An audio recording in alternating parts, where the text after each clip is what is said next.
Chapter 1437. Needless to say, a group of D-level fighters didn't even have the chance to touch Thousand Shadows' clothes before they were all beaten to the ground, letting out miserable cries of pain. Little Thousand Shadow, take their Magatama, Shinluoyin said to Thousand Shadow as she walked into the battlefield with Shinya and the others. Chantian Thousand Shadows didn't reply. She directly pulled the Magatama from the ears of the fighters she had defeated. Then, she found a Magatama from Nanyang Academy that they had collected and brought it back to Shinluyin's side. Thank you, Shinya-sama. Under the treatment of Shinya's wood attribute Qigong, the Nanyang student who had recovered a little thanked Shinya with gratitude and respect. What's going on? Shinluoyin asked. It's the Great Fighter Tournament. The Great Fighter Tournament has begun. These people are students of Xuchang Academy. They ambushed us in order to qualify for the tournament and to attack Nanyang. It's basically like this every time the tournament starts. The Nanyang student replied with a wry smile. So that's how it is. Shinluoyin suddenly understood. Then she reached out and took the Magatama of the Nanyang student that Thousand Shadow handed over and gave it to the Nanyang student, saying, "Be more careful in the future. It's not every time you'll be so lucky to meet us." Thank you, Sama. I'll be more careful in the future. The Nanyang student who took back his and his companion's Magatama said gratefully. It had to be said that Shinluoyin's method of winning people's hearts was smooth. What was a Magatama? It was the symbol of the fighters in this world and also the source of their power. With or without the Magatama, the fighter with the Magatama would have an overwhelming advantage in terms of strength. At this time, even if the enemy was a fighter with a higher level, but without the Magatama, the fighter with the Magatama would still be able to counterattack and win.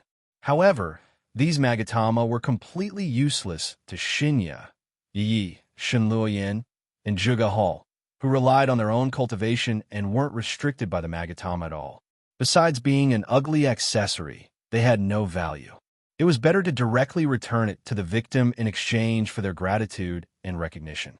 It made them more willing to accept the rule of Shinya and the others. Moreover, through word of mouth, they had imperceptibly deepened their influence on Nanyang Academy. As for the Magatama qualification ticket required to participate in the Great Fighter Tournament, Shinluoyin already had a new plan at this time. After that, Shinluoyin, Jinyi, and the others left the scene while the fighter thanked them. They continued on their way to Nanyang Academy. Perhaps it was because they were too close to Nanyang. This time, they didn't encounter any more Nanyang students who were attacked on their way back. This allowed them to enter the school smoothly.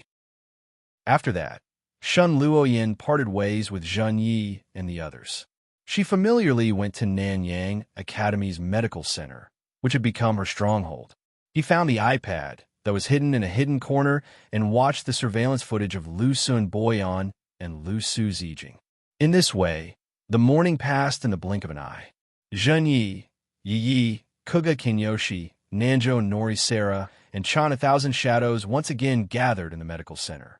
As for Yuan, she still carried out the task given to her by Shinluoyin before. She was secretly monitoring Sun, Su Bo Fu, and assassinating her when necessary.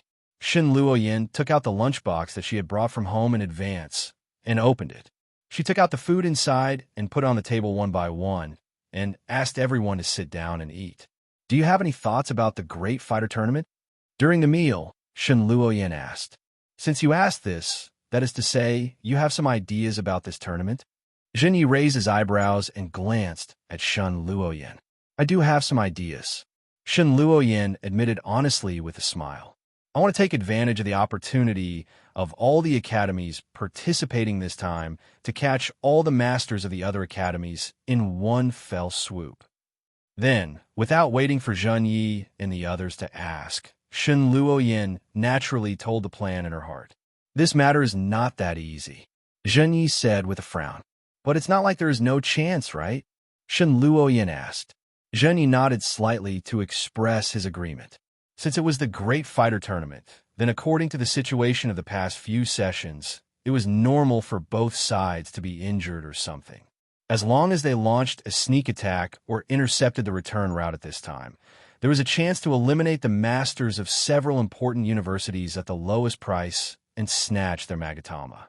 As for whether it could be completely successful, it depended on luck. After all, sometimes the strength of the masters of university was too high.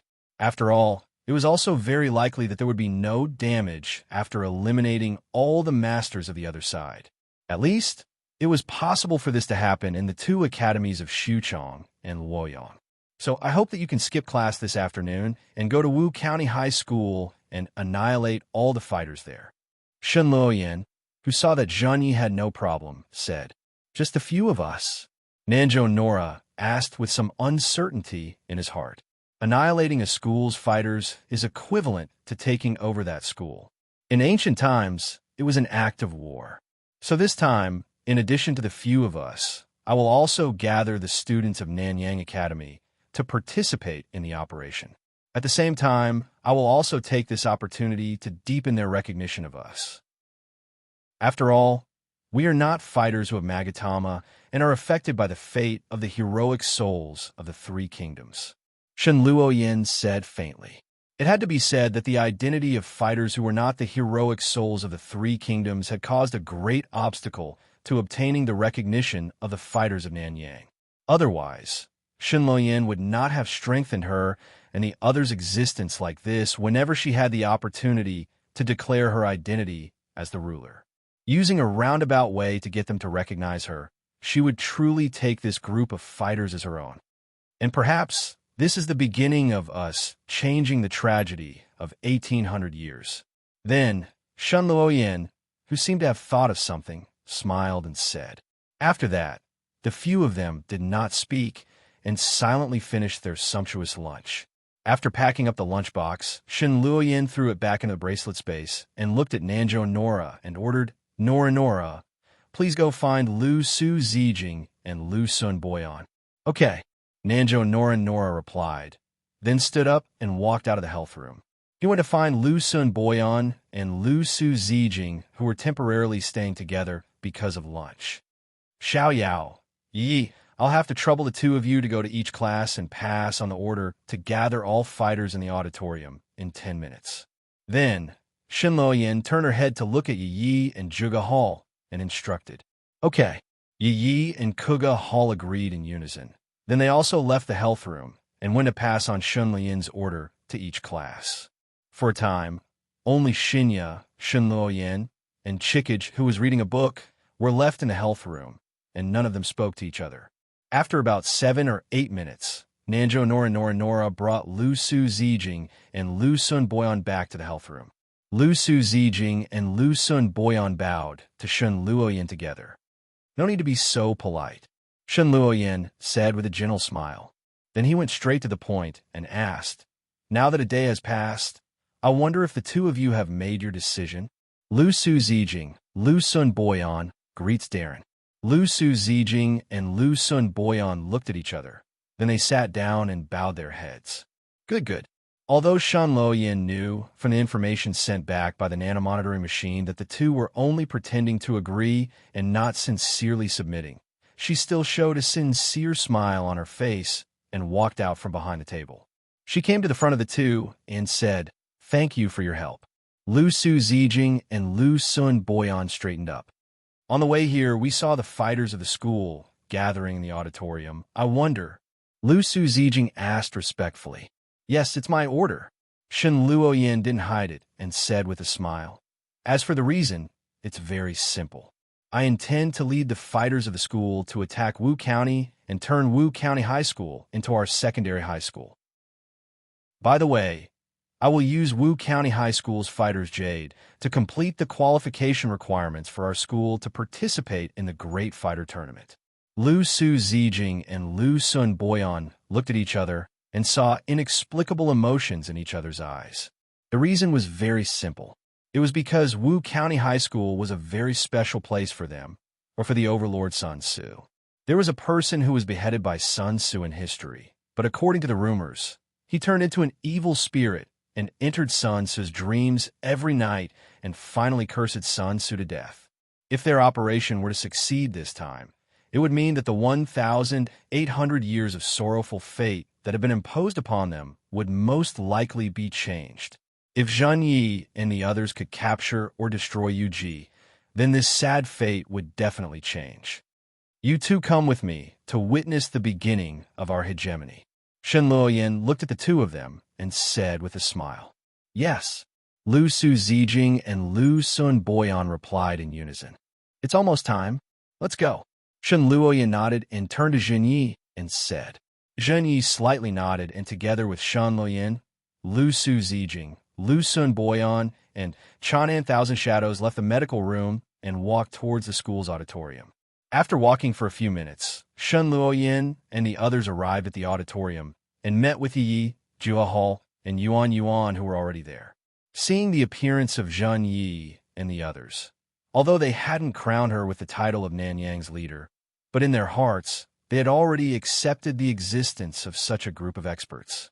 Seeing Zheng Yi and the others appear, the students of Nanyang immediately became silent and looked up at the auditorium. Under everyone's gaze, Zheng Yi walked to the front of the rostrum and looked at the fighters standing in the auditorium. Then he said in a deep voice, "I declare that the war between Nanyang and Wu County High School has officially begun." Chapter 1438. As soon as Zheng Ye's voice fell, a large clamor spread from the crowd below. "This is crazy. At such a time, we took the initiative to initiate it. Although I don't want to admit it, I can't help but feel excited. Sure enough, he's the new leader. He's much stronger than Yuan Shu and the four heavenly kings. He issued such an exaggerated order as soon as he took office." Quiet. Zheng Yi circulated the qi in his dantian, and his voice echoed throughout the auditorium like a great bell. The strong sound even caused the windows around the auditorium to tremble uncontrollably, making a series of sounds. Under the suppression of this voice, the students in the auditorium quieted down once again. However, every fighter's face revealed an excited expression. It couldn't be helped. Since these guys were called fighters, then fighting was their favorite activity. They would feel uncomfortable if they didn't fight at least once a day, not to mention participating in this kind of large-form fighting gathering. It was hard for them not to be excited. "Target, Wu County High School. Let's go." Zheng Yi waved and ordered. "Yes." The students of Nanyang High School answered in unison, and the huge sound wave formed immediately shook the entire auditorium.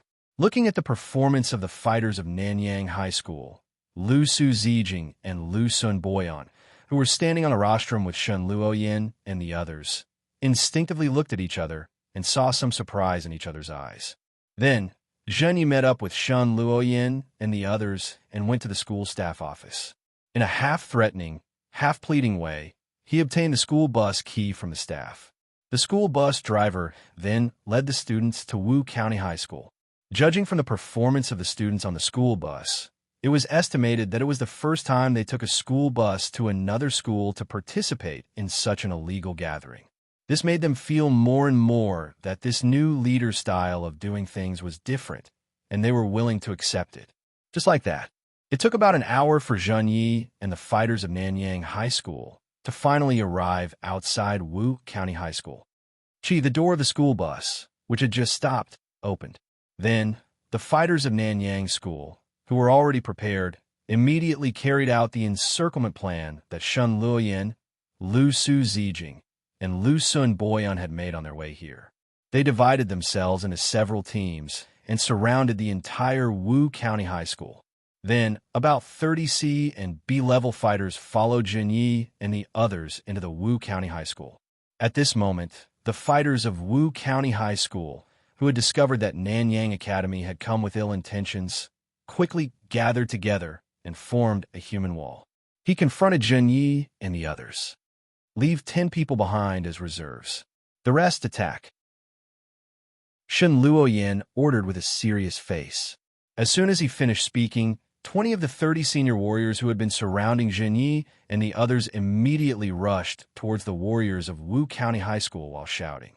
At the same time, the students of Wu County High School also attacked the fighters of Nanyang.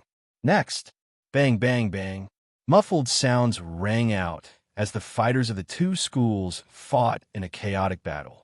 Because the fighters were senior warriors, even though there were a lot of students of Wu County High School and more fighters came, the fighters of Nanyang High School were still as strong as before. They fought bravely against the enemy and sent the weaker fighters flying to the ground. However, that was all. After all, they were only C and B level fighters. They were not grade A and special grade A fighters who could crush the low-level fighters. Therefore, not long after, under the influence of the crowd tactics, these fighters began to gradually show injuries and were forced to retreat. Zhenyi. Shen Luoyan looked at Zhenyi and said softly. Zhenyi nodded to the side. Yuan, Naga, Kanyao, Nanju Kazara, and Senkage immediately rushed into the crowd. They either took out strange big swords and long sticks, or used strange jujitsu and leg attacks with their bare hands to attack the fighters of Wu County High School who were wearing white shirts and gray trousers. Under the participation of Yuan and the other two fighters, who were at least A-level fighters, the fighters of Wu County High School were immediately suppressed. Wu County's side, which had just shown signs of improvement, was immediately suppressed. Then, in an even more powerless manner, they collapsed on the ground, either unconscious or injured. They let out miserable cries of ouch. Then, after cleaning up the students on the field, Yuan and the other three didn't stop. They directly rushed into the building of Wu County High School and attacked the fighters who hadn't rushed out yet. So strong. The fighters of Wu County High School and Nanyang High School exclaimed in unison when they saw how Yuan and the other three fought. Then, as if they had been injected with chicken blood, the warriors of Nanyang rushed toward the remaining warriors of Wu County High School and launched a fierce attack on them. Wow, so strong. At this time, a female voice sounded in the ears of Zhenyi and the others. Bofu, don't do this. It won't be good if we are discovered. Then, a nervous male voice sounded. Bofu, Shen Luoyan, Zhenyi, Lu Su Zijing, Lu Sun, and Bo Yin looked at each other. I'll go, Shen Luoyan said. Zhenyi naturally didn't have any objections and nodded in agreement. As for Lu Su Zijing and Lu Sun Bo Yin, after seeing Zhenyi glance at them, they tactfully swallowed the words they wanted to say and tacitly agreed with Shen Luoyan's proposal. Then, Shen Luoyan used Qin Gong and rushed in the direction of the sound. Then, very quickly, Sun Su Bo Fu and Zhou Yu Gong Jin, who were wearing the Nanyang uniform and had been specially ordered by Shen Luoyan to pay attention to them, appeared in front of her eyes. Don't you know that leaving your post without permission is a felony? Shen Luoyan, who floated to the side of the two, narrowed her eyes and said coldly, Sorry, we'll go back now. Hearing Shen Luoyan's voice and seeing her, Zhou Yu's face changed, and he hurriedly saluted and said, Too late. Shen Luoyan whispered and suddenly used her footwork to rush in front of the two. Her right hand's index and middle fingers formed a sword and pointed at Zhou Yu and Sun Subofu.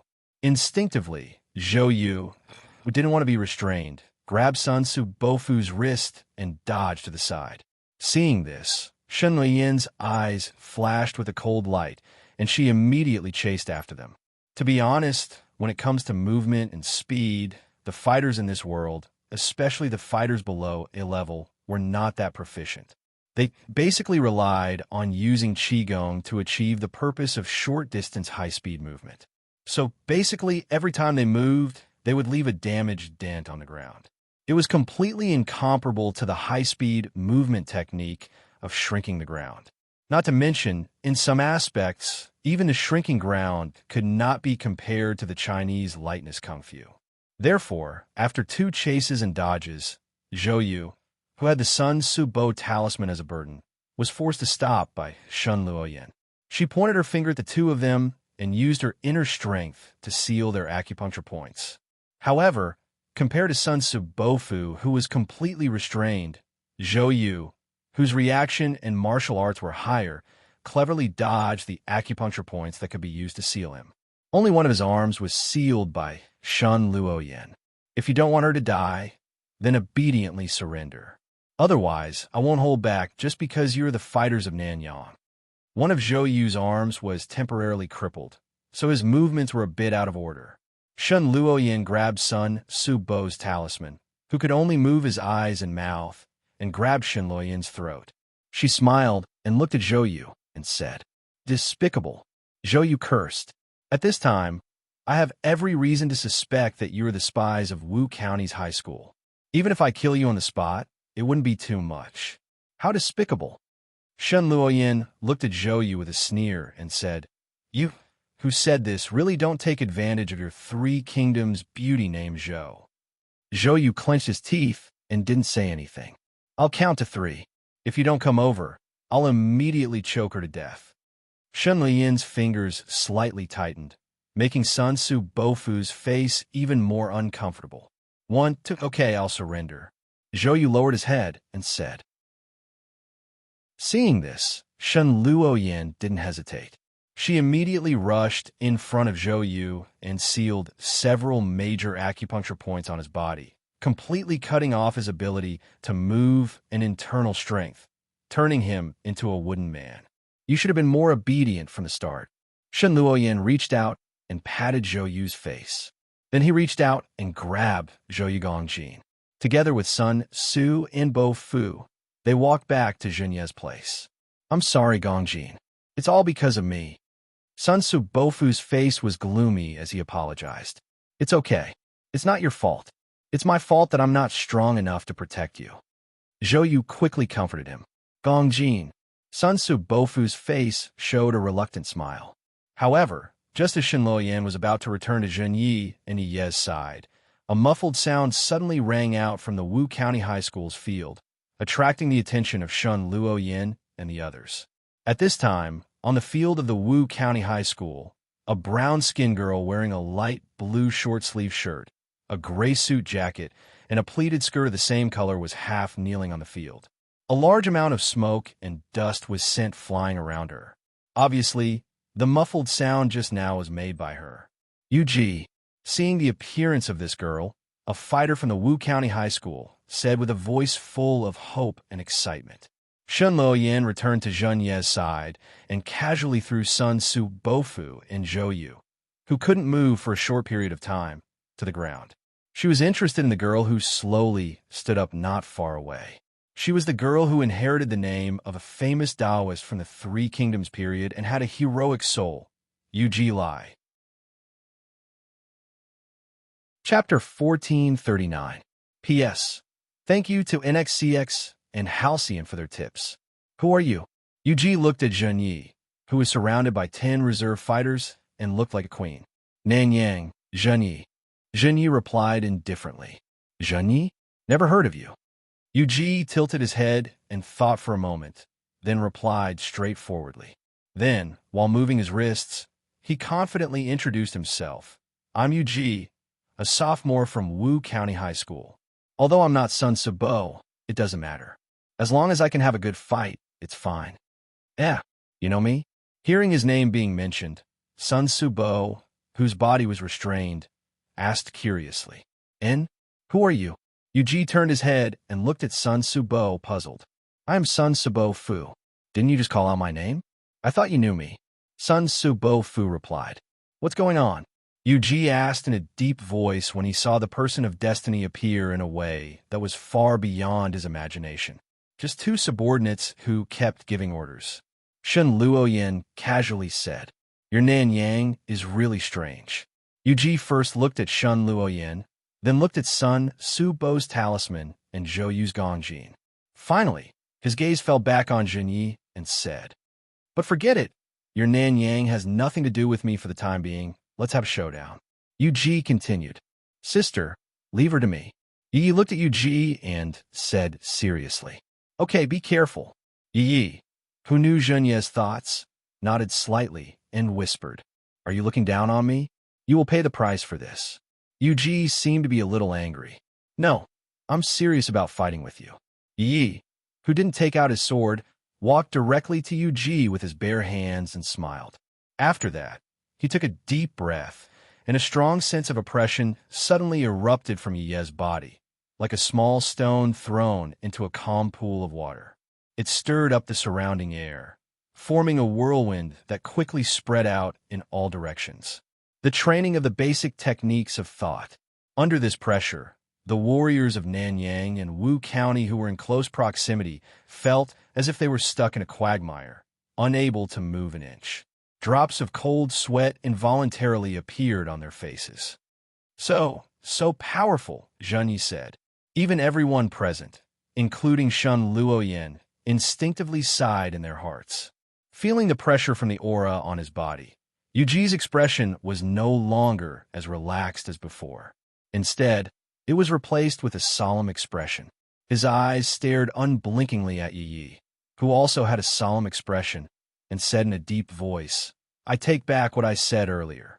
You do have the qualifications to make me go all out."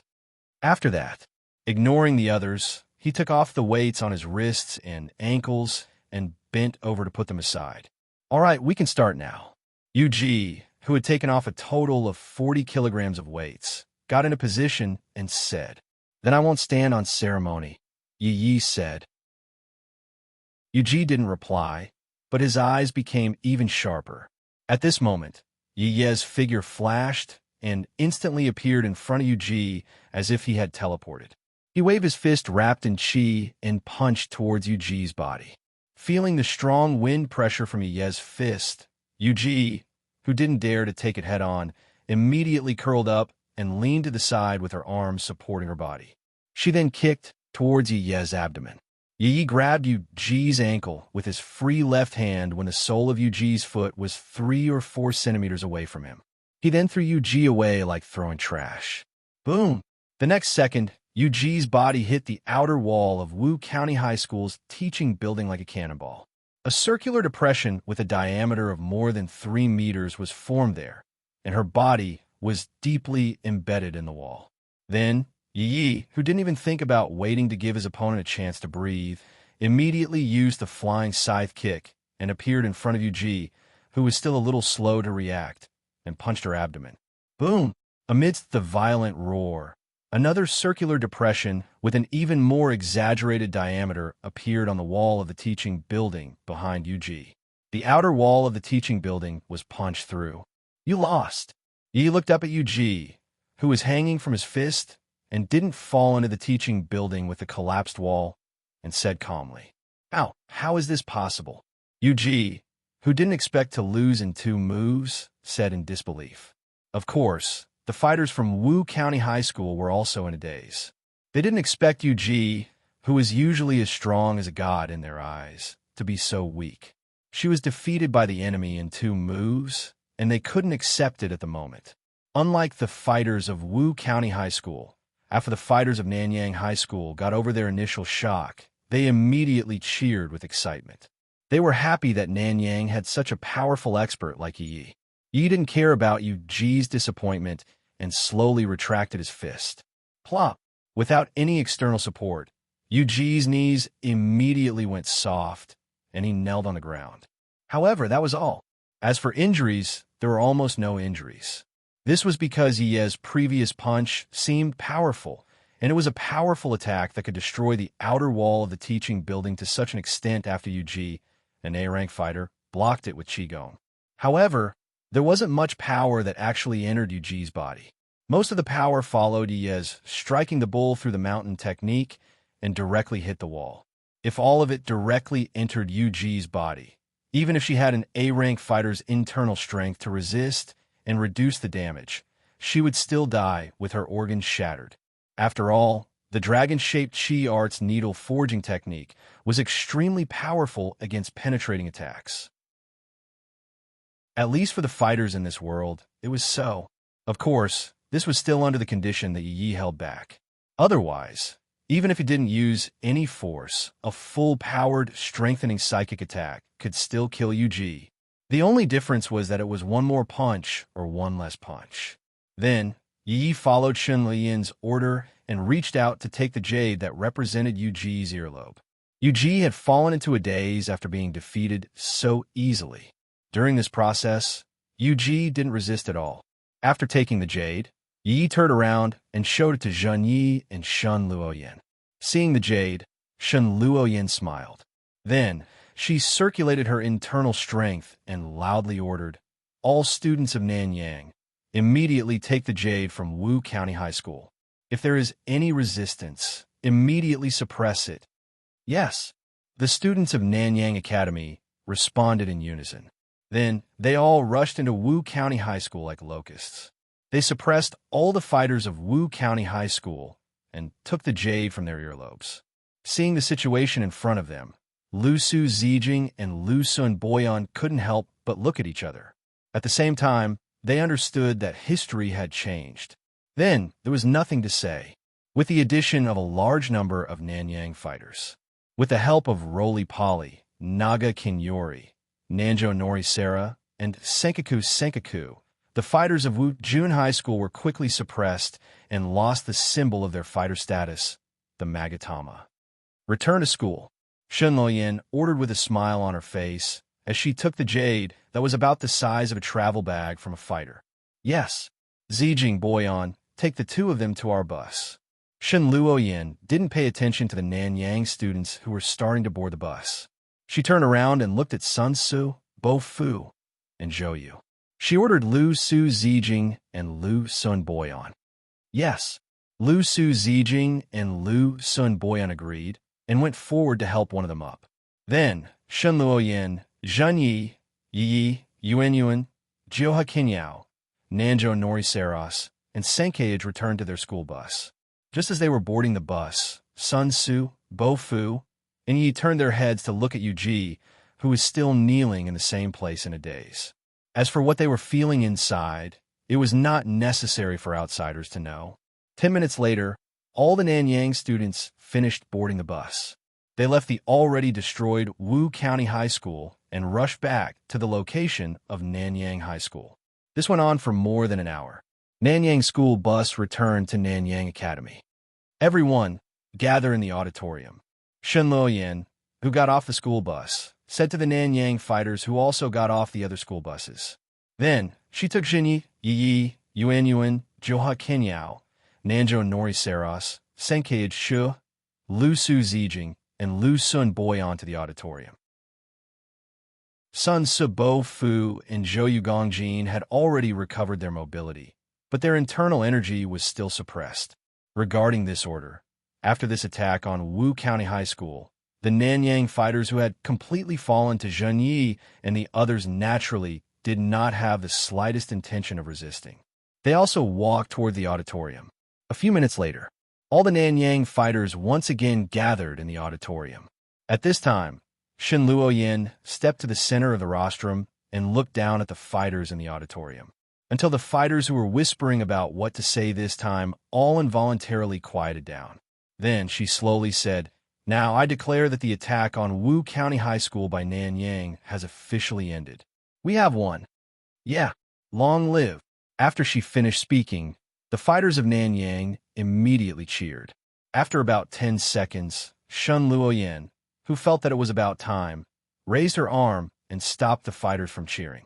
She said again, "However, during this process, I found many of your shortcomings.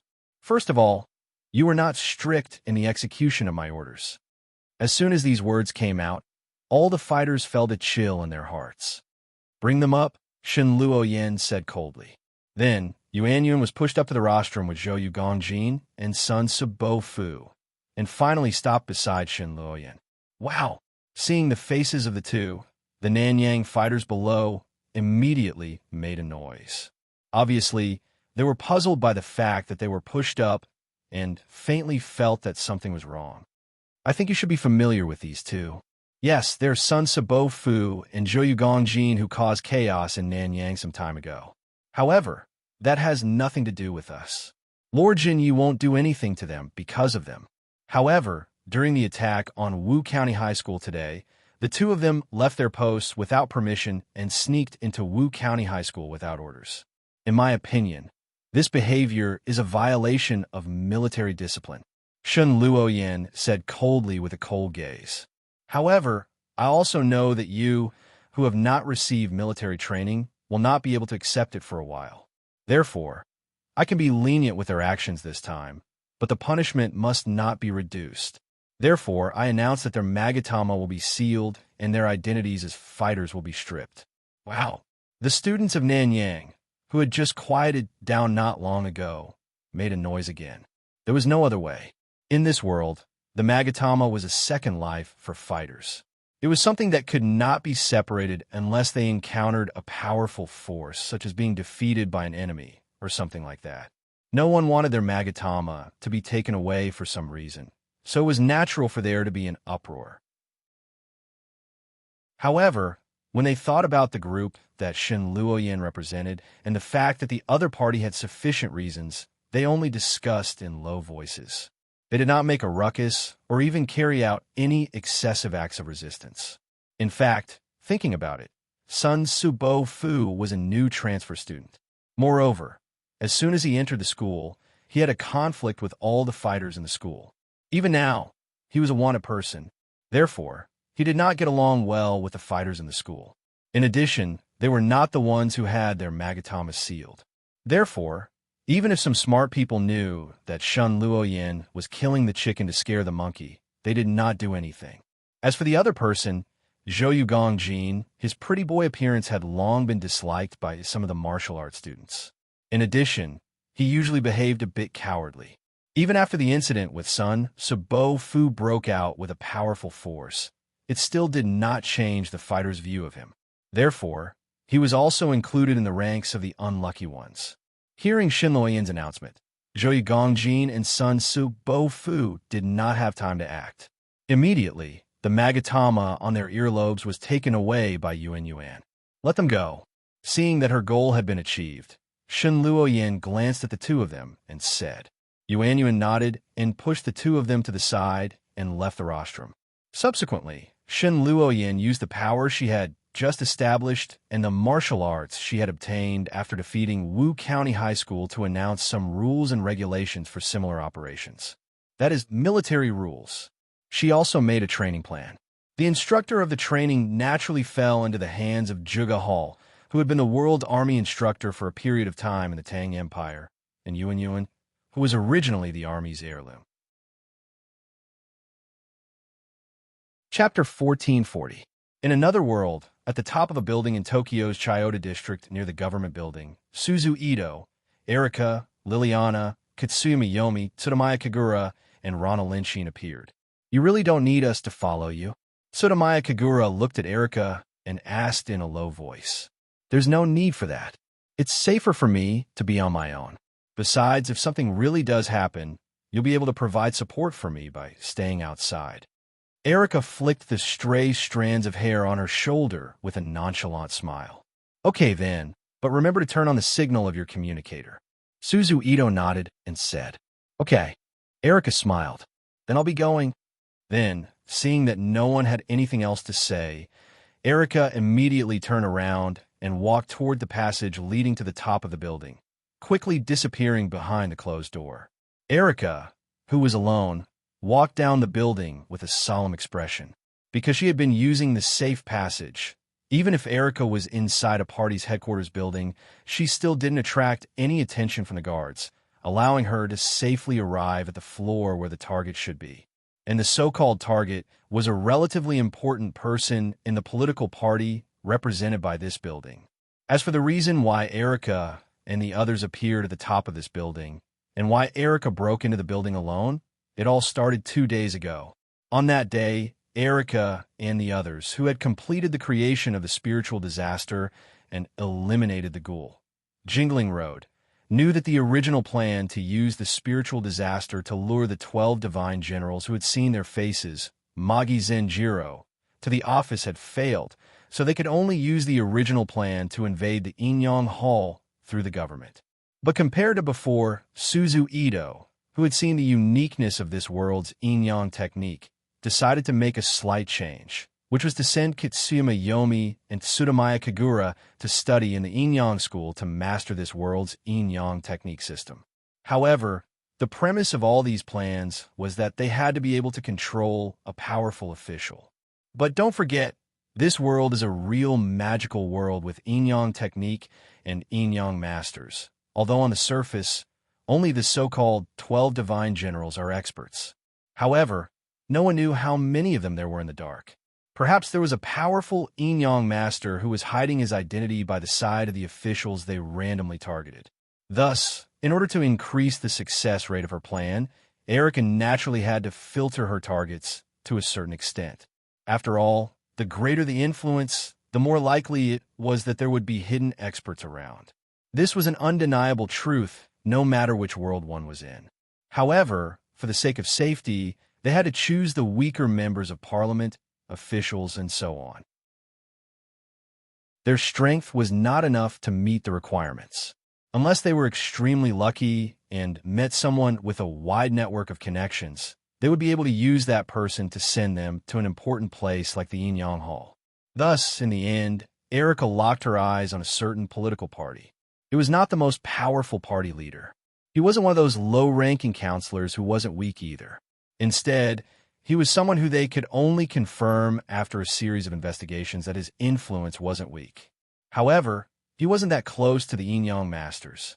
Standing in the safety passage, Erica's mind moved, and the style of her clothes immediately changed in a large number of small mosaics. She changed from the original black pants and red shirt to a thin leg wrap, a gray short skirt, a white shirt, and a gray matching small suit. She was dressed as a professional beauty. Then, Erica raised her hand and tied her blonde hair up high behind her head. She summoned her beloved sword, the heart of the Lion King, and turned it into a metal card the size of a poker card. She inserted it into the pocket of the small suit, in case she encountered any dangerous situations later. Then, Erica took a deep breath, and her eyes flashed with a demonic light. With a smile on her face, she opened the safety passage in front of her and stepped into the building. Erica raised her head and puffed out her chest, dressed like a standard secretary, and walked toward the room on this floor. Along the way, many people were curious about Erica, this girl who was so beautiful that it was impossible to be real. But for some reason, as long as they saw her bright blue eyes, they would subconsciously go into a trance, and then as if they had forgotten something, they would no longer pay attention to her.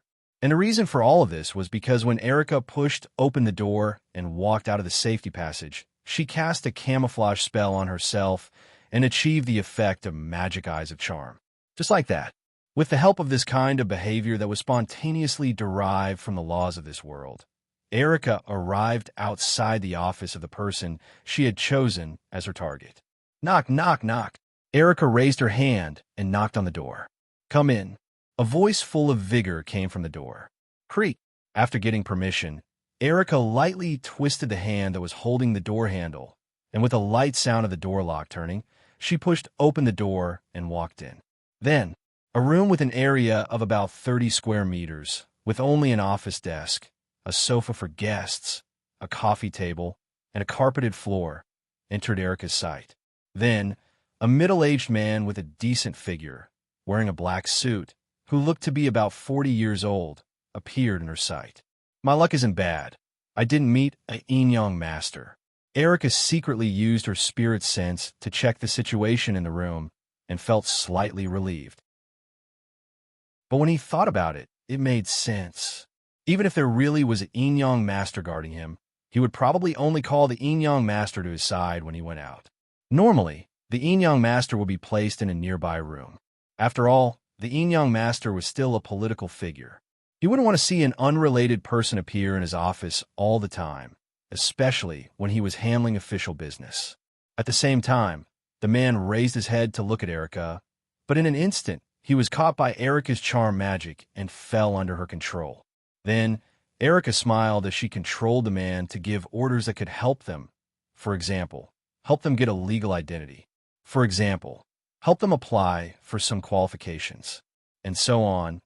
But because some things were more troublesome, even the target needed some time to deal with. So Erica used magic to give the man enough hints and stuffed a surveillance talisman into the man's pocket. Then, she went back to the rooftop and met up with Suzu Ito and the others.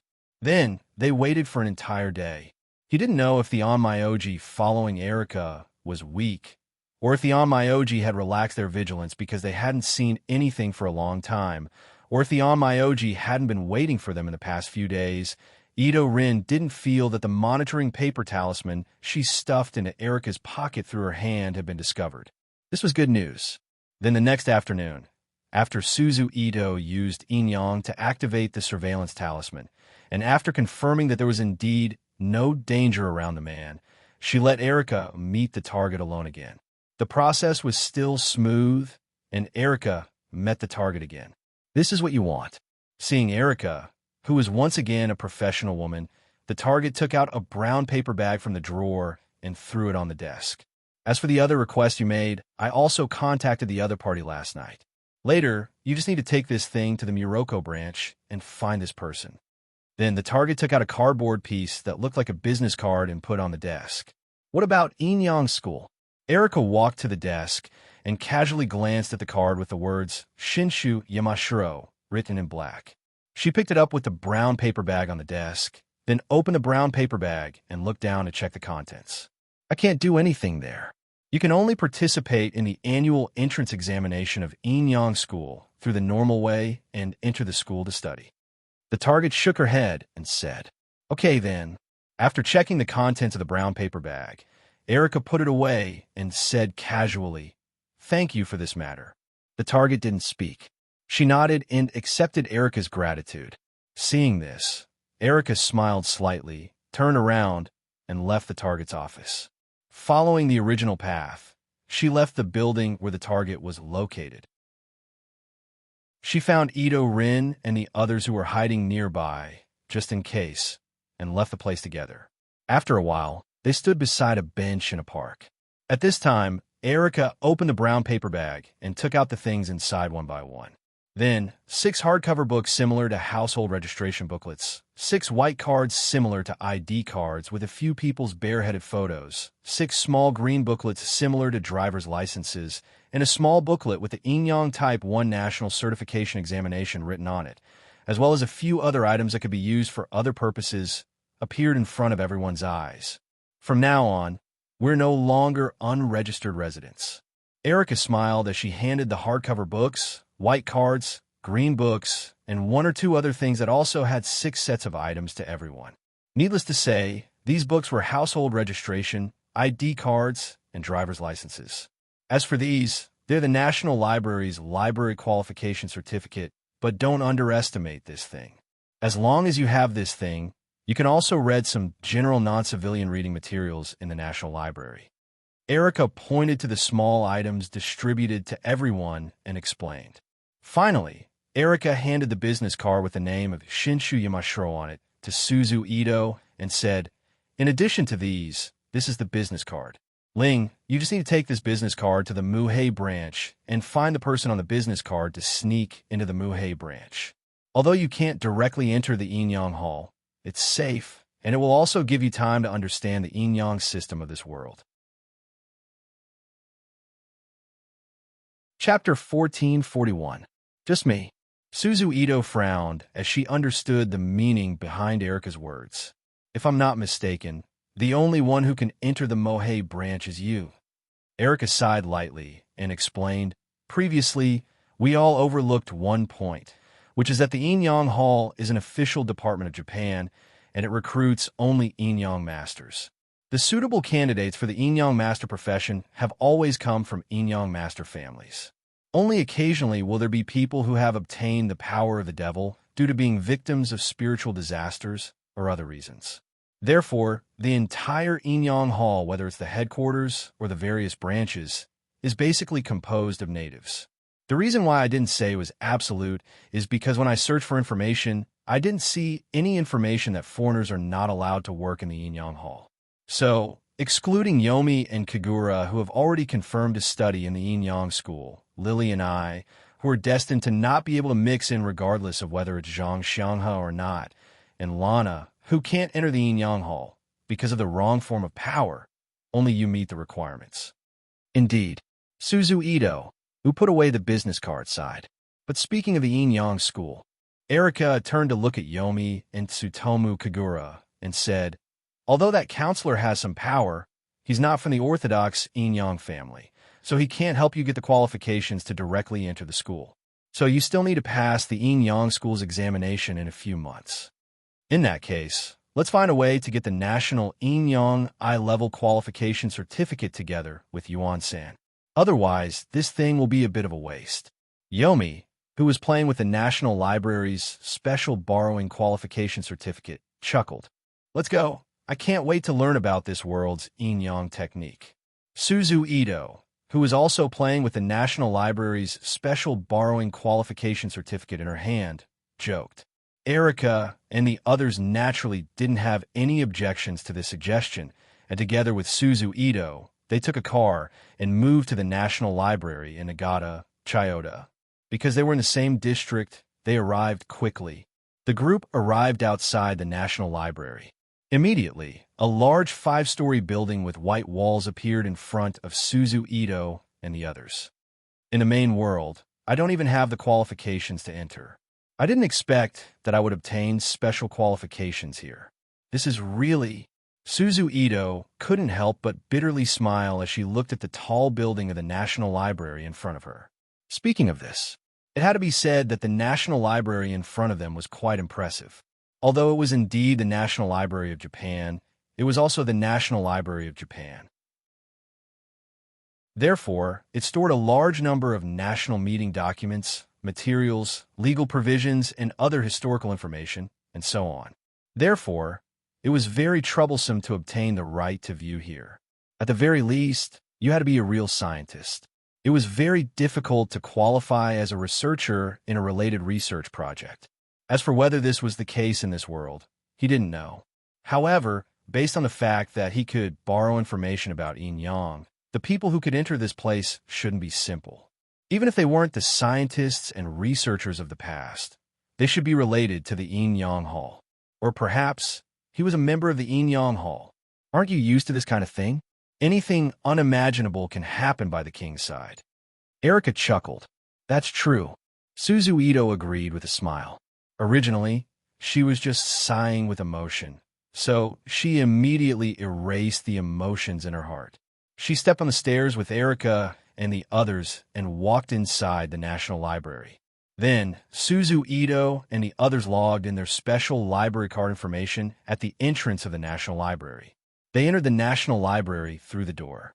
A large number of bookshelves were filled with documents, books, materials, newspapers, miscellaneous history, pictures, photos, and even precious manuscripts. They found something they were interested in and quietly read it. And this time, he spent nearly a week looking at it. Of course, this was the normal behavior of going out to eat when they were hungry and going home to sleep when it was time. They weren't like Sei Ito, who used a secret technique to hide themselves. They stayed in a corner and read without saying anything. After a week, Suzu Ito and the others finally had a rough understanding of this world's yin-yang technique. It was at this time that Suzu Ito had the confidence to sneak into the Muhei branch as a curse officer or demon extracting officer. She wouldn't expose herself because of the yin-yang technique she used. I'm leaving, Ito Rin said to Lana, Linshin, and Yellow Sand who were in the room. She put on her shoes and said to Lana, Linshin, and Yellow Sand. Be careful, Lana and Linshin said. Creak, Suzu Ito opened the door. She left the room against the morning sun and took a car to the Muhei branch of the yin-yang hall. About half an hour later, Suzu Ito arrived outside the Muhei branch. Suzu Ito raised her head and looked at the branch that she would be working at in the future. She walked into the building and stopped at a place that looked like a service window. What can I do for you? Behind the window, a female staff member asked. I'm looking for Mr. Yamashiro Shinki. I wonder if he's here. Suzu Ito asked politely with a smile. Who are you? The female staff member asked. My name is Suzu Ito. You just need to tell Mr. Yamashiro my name. Suzu Ito smiled. Okay, please wait a moment. The female staff member answered politely and dialed the number. After about 5 or 6 seconds, the female staff member said again, Chief Yamashiro, there's a lady named Suzu Ito at the front desk looking for you. Okay. Creak. The female staff member hung up the phone and looked at Suzu Ito again. She smiled and said, Chief Yamashiro invites you in. Excuse me, how do I get to Chief Yamashiro's office? Go straight here and turn left at the end. The female staff member stood up and leaned over to Suzu Ito. She pointed in the direction and told her the way to Yamashiro Shinki's office. "Thank you." Suzu Ito thanked the female staff member and left the front desk. She followed the female staff member's instructions and walked to Yamashiro Shinki's office. After a few turns, Suzu Ito came to a large room full of simple partitioned desks. She stood in front of the office that was isolated by a glass room. Under the attention of several curious staff members, she knocked on the wooden door in front of her.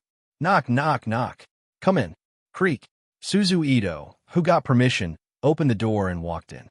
Immediately, a middle-aged man with a height of about 1.75 meters, who looked a little thin, wearing a gray suit, a blue shirt, and a black tie at the collar, appeared in Suzu Ito's sight. "Hello, Mr. Yamashiro. I'm Suzu Ito." Suzu Ito, who closed the door behind her, greeted Yamashiro Shinki. "Is Mr. Itada okay?"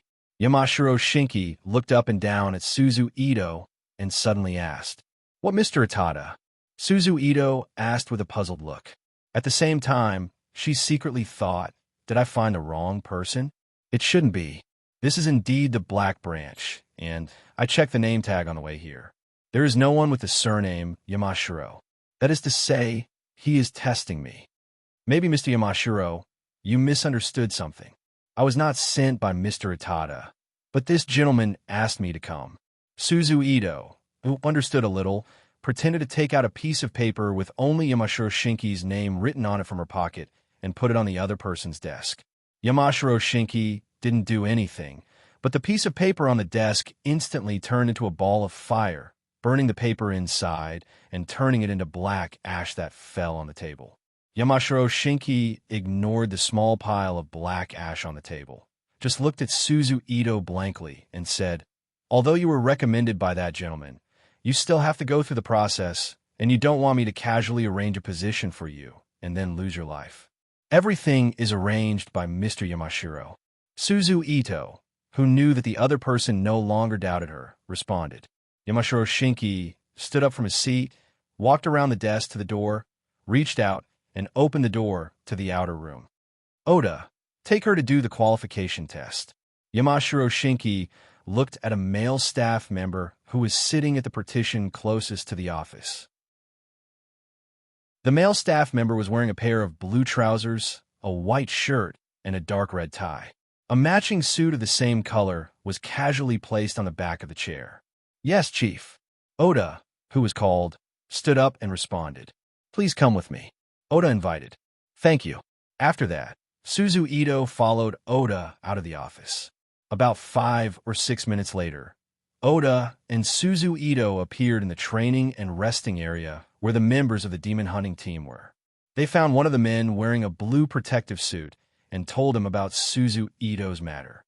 "Come with me." The man looked at Suzu Ito, turned around, and walked away. When Suzu Ito and Oda saw this, they didn't hesitate and quickly followed him. Soon, Suzu Ito, Oda, and the other 4 members of the demon hunting team entered an empty room with an area of 200 square meters. However, there wasn't a single decoration in the room. Instead, the walls and floor were painted with pentagrams and inscriptions. Chapter 1442. P.S. Thank you to NXCX and Halcyon for their precious monthly votes. Thank you to NXCX and Halcyon for their tips. In the empty room, Suzu Ito and the leader of the team were standing 5 meters apart from each other. Oda and the other 4 members of the demon hunting team, who were also wearing blue suits, were standing in a row in front of the wall as if they were referees of a match. They were watching the fight that was about to take place. At this time, the leader standing opposite Ito Rin didn't do anything, but a 3-meter-tall spirit-branded retainer with a metallic luster appeared out of thin air. It looked like a miniature version of an ancient armor knight or a miniature version of a Gundam. "You can make you move," the leader of the team said in a light voice. "Then I'm sorry," Suzu Ito said as she took out a talisman. After saying that, he opened his palm and held the stack of paper talismans with his palm facing up. He looked forward and allowed the paper talismans in his palm to shoot out one after another. Then They turned into wolf-like creatures made of blue energy in midair and charged toward the man in the lead. Man-made spirit-branded retainer. Simple spirit-branded retainer. Seeing that the spirit-branded retainer was about to attack, the Yin-Yang Hall's G2 type spirit-branded retainer, Yiksha, who was guarding the leader, immediately moved in front of the leader and swung the huge sword in his hand towards the wolf-like spirit-branded retainer. Swish, swish. Under the attack of the huge sword, the wolf-like spirit-branded retainer was injured and turned back into a useless talisman. Suzu Ito's expression didn't change at all. While the wolf-like spirit-branded retainer still had some time left, she hurriedly ran away and moved towards the leader of the team. At the same time, she took out a talisman, activated it, and turned it into a rocket, shooting it towards the leader of the team. The leader of the team made a hand seal and immediately summoned a barrier in front of him to block the rocket. He then waved his arm and shot several talismans towards Suzu Ito. During the flight, the talismans turned into water. It rushed towards Suzu Ito. Seeing this, Suzu Ito stopped in her tracks. She immediately lowered her body and stuck a paper talisman on the ground. Soon after, a thick earthen wall immediately rose in front of Suzu Ito. It blocked the waves of water that were rushing towards them. The 5 elements promote and suppress each other. Earth restrains water. Next, Suzu Ito jumped up from the ground, leaping over the wall and into the air. She waved her arms. He shot several paper talismans at Yiksha, who was about to finish killing the spirit-branded retainer and the leader of the group. The G2 Yiksha Shikigami was unable to dodge in time and was hit by the talisman flying towards it. Boom! Instantly, several loud booms were heard, and a large ball of reddish-yellow flames engulfed the Yiksha Shikigami. Explosive talisman. But then several dagger-like metal flying knives flew out from the explosive ball of flames. They shot towards the leader of the team, who was also hit by the talismans, but the damage was offset by the Akalanthus spell.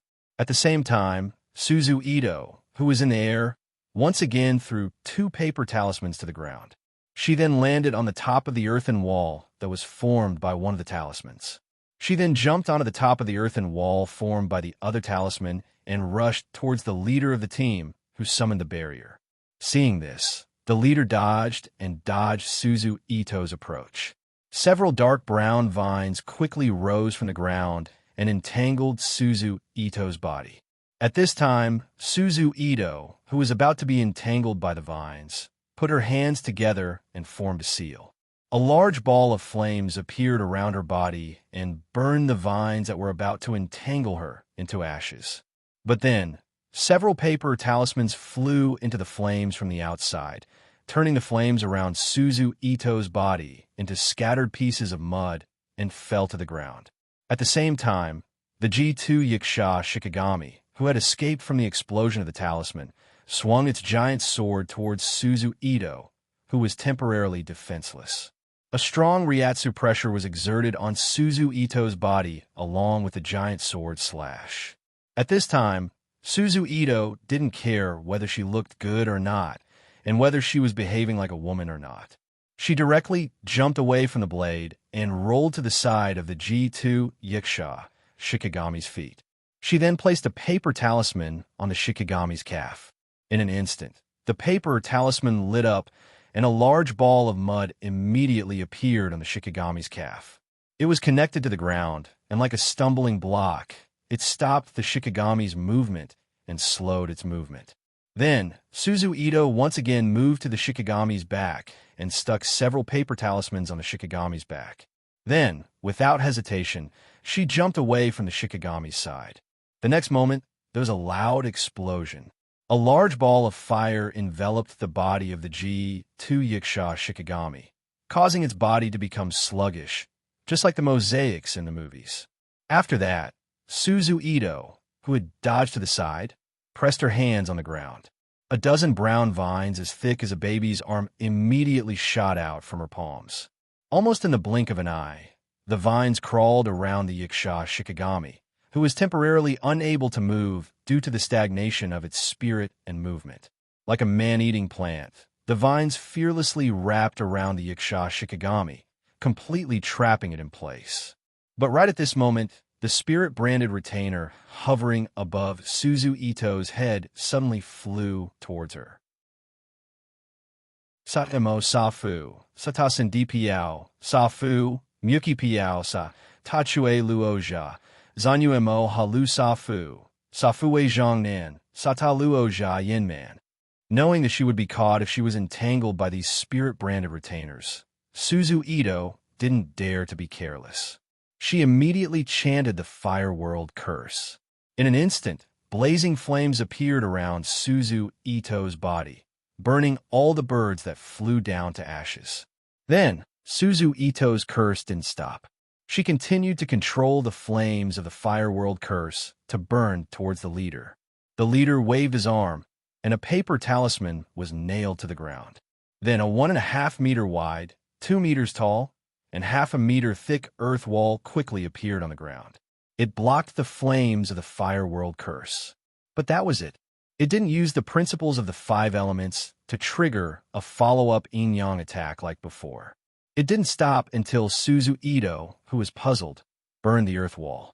But at this time, the figure of the leader was no longer behind the earth wall. Seeing this, Suzu Ito immediately calmed her mind and searched the surroundings vigilantly. But before she could do anything, a heavy confinement force immediately appeared around her, imprisoning Suzu Ito in place. Of course, at this time, if Suzu Ito was willing to burst out the spiritual power in her body. Now, this degree of confinement would naturally be immediately broken by her powerful Ryatsu. But in that case, Suzu Ito would naturally not be able to disguise herself as a new job seeker and blend into the Dark Branch, making all her previous efforts go to waste. Therefore, Suzu Ito had to pretend to be an ordinary yin-yang master. She was imprisoned. It was only after Suzu Ito pretended to be imprisoned that the leader slowly reappeared from the void. Invisibility spell. I lost, Suzu Ito said, pretending to admit defeat. You did well. The leader who dispersed the Akala golden binding spell on Suzu Ito's body slightly curled the corners of his mouth and said in a gentle voice, with the strength you showed just now, you are no longer an ordinary yin-yang master. He's already on par with an ordinary demon retriever. In terms of spell application, he can even join the spell search team. So I'm qualified? Suzu Ito asked. Yes, you're qualified. How about it? Do you want to work in our 11th demon hunting team? The leader invited with a smile. This, I'll need the human resources department to arrange it. Suzu Ito said hesitantly. But personal wishes are also a reference for the allocation of personnel, the leader replied. As long as there's no problem with the human resources department, I'm personally very willing to join the 11th team. Suzu Ito didn't have much of an opinion on which department to join. Anyway, as long as she could sneak into the Mohei branch, it would be fine. Well, let's go see Yamashiro's chief together. The leader smiled. Then, he called Oda and took him and Suzu Ito back to the training room. They returned to the office building where the semi-clerical staff were and found Yamashiro's chief Shinji. Then, after some reports, greetings, and bullshit, Suzu Ito was officially assigned to the 11th Demon Hunting Team of the Yin-Yang Hall's Mohei branch and became one of the team members under the leader, Captain Nagashima Manjuro. As for Suzu Ito, the members of the 11th team, who had already heard the stories of their teammates in the testing room, naturally welcomed her. After work, in a very Japanese fashion, they pulled Suzu Ito to a small restaurant and held a welcoming party for her, and they had a good meal together. At this point, Suzu Ito, who had gotten to know all the team members, officially joined the 11th Demon Hunting Team of the Yin-Yang Hall's Mohei branch and began her undercover life. As for the content of her daily life, apart from going to work on time every working day, chatting with her colleagues, and going out with the team when small spiritual disasters appeared in the area, she also took advantage of her position to browse the various yin-yang technique materials in the Yin-Yang Hall and study it. She strived to improve her yin-yang technique certification qualifications as quickly as possible so that she could prepare for the next operation. Time slowly passed by as Suzu Ito studied in the Inyang Hall's Mohei branch, as well as Yomi and Tsutomu Kagura cultivated at home. Main world, Tokyo, Narita International Airport. A flight from a certain European country landed on the tarmac of the airport. Then, a large group of passengers with blonde hair and blue eyes and black hair and black eyes opened the cabin door of the plane. Under the guidance of a beautiful and sexy stewardess, they walked down the stairs of the plane and walked towards the airport hall. Among this group of passengers, a group of about 13 or 14 people was particularly eye-catching. As for the reason, it was because of their unique temperament that was completely different from ordinary people. They looked like well-trained soldiers. Of course, not all of them were like that. There were two middle-aged men with white hair who looked particularly kind. Just by looking at each other, they couldn't help but have a good impression of each other. They were willing to trust each other and even listen to each other's arrangements. The group of people left the tarmac and walked out of the airport along the corridor. "Sir, the person who picked us up is here." At this time, a man in a black suit with an awe-inspiring aura came to the side of the kind-looking old man. He looked at the black-haired woman who was holding a board with the words Martino Company written on it in Latin characters. The kind man nodded slightly and walked towards the black-haired woman holding the board. "Hello, we are people from Martino Company." The man who spoke before left the group and walked in front of the woman who picked them up and said indifferently, "Hello, I am Nakayama Eiko, an employee of the Japanese branch's public relations department. I am here to pick you up on Mr. Patrick's orders." The woman who picked them up was a typical Japanese woman. Her height was not much shorter than the tall and handsome foreign man. Coupled with the awe-inspiring aura that the other party invisibly exuded, the woman couldn't help but feel nervous. She stuttered in Latin. "Lead the way." The man ignored the introduction of the woman named Nakayama Eiko and directly ordered, "Yes." Nakayama Eiko saluted and replied. Then, he led the tall man and the foreign team of more than 10 people, including the two friendly-looking people, out of the airport hall and stopped next to a brand-new bus. "This is the car sent by the company to pick you up, please," Nakayama Eiko, who stood at the door, said.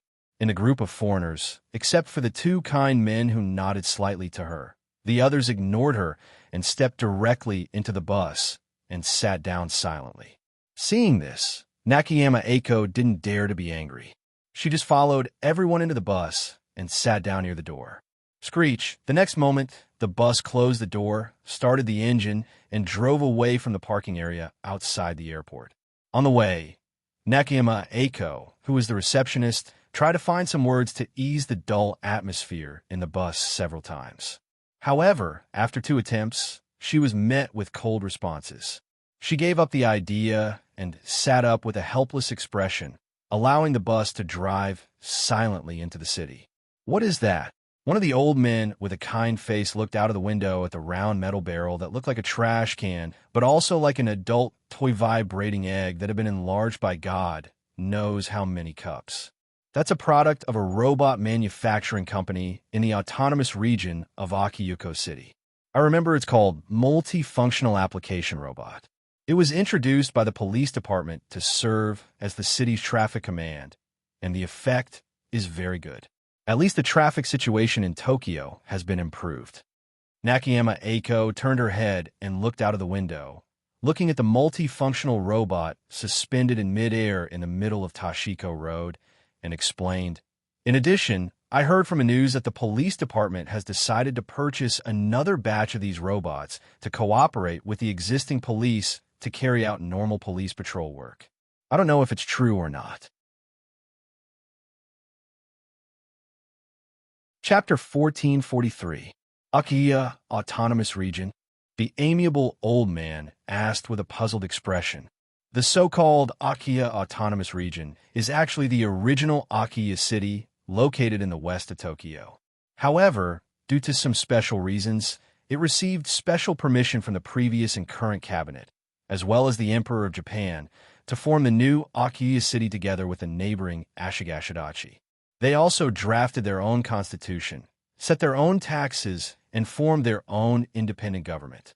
Apart from still recognizing it as Japan's territory, It is basically an independent kingdom. Therefore, for the sake of convenience, they changed it to its current name. Nakayama Eiko explained. However, due to some reasons, or perhaps because she herself didn't know the relationship, she directly and vaguely glossed over some things. In Japan, this kind of thing can also be done? The amiable old man asked in surprise. Of course, not under normal circumstances, but Akiya City is a bit special, so it was allowed. Nakayama Eiko's face revealed a hesitant expression. Special? The amiable old man asked again.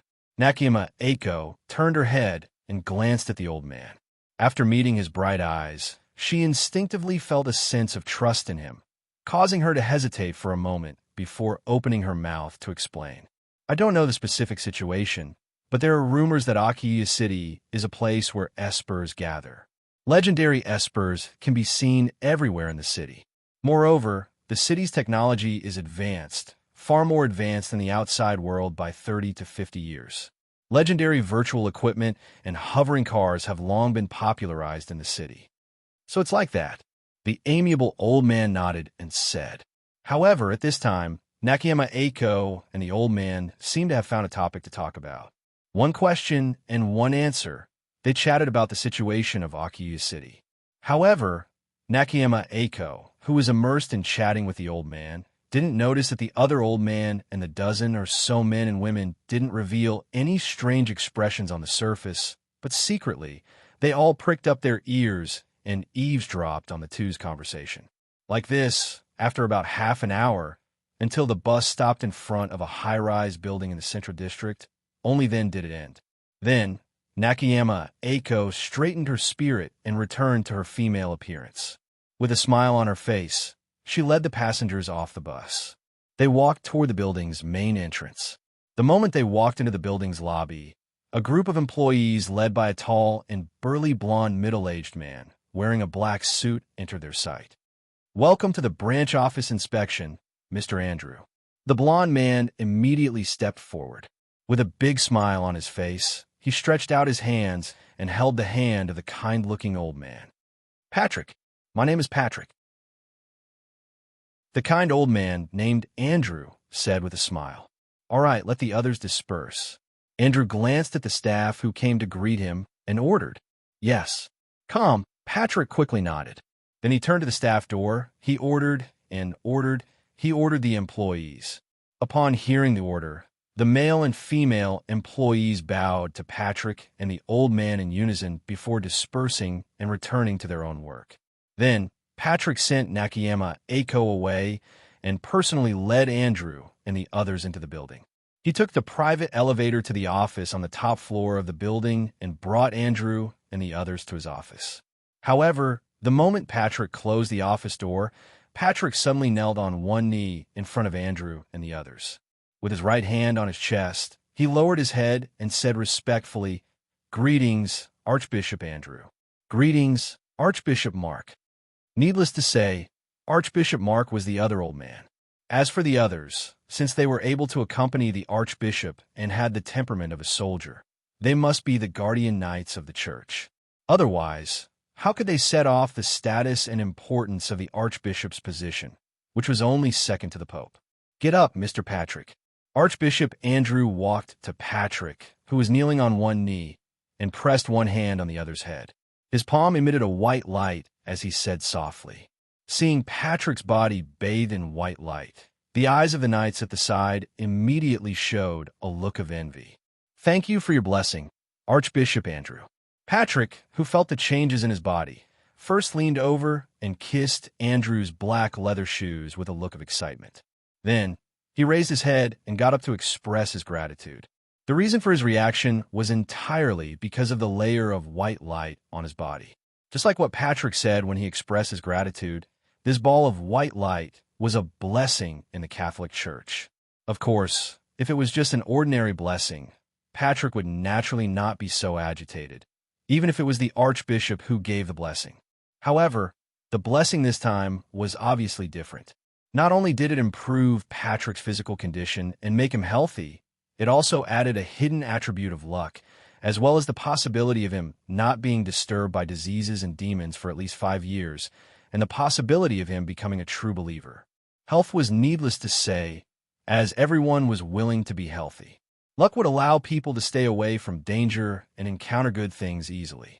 It could make people feel happy.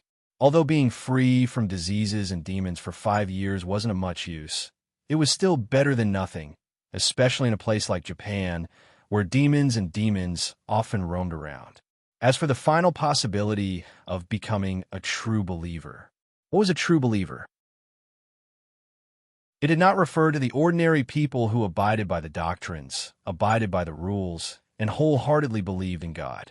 Instead, it referred to the guardian knights standing behind and on both sides of the archbishop, or those unknown priests and bishops who had special powers. They were people who could be recorded in the church's register. Of course, there was a slight chance, but without receiving the church's training from a young age and obtaining the cultivation method, it was completely wishful thinking to really rely on this slight chance to become a special person. However, as the saying goes, having a chance was better than having no chance at all, wasn't it? As a loyal lamb serving the Lord, this is what you deserve. Archbishop Andrew smiled. All right, go and hand over the information to us. Archbishop Andrew then instructed. Yes. Patrick responded respectfully and quickly walked to a wall at the side. He moved the oil painting to reveal the white wall behind it. He reached out and pressed, and the wide square white wall immediately sank into the inside of the wall. From the right side of the wall, it disappeared into the wall, revealing a small safe inside. Patrick entered the password and opened the safe. He took out a stack of documents from the safe and returned to Archbishop Andrew's side with both hands. He respectfully handed the documents over. Andrew received the documents and lowered his head to flip through them. Then, a blurry photo of Sei Ito, which should have been taken secretly, appeared in front of Andrew's eyes. Andrew, who had already seen the clear version of Sei Ito's photo, did not mind it. He moved it to the side and looked at the paper documents and other photos below. Most of the information was about the situation in Akakarino City. The photos were of artificial angels obtained from who knows where, as well as the current map of Akakarino City. In short, everything about Akakarino City was recorded in those few documents. It was obvious that this group of people from the church did not come here for a friendly visit. They came here with a goal against Akakarino City. As for the reason, it had to be explained after, say, Ito screened the Samsara Travelers some time ago. Before the screening of the Samsara Travelers, the Black Sphere team had a large number of people. Basically, every team from every country had enough experienced warriors. Therefore, when they carried out the mission set by, say, Ito to target the church's branches in various countries, they performed well. Therefore, the church's people were held back. In order to protect the various branches of the church was temporarily unable to mobilize capable people to deal with the problem of Sei Ito, who summoned angels. However, after the screening of the Samsara Travelers, the number of members of the Black Sphere team suddenly decreased sharply. Even if a large number of new people joined every day as replacements, it would still take a long time for them to form a certain level of combat power. Therefore, the pressure on the church was reduced sharply. This gave the church the ability to mobilize a group of knights to carry out the exploration or annihilation missions that they had put aside for a long time. Exploration, needless to say, was to get in touch with, say, Ito, who was under the protection of an angel, and see if they could strive to pull him into the church and get a legendary fighter for free. As for annihilation, since you are not willing to return to the Lord's embrace with the angel, then you can leave this world with the angel. After about 10 minutes, Andrew, who had finished reading the documents in his hands, passed them to Archbishop Mark, who was beside him. The latter reached out to take the documents and lowered his head to read them.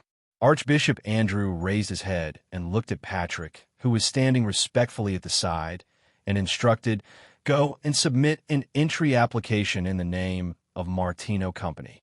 The so-called submission of the application referred to submitting an entry application to the official organization of Akiyuko City. Only those who had obtained permission to enter the city could successfully enter Akiyuko City through the exclusive passage opened by Akiyuko City. Otherwise, no matter who they were or what they were doing, they would not be able to enter Akiyuko City.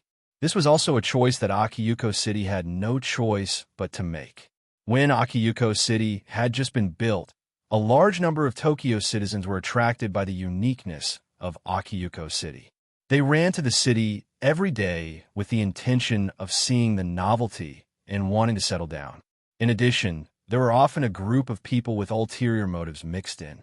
Even if the security of the city was jointly handled by the multifunctional robots and hovering in the sky, the security in the city was still a little worse. Therefore, in order to prevent similar situations from happening in the future, the Akiyuko City government directly set up guard posts at every intersection after obtaining the authorization of Erica, who was in charge of managing the city at the time, to stop those who were bored and unnecessary. Only then did Akiyuko City regain its peace. Chapter 1444. Generally speaking, the application process was very fast. As long as one provided valid documents and identity information, one would be able to obtain a temporary 3-day permit to enter the city on the same day. Of course, if one wished to stay for a longer period of time, one could make a special appeal and obtain an extension of the permit. As for those foreign visitors who were unable to verify Little Dream's information, which was connected to the entire Japanese government network, it was very simple. As long as they obtained the relevant person's guarantee, they would be able to obtain a permit. The only difference was that the permit could not be extended and the area of movement was limited. Thus, 3 days later, Hideko Nakayama, the manager of the Public Relations Department and the guide for the inspection team from Martino's head office, led Archbishop Andrew and a dozen others to the Akiya Autonomous Region located in the western part of Tokyo. Under the influence of the multifunctional application-type robots produced by a certain technology company in Akiryu City, Tokyo's traffic had been improved. It only took about half an hour for the bus to arrive at the checkpoint connecting the Akiryu Autonomous Region and Tokyo. This checkpoint was similar to a highway toll booth, but unlike a toll booth, there were no sentry booths here. There were only automatic railings used to block the road, multifunctional combat robots used as guards, and surveillance probes used to verify and attack laser weapons. The checkpoint was sandwiched in the middle by thick alloy walls that were more than 15 meters tall on both sides of the road. "Show your permit number," a female electronic announcement sounded. 300-985-7621, Hideko Nakayama hurriedly said. As soon as the announcement was made, the virtual screen suspended above the checkpoint immediately jumped, and the half-length photos of 15 people, including Hideko Nakayama, Archbishop Andrew, Archbishop Mark, and others appeared. At the same time, a colorful beam of light penetrated the space inside the bus and scanned the bus and its passengers from head to toe. During the scanning process, the dozen or so knights instinctively tensed their bodies, ready to attack at any time. As the main personnel, Andrew and Mark exchanged glances, then waved their hands behind them in a relaxed manner. They gestured for the others to relax. "Your identity is qualified. You may enter." The female electronic voice sounded again. "You have 72 hours to stay in the city. Please take note. Otherwise, we have the right to forcibly expel you from the city." Then, accompanied by the sudden sound of exhaust, the obstacles in front of the bus quickly retreated to both sides, presenting a barrier-free road to the bus driver. The bus driver did not hesitate. He immediately released the handbrake and stepped on the accelerator, starting the car and driving toward Akikono. Unbeknownst to them, the moment they were scanned by the laser, 2 sets of information were sent through the network to Akiya City's Special Human Services Administration and Little Spirit Dream. Little Spirit Dream then copied the information and sent it to the city's security network. Let's put it this way. From the moment they passed through the checkpoint, Jinru, and set out for Akizurano City. As a result, they became the focus of surveillance for certain departments and combat robots in Akizuya City. After driving for about 10 minutes, the bus officially entered Akizurano City. In an instant, A bustling modern building appeared in front of Archbishop Andrew, and the rest through the window of the moving bus. In Akakuruno City, high-rise buildings with novel designs and logical plans could be seen everywhere. The roads were wide and clean, without a single bit of trash. Furthermore, one could often see a barrel-shaped cleaning robot with a ball of brush at the bottom moving around, constantly cleaning the road. The traffic environment was extremely good. Almost every distance, one could see a barrel-shaped robot like the one seen on the streets of downtown Tokyo, floating in the air, directing traffic. As for public security, although there were no criminal incidents, there must be a unique management system that stabilized the public security environment. In addition, there were often decorative fountains in the city or artistic buildings that played soft music. They provided a good living environment for the residents of the city. In general, the first impression that Akakuruno City gave people was that it was clean, generous, and comfortable. It made people want to settle down here. By the way, I heard that you can see angels here. Why didn't I see them? Archbishop Andrew looked at the empty sky outside the window. Then, he turned his head and asked Nakayama Eiko, who was sitting in front. Angels? There was indeed a period of time on the internet that there were angels protecting Akakuruno City. Because of this, some people even gave Akakuruno City the name of Angel City. However, that was quite a long time ago. Not many people talk about this anymore. Why, Mr. Andrew, are you interested in such rumors? Nakayama Eiko explained, then asked curiously. I'm a Catholic, so when I heard that there were angels here, I wanted to come and take a look. This is also the reason why I came to this city, Archbishop Andrew said with a smile. I see, Nakayama Eiko said with a look of realization. At the same time, she thought to herself, no wonder these people from the head office want to come here. Then, Nakayama Eiko told Andrew about the rumors about angels for a while. Then, the bus arrived outside a 20-story hotel and stopped. Welcome, the doorman greeted Nakayama Eiko, Archbishop Andrew, and the others who had alighted from the bus. Then, he took the initiative to step forward and reached out to pick up the box in the hands of a knight behind Andrew. However, at this moment, the knight suddenly turned his head and looked at the doorman with a warning gaze. What kind of person was the knight, and what kind of person was the doorman? Hence, the doorman was immediately intimidated by the knight's oppressive and sharp gaze. His legs turned to jelly, and he fell to the ground. Are you all right? Archbishop Andrew asked the doorman, who was still in a daze, as he reached out his hand in a friendly manner. I'm fine. The doorman hurriedly shook his head and said. He then got up and stopped trying to pick up the box. His legs were trembling as he led Archbishop Andrew and the others into the wine hall. When they reached the front desk, he ran out of the hall as if he was fleeing. At this moment, Nakayama Eiko spoke to the service staff at the front desk and reported the room number that they had booked through the internet. She then took the key and led Andrew and the others upstairs in the elevator. This is the place. Nakayama Eiko opened the door of a presidential suite with the concierge's key and stood at the side to make way for them.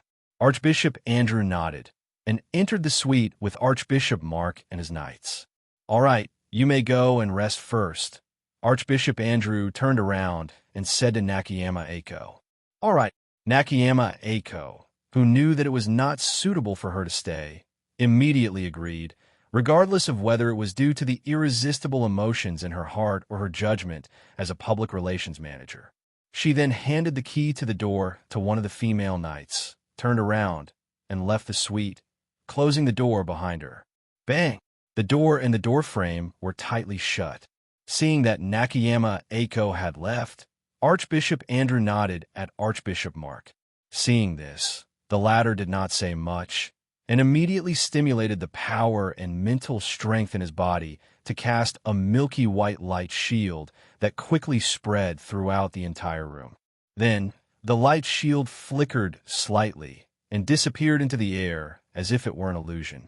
Light barrier, a protective energy barrier that could shield one's aura, cut off sound, explore and expel evil, and had a certain degree of defensive power and its own concealment function. It seems that we have to change our plan, Archbishop Andrew said as he looked at Archbishop Mark. I don't think it's necessary. Although the expected angel has disappeared, it doesn't have much of an impact on our mission this time. It's just that there are some deviations in the part that I'm originally in charge of. You can continue to follow the plan that we made when we came here and meet the Eastern legend named Sei Ito. Archbishop Mark shook his head and rejected the idea. However, based on the information that we have now, I'm not optimistic about the recruitment plan. Yeah, no legendary mage would choose to submit to others unless they're at the end of their rope, Archbishop Andrew said with a bitter smile. However, since the Pope has given such an order, we have to give it a try, even if we know that it's impossible to succeed. In that case, I can only wish you to be careful. After all, although you have the powerful power that the Pope has given you, you're still just an Archbishop-level powerhouse before you activate that power, and not a legendary mage, Archbishop Mark said with a shrug. The so-called Archbishop level was level S in the international system. The legendary level above, it was the Pope. The Archbishop level below, it was level A. The Bishop level was level B, and the assistant bishops and priests below them were level C and level D respectively. Of course, that was just a rough estimate. Due to the different positions and titles in the church, there would sometimes be several titles for the same level. For example, a cardinal who is also level S would not necessarily be much stronger than a bishop in terms of power apart from having more authority than an archbishop. Perhaps he would just have more secret techniques. After all, authority and status sometimes meant that he would be able to receive benefits. Don't worry, Mark. I'll cherish my life. The Lord still needs me to shepherd lambs for him, especially when that day is coming, Archbishop Andrew said with a smile. However, when Archbishop Mark heard the words that day, he couldn't help but have a sullen expression on his face. Seeing this, Archbishop Andrew stood up and leaned over to pat Mark's shoulder to comfort him silently. He then straightened his body and walked to the box that was placed at the side and protected by two guardian knights. He leaned over and activated the spell on the box with the energy in his body. After opening the box, he took out an ancient-looking parchment scroll and placed it in his arms. Chapter 1445. P.S. Thank you to NXCX for your precious monthly votes. Thank you to NXCX for your tip. There were a total of 2 items in the box.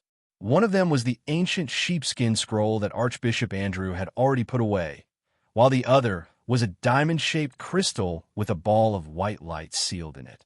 One end of the crystal was connected to a string made of a strange silver-white material. After putting away the sheepskin scroll, Archbishop Andrew reached out to take out the pendant and handed it to Archbishop Mark. Archbishop Mark took the pendant and hung it around his neck. "Let's go," Archbishop Andrew said. "May the Lord be with us," Archbishop Mark said softly. As he prayed, another ball of white light spread out from Archbishop Mark's body. In the blink of an eye, it shrouded everyone in the room, including Archbishop Andrew. Prayer technique. Effect: increases luck, mental energy, and energy circulation frequency. Archbishop Andrew nodded and called out to all the guardian knights before leaving the hotel room with Archbishop Mark. Without informing Hideko Nakayama, they boarded the tour bus that the hotel had prepared for them and moved towards the Ito Shrine, one of the famous scenic spots in Akizurano City. After driving for about 10 minutes, the bus finally arrived at an empty space at the foot of the mountain where Archbishop Andrew and the rest were dropped off. "It's the barrier from the east," Archbishop Mark said as he looked up at the sacred mountain. "Is it dangerous to us?" Archbishop Andrew asked. Clearly, he was not as knowledgeable as Archbishop Mark when it came to barriers. Otherwise, he wouldn't have asked such a question. This barrier is currently in a half-activated state. As long as we don't enter through any abnormal means, it won't be able to defend against the barrier. Basically, it won't come into contact with the defensive mechanism of the barrier, so it's considered safe. Archbishop Mark carefully observed the spiritual light around the sacred mountain that was not visible to the naked eye. "That's good," Archbishop Andrew said. Archbishop Andrew said as he adjusted the suit that he was wearing for disguise. He then held his head high and led Archbishop Mark and the guardian knights to the stairs that led up the mountain. They walked up the mountain step by step. At the same time, in a house in the backyard of the shrine at the top of the mountain, Ito, who was meditating, suddenly opened his eyes, and a cold glint flashed in his eyes. Next, Ito sneered silently and stood up from the ground. He walked out of the room, changed his shoes, and walked to the front of the shrine's main hall in the front yard. With his hands behind his back, he looked at the mountain gate below the huge torii with a cold expression and waited for the arrival of Archbishop Andrew and the rest. However, with the appearance of Ito, the few tourists in the shrine immediately seemed to be affected by something. All of them left the shrine in a daze. As a result, the originally lively shrine quickly became quiet in less than a minute. Only the crisp tinkling of the wind chimes echoed in the shrine from time to time. Sorcery dispels idlers. Effect excludes non-special people. Ito did not have to wait for long. About 2 minutes after all the idlers left the shrine, Archbishop Andrew and the rest appeared in front of Ito. They saw Ito, who had been waiting for them for a long time. Archbishop Andrew and Archbishop Mark did not seem surprised at all.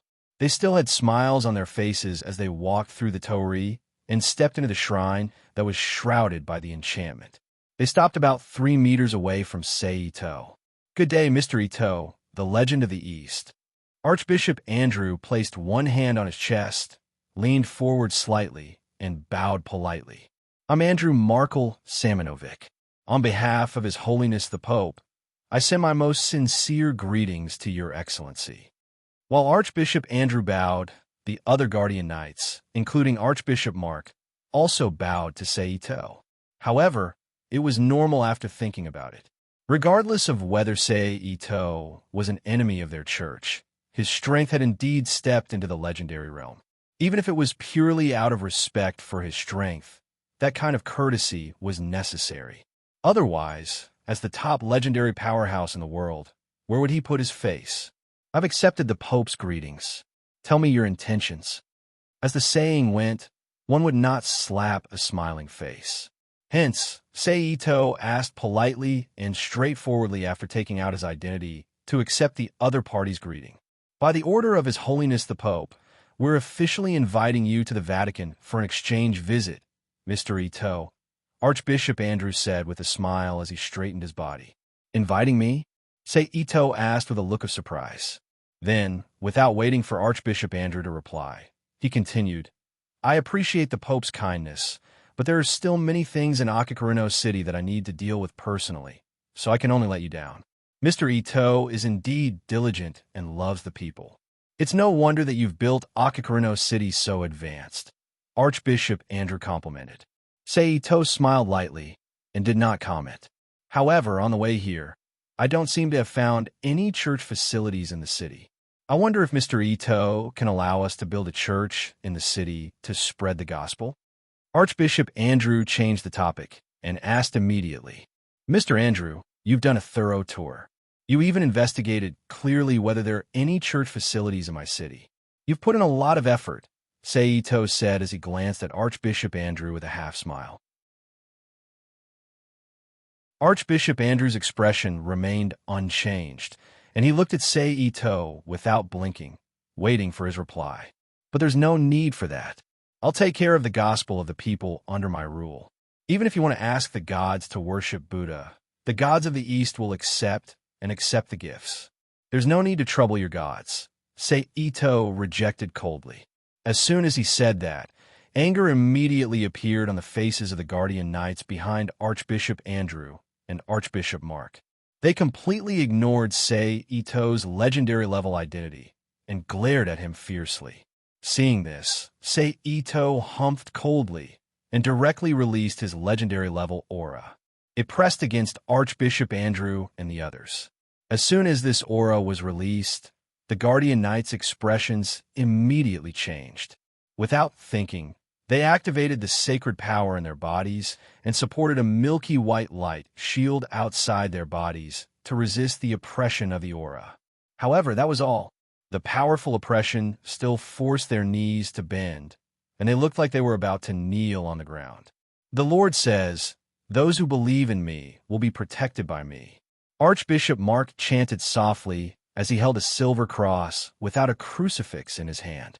In an instant, a light shield spread out with Archbishop Mark as the center, enveloping everyone. Amen. The guardian knights, who were covered by the light, responded. In the next second, an even more intense, milky white light bloomed from their bodies. It emitted a gentle aura of light and completely blocked Sei Ito's aura. The usual Catholic technique, joint forces. Mr. Ito, are you preparing to become enemies with the Catholic Church? Archbishop Andrew no longer had a smile on his face. He looked at Ito Sei with a serious expression and asked softly. However, before Sei Ito could speak, Don Ito walked out from behind the shrine and asked, "Achun, what's the matter?" He looked at Archbishop Andrew and the others with a serious expression and asked, "Nothing, you can go back to the house. I'll handle this." Sei Ito chuckled. "Yes, but Achun, if these guys from the West are too greedy, there's no need to care. Just destroy them." Don Ito retracted his gaze. He looked at Sei Ito and said domineeringly, "Got it." Sei Ito smiled. Don Ito glanced at Archbishop Andrew and the others again, then turned around and returned to the house behind the shrine. However, with the old man's interruption, Sei Ito, Archbishop Andrew, and the others stopped and returned to their original state. "If there's nothing else, please leave." Sei Ito looked at Archbishop Andrew and the others and said calmly, "Then I have one last question for you, Mr. Ito. Please explain about the angels that appeared in the sky above your city when the monsters were wreaking havoc on the world last year." Archbishop Andrew said with a smile, "Angels? What angels?" "I don't remember any angels appearing in my city." Sei Ito played dumb. He then changed the topic and continued with a look of disdain. "And even if there really were angels, it doesn't seem to be the fault of the Catholic Church. Since when did angels become the private property of the Catholic Church? Angels are the servants of the Lord. Unless they are summoned by us, we have the right to supervise and manage all angels that descend to the mortal world on their own. This is the right that the Lord has given to us, the lambs.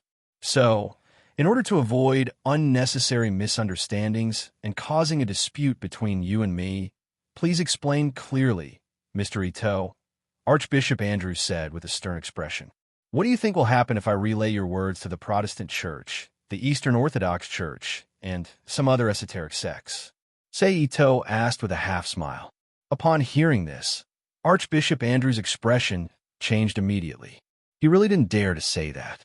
Although the Catholic Church was currently the world's largest religion with more than 1.2 billion believers, it didn't mean that they were absolutely invincible. At the very least, in terms of craziness, the existence of the Eastern Orthodox Church was already a headache for them. If they were to really go to war with the esoteric sects that followed the ancient teachings, it would be hard to say what the final outcome would be. Mr. Ito, are you sure you want to have a conflict with the Catholic Church?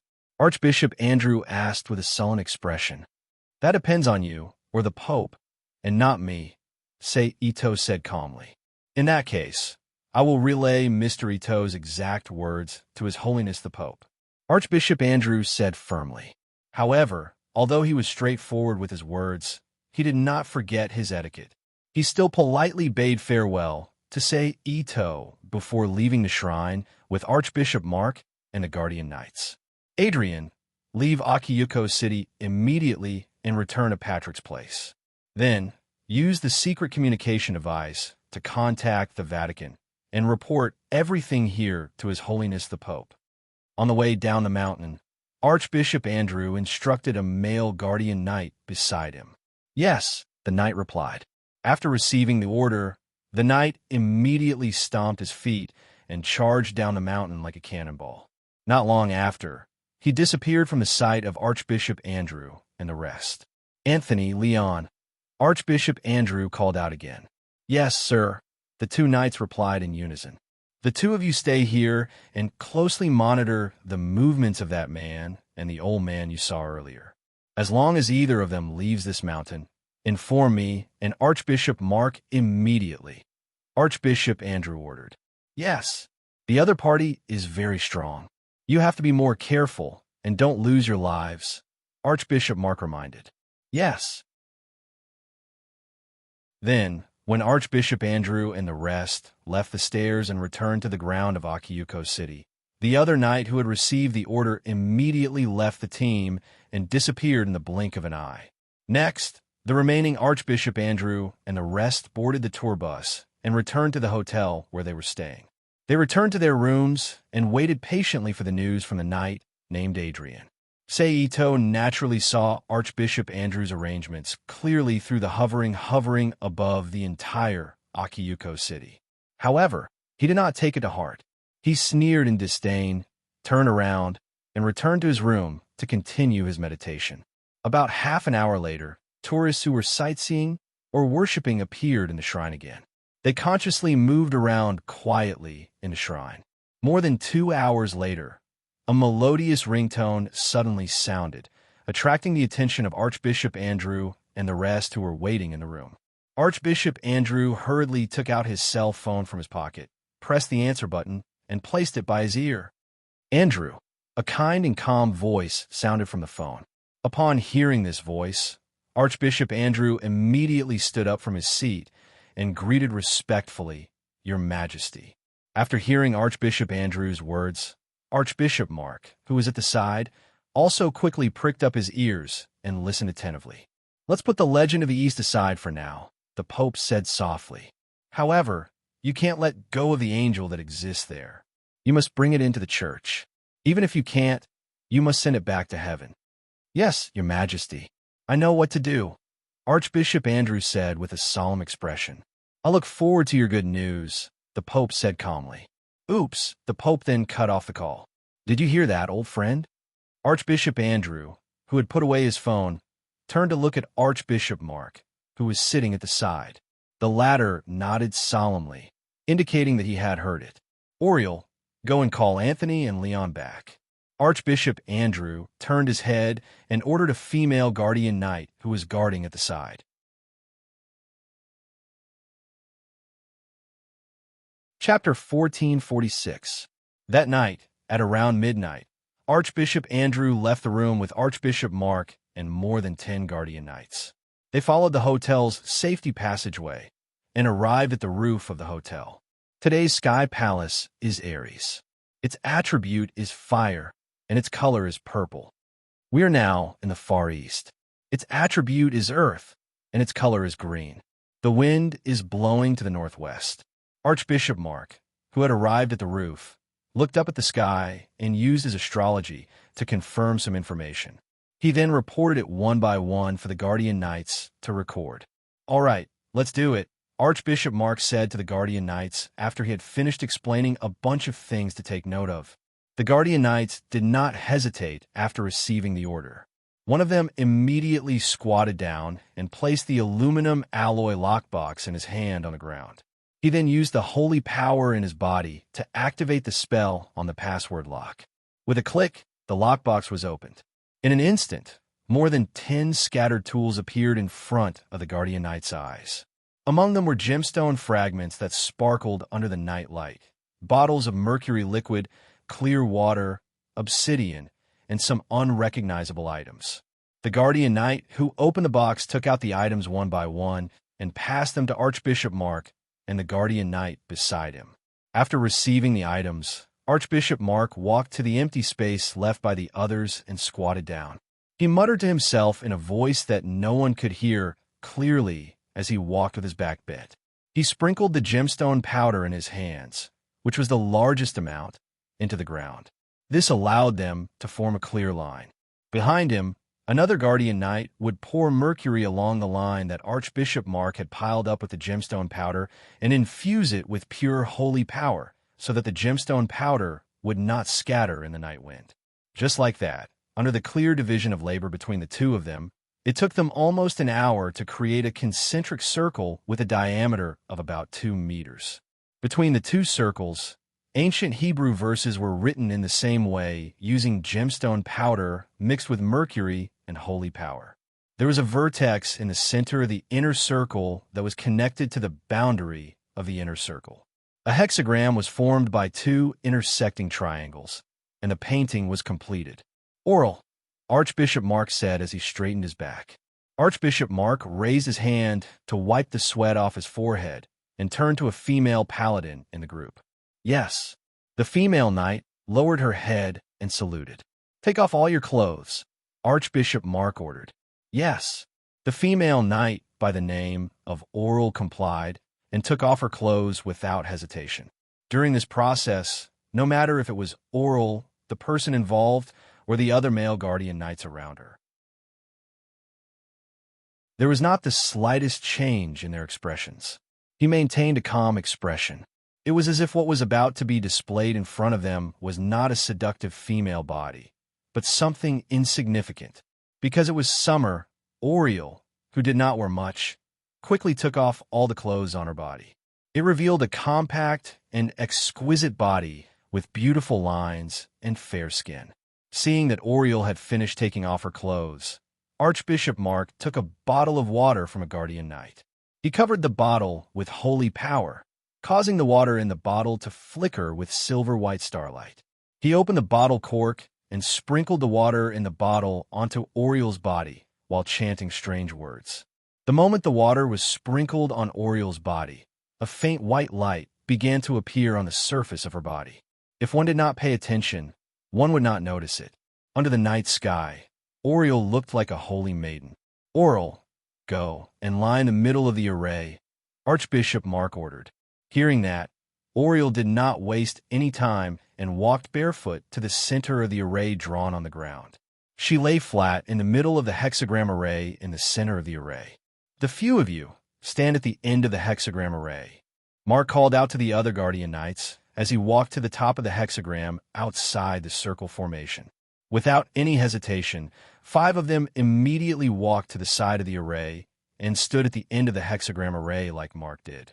Recite the Gospel of Matthew, Archbishop Mark ordered.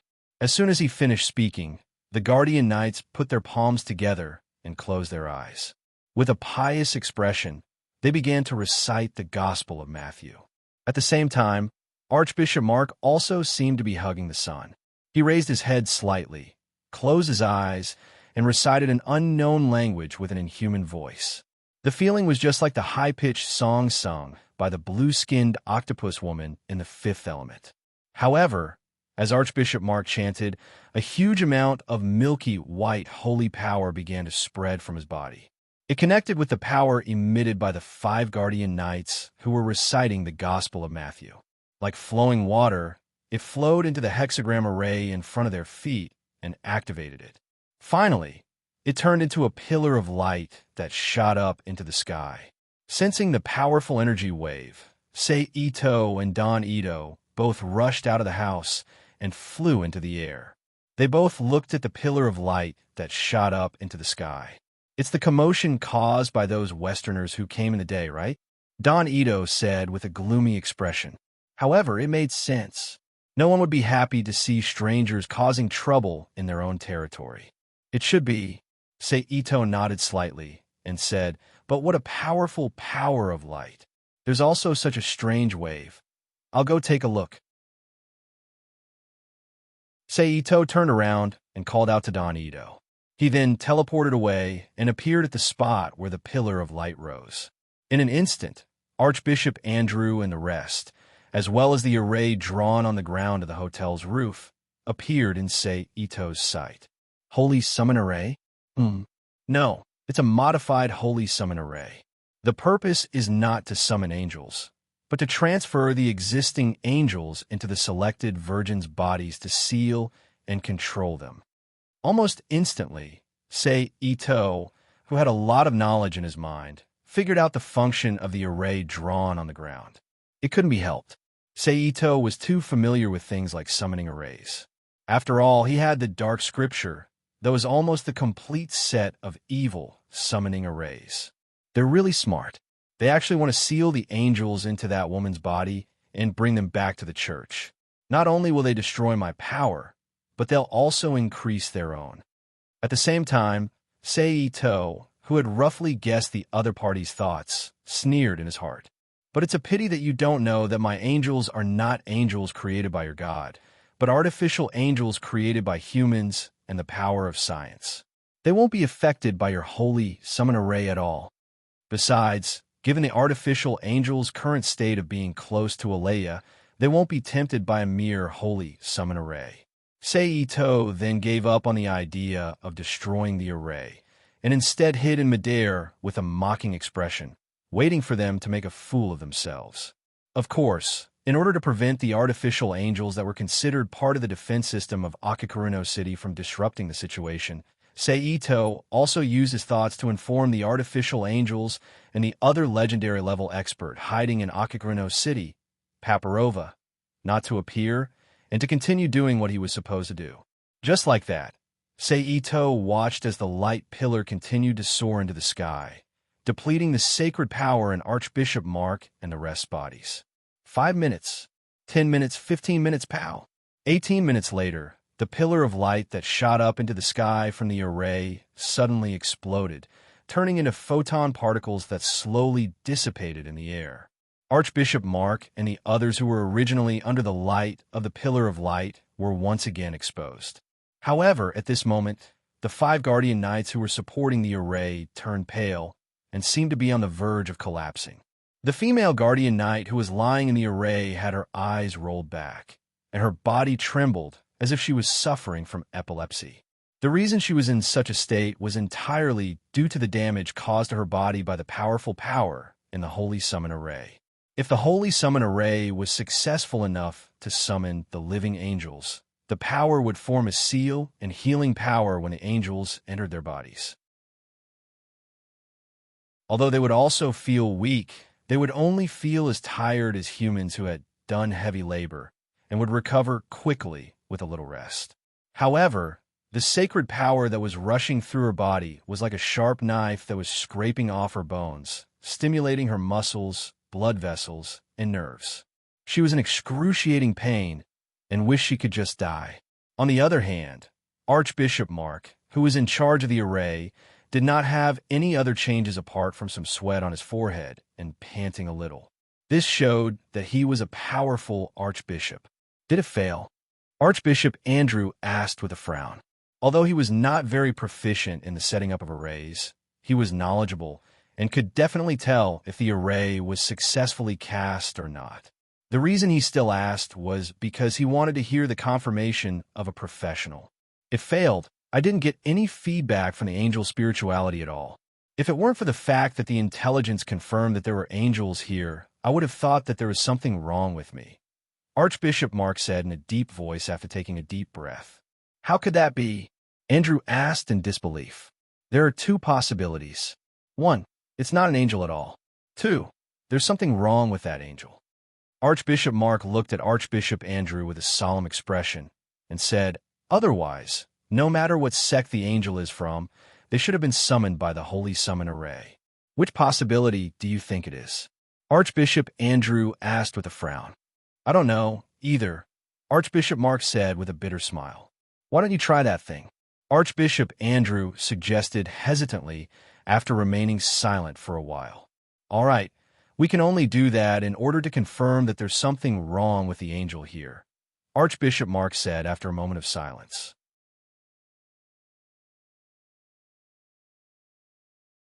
Chapter 1447.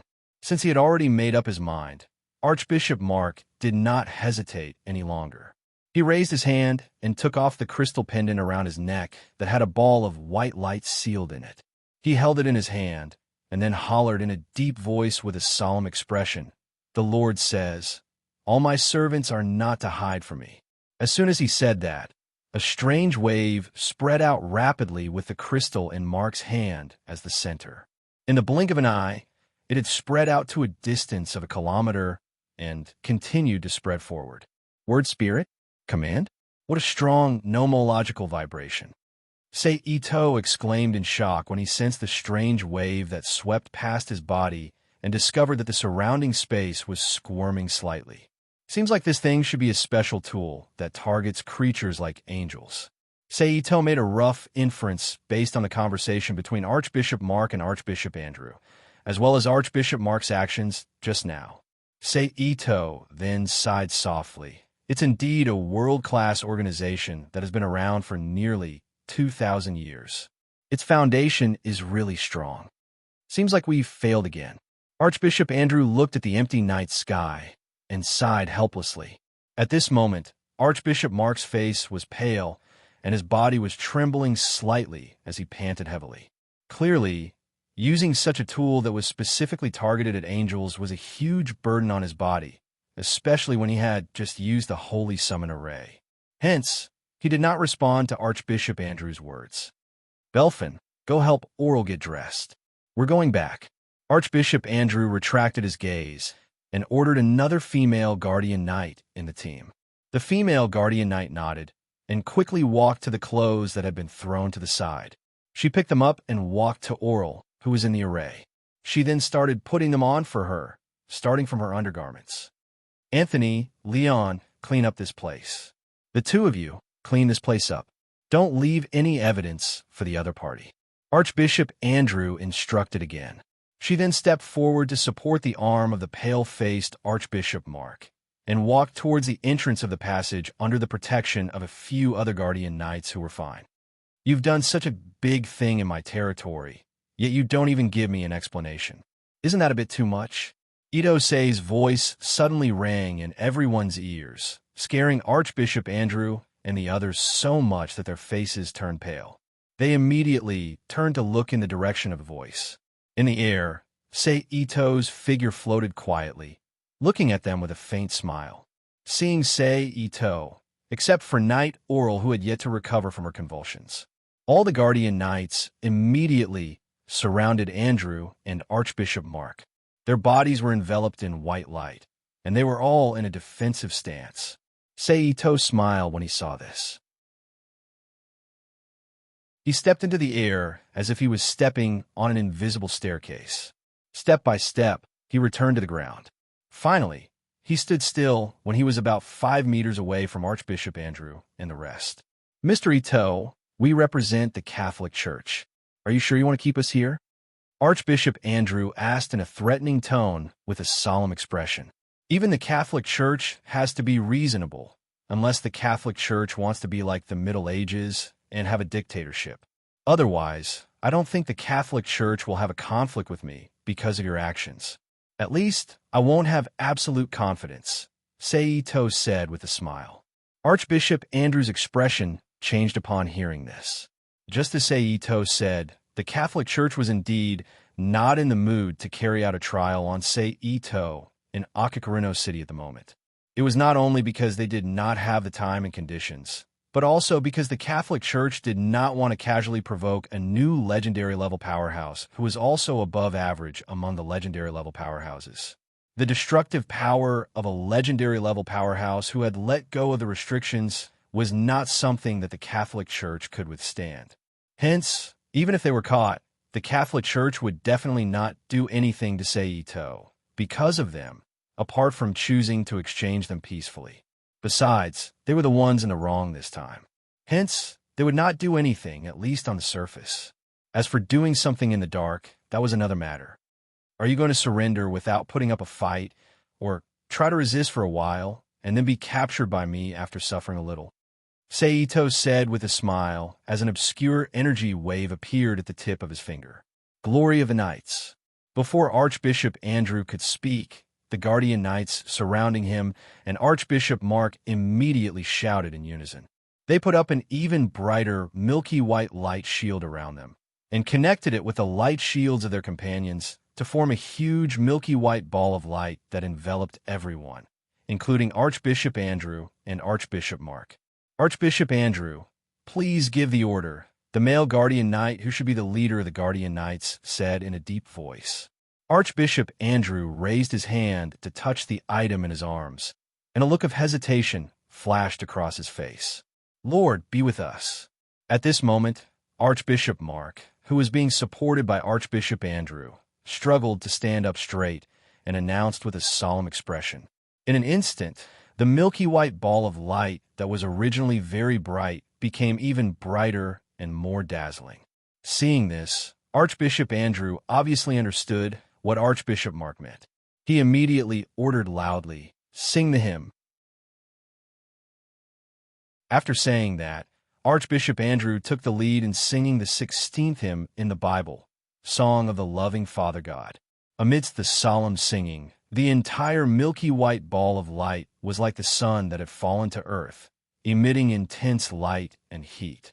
It stirred the surrounding air into thunderclouds and released powerful thunderbolts that struck Sei Ito's body. With a thought, Sei Ito's mind, the thunderbolts that were about to strike his head seemed to have been blocked by an invisible barrier and spontaneously dispersed. Resonance of the rules, thunder, dissipation. Next, Sei Ito stretched his arm forward, and the front half of his forearm instantly disappeared into the air. In the next second, it appeared in the milky white ball of light and grabbed Archbishop Andrew's neck. Void space traversal.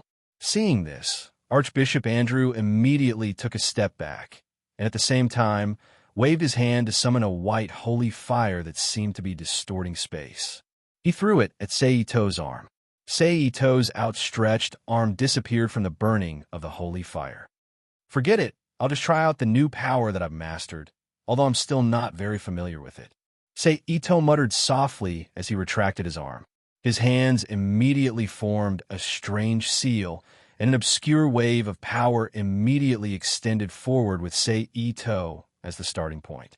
It enveloped the milky white ball of light almost in the blink of an eye. During this process, all the thunderbolts that fell from the sky into the area of the obscure energy wave seemed to have been frozen in place and were suspended in the air in their original positions. Forbidden Ghost Spell, Time Stop. At the same time, the white energy flames on the milky white ball of light that looked like flames also paused and stopped floating. Of course, Archbishop Andrew and the others, who were under the protection of the milky white energy, also stopped moving under the power that could stop time. The only difference was that due to the obstruction of the milky white energy, when the power of time stop landed on Archbishop Andrew and the others, it did not completely stop time. Instead, there were some flaws that allowed time to flow on their bodies. However, the ratio was exaggerated. At the very least, even with the speed of thought, the current situation on their bodies was several times slower than that of a snail, let alone blinking. Immediately afterwards, Sei Ito, who had his hands spread apart, stretched out his arms and spread his 5 fingers towards Archbishop Andrew and the others who were restrained by the time shackles. 5 obscure and dark spatial powers immediately appeared around the milky white energy ball of light. They then changed from lines to surfaces and finally formed a pentagonal 3-dimensional crystal that covered the outside of the milky white ball of light. As Sei Ito closed his fingers, it quickly compressed inward.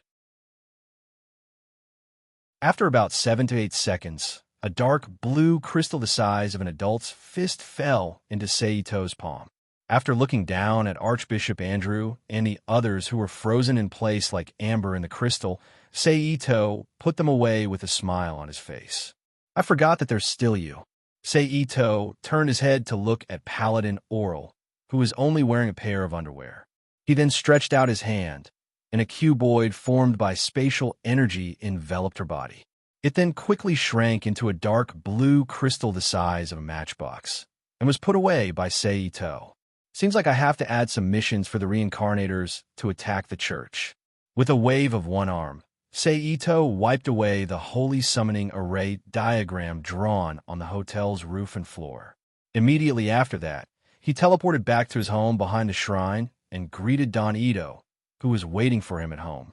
He then returned to his room and continued to experience the changes related to the Keto forbidden technique. Time stop. Nothing happened for the rest of the night, and time passed smoothly until the next day. Clang, clang, clang. There was a series of knocks on the door. Knock. With a soft sound, Hideko Nakayama, who was in charge of entertaining Archbishop Andrew and the others, appeared from behind the open door. She was wearing flesh-colored stockings and a gray short skirt and suit. "You are?" Hideko Nakayama asked with a puzzled expression as she looked at the 2 strangers in front of her. "We're from the Foreign Personnel Supervision Office of Akiyu City.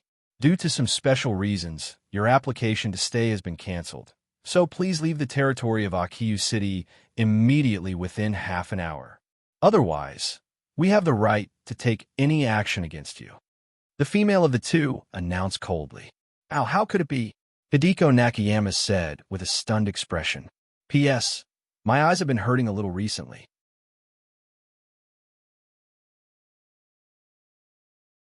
Chapter 1448. P.S. Thanks to Halcyon for his precious monthly votes, and my harem has a lot for his reward. In another world. At this time, more than 10 days had passed since Shinya, Shun Luoyin, and the others led the Nanyang Dojin to destroy Wu Jun High School.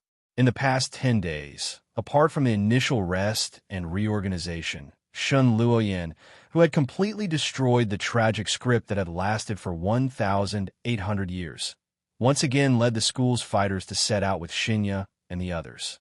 Other than Taisher Ciz, Yangzhou College, Yuzhou College, and a half-destroyed Jingzhou College, who claimed to be permanently neutral, were eliminated. While eliminating the insignificant side characters, they also obtained a large number of fighters' jade. Of course, this was also because they didn't have enough time. If they had 10 days to half a month, it wouldn't be impossible to completely clear out all the minor academies in the Guangdong region, leaving only Chengdu, Xuchang, and Luoyang behind. Let's go and see the so-called Great Fighter Assembly. Shun Luoyin looked at Shinya and smiled. "Let's go," Shinya said sternly. Immediately, Shinya, Yi, Naga Kenyao, Nanzhou Norisera, Chendan Thousand Kages, Shun Luoyin, and the others, plus Lu Su Zijing, Lu Sun Boyan, and other Nanyang Dojin who were willing to join the fun, all moved to the Great Fighter Assembly's venue. The location of the venue was reasonable. It was a place that was about the same distance from every school that could participate in the assembly. Therefore, it didn't take long for Shinya and the others to arrive at the arena. This was the riverbank of a man-made river that was often seen in Japanese anime. On one side of the riverbank was the slowly flowing beaching river, and on the other side was a sloped flood control embankment. In the sky above the embankment and the opposite side of the river, a stone bridge spanned the two sides. It was unknown whether it was because of special attention to the recently active Nanyang High School or some other reason, but on the embankment beside the riverbank that was used as the venue for the competition, dozens of fighters from other schools that had not been destroyed gathered there. They looked down at Shinya and the others who walked into the arena from above. At this point, the Southern Sun Warriors who came to join in on the fun, the strategist Shun Luoyin, Lu Su Zijing, Lu Sun, and Bo Yin left Jinyi and the others and walked up the embankment. Not long after, 4 men and 1 woman arrived at the arena, radiating intense fighting energy. They faced off against Zhang Yi and the others. They're from Yuzhou University. The contestants are all here. Why isn't the referee here yet? Have you forgotten? Originally, the referee chosen to be the strongest fighter in Jingzhou, Kuai Yu. However, 2 days ago, Jingzhou had been destroyed by the current leader of Nanyang, Zhang Yi. Therefore, Kuai Yu, who was the referee, had been hospitalized and could not come. Therefore, there was news from Luoyang that there would be no referee for this competition. That is to say, no matter what method you use, as long as you could defeat your opponent, you win. The fighters on the embankment discussed in low voices. Zijing, introduce me to the people in the crowd who are worth paying attention to. While the others were discussing, Shun Luoyin instructed Lu Su Zijing beside her. Yes, because of the recent changes, Lu Su Zijing, who is no longer obsessed with the so-called tragic fate, also extinguished the thought of assisting Sun Tzu in the future. Instead, he focused on assisting Zhang Yi and the others to complete their hegemony. Therefore, after hearing Shun Luoyin's order, he immediately nodded and agreed. Sir, please look. The long-haired woman with a long saber over there is Chengdu's special A-class fighter, Guan Yianchang, who has the title of Warrior Saint. Lu Su Zijing used the smallest movement to point at a long-haired girl standing beside a smoking man with short, dyed blonde hair. She was wearing a sailor suit and holding a long-handled broadsword with a cloth covering the front part of her head. The one next to her is Xuchang, Cao Cao's most trusted strategist, ghost schemer Guijia. Next is Xiahou Dun Yuanrang, Luoyang Hua Xiong, Liangzhou's Han Sui, Wu Wei's Zhang Xiu. Lu Su Zijing explained the identities of the warriors who inherited the heroic spirits and names of the three kingdoms from 1,800 years ago. I didn't expect to see the monarch of Nanyang here. Among the 5 people from Yuzhou University, the one who came was about 175 meters tall.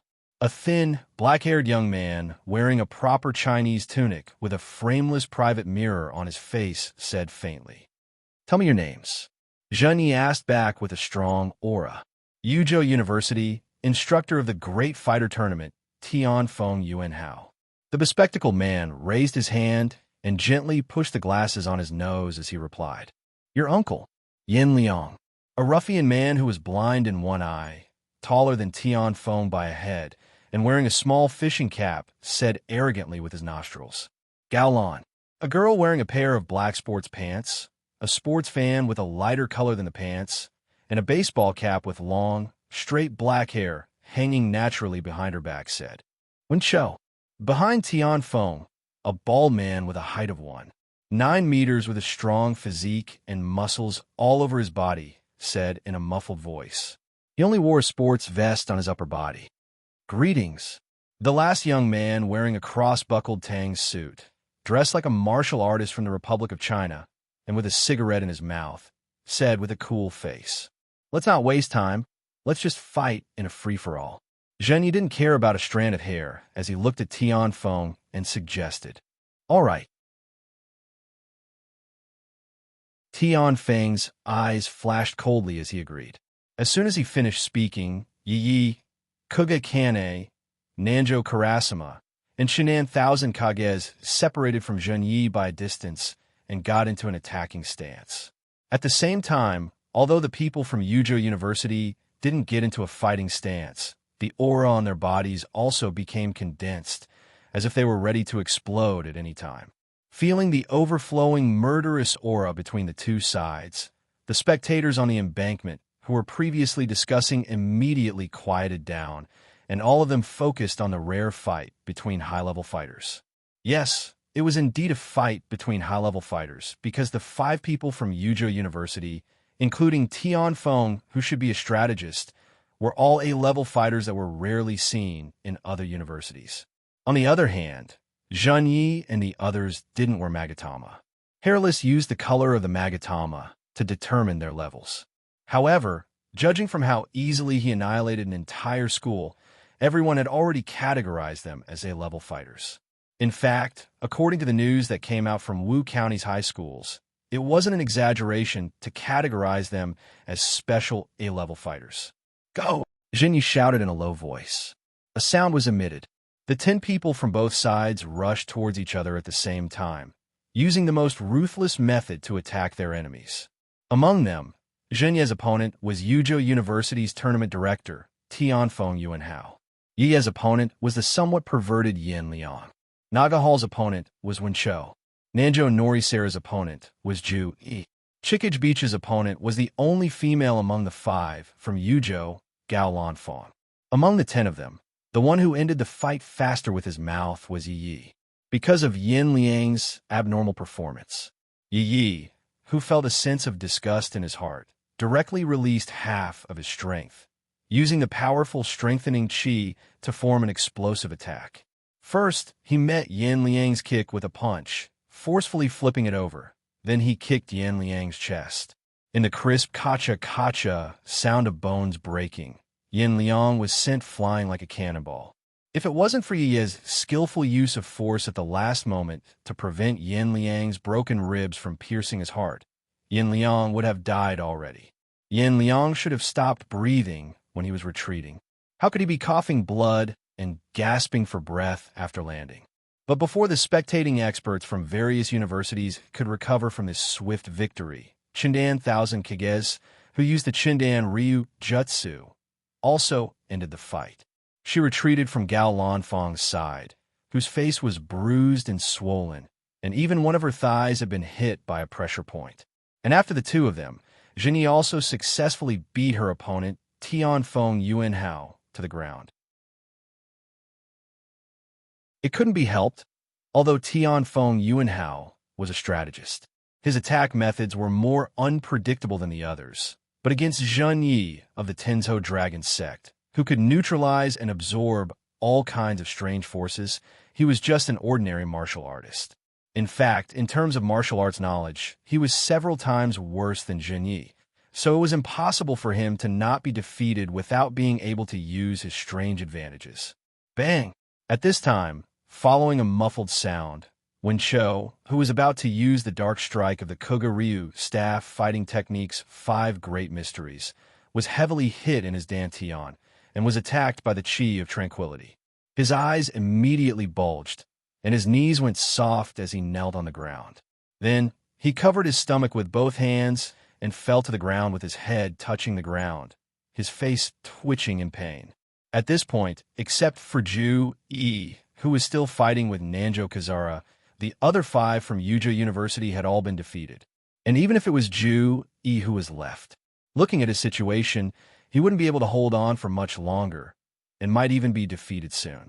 This was because Zhu Yi, who had used the throwing knife technique to perform a long-range attack, had indeed left many fine wounds on Nanjo Nora's body.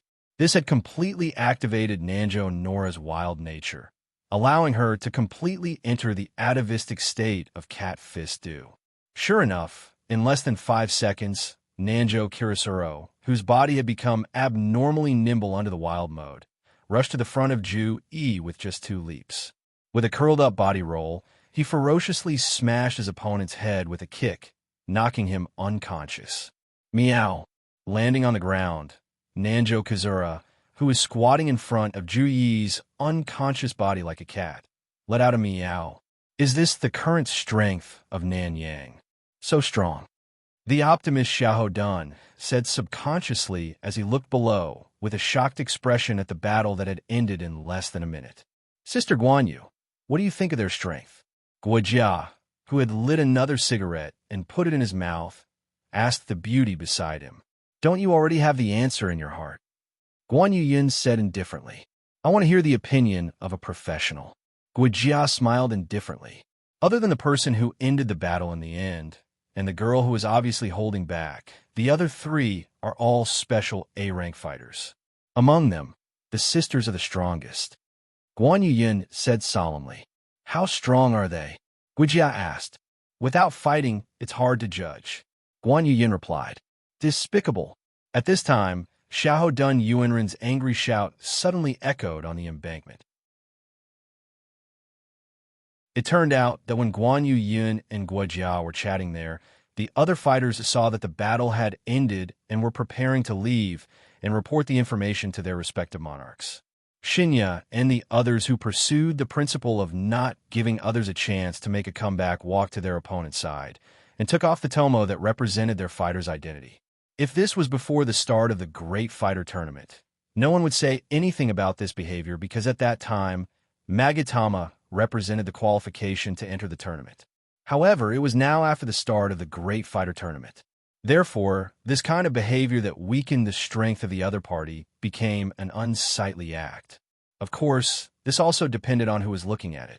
In the eyes of a sinister strategist like Guojia, this kind of behavior was completely fine, and even a trace of praise flashed in his eyes. But the next change made Guojia a little uneasy. After taking off the tomo, Shinya and the others nodded to each other and jumped up the embankment together and launched an attack on the fighters who were about to leave and were attracted back by Xiahou Dun Yuanren's shout.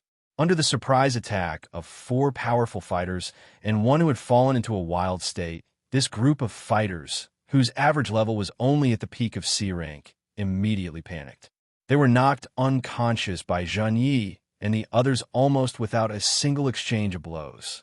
At the same time, the Nanyang fighters on the side, who originally wanted to join in the fun, also instinctively attacked the fighters from other schools after Shenluoyin's shout.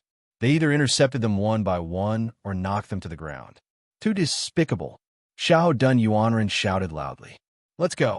Guojia did not hesitate to pull Xiahou Dun Yuanren's collar, and he ran away with a burst of energy under his feet. Similarly, several other masters in the field also ran away one after another, taking advantage of the chaos in the crowd to escape into the distance. Xiao, xiao, xiao, xiao.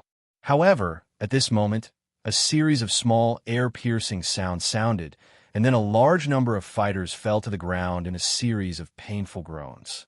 Among these people, the ones who were most affected by these small, air-piercing sounds were those who were preparing to leave and just happened to rush in the direction of Shen Luoyin. Continue. Shen Luoyin flipped her hand and took out a lot of needle-sized hidden weapons the size of embroidery needles and threw them at the people who were trying to break out of the encirclement. At the same time, she ordered Lu Su Zijing and Lu Sun Boyan, who didn't have much close combat power. Although these embroidery needles were very small, there was a lot of anesthetic on them. Generally, as long as a person was hit by 3 needles in a row, they would quickly fall under the influence of the anesthetic, and then quickly pass out until the effect of the anesthetic wore off. Although fighters had high resistance, because of the energy in their bodies and their strong bodies, they still couldn't withstand the continuous care of many silver needles. So even if they ran a distance, they would eventually pass out on the side of the road because of the blood flow in their body, waiting for Shen Luoyin and the others to pick them up. After about 3 minutes, the chaotic battle started by Zhang Yi and the others finally came to an end.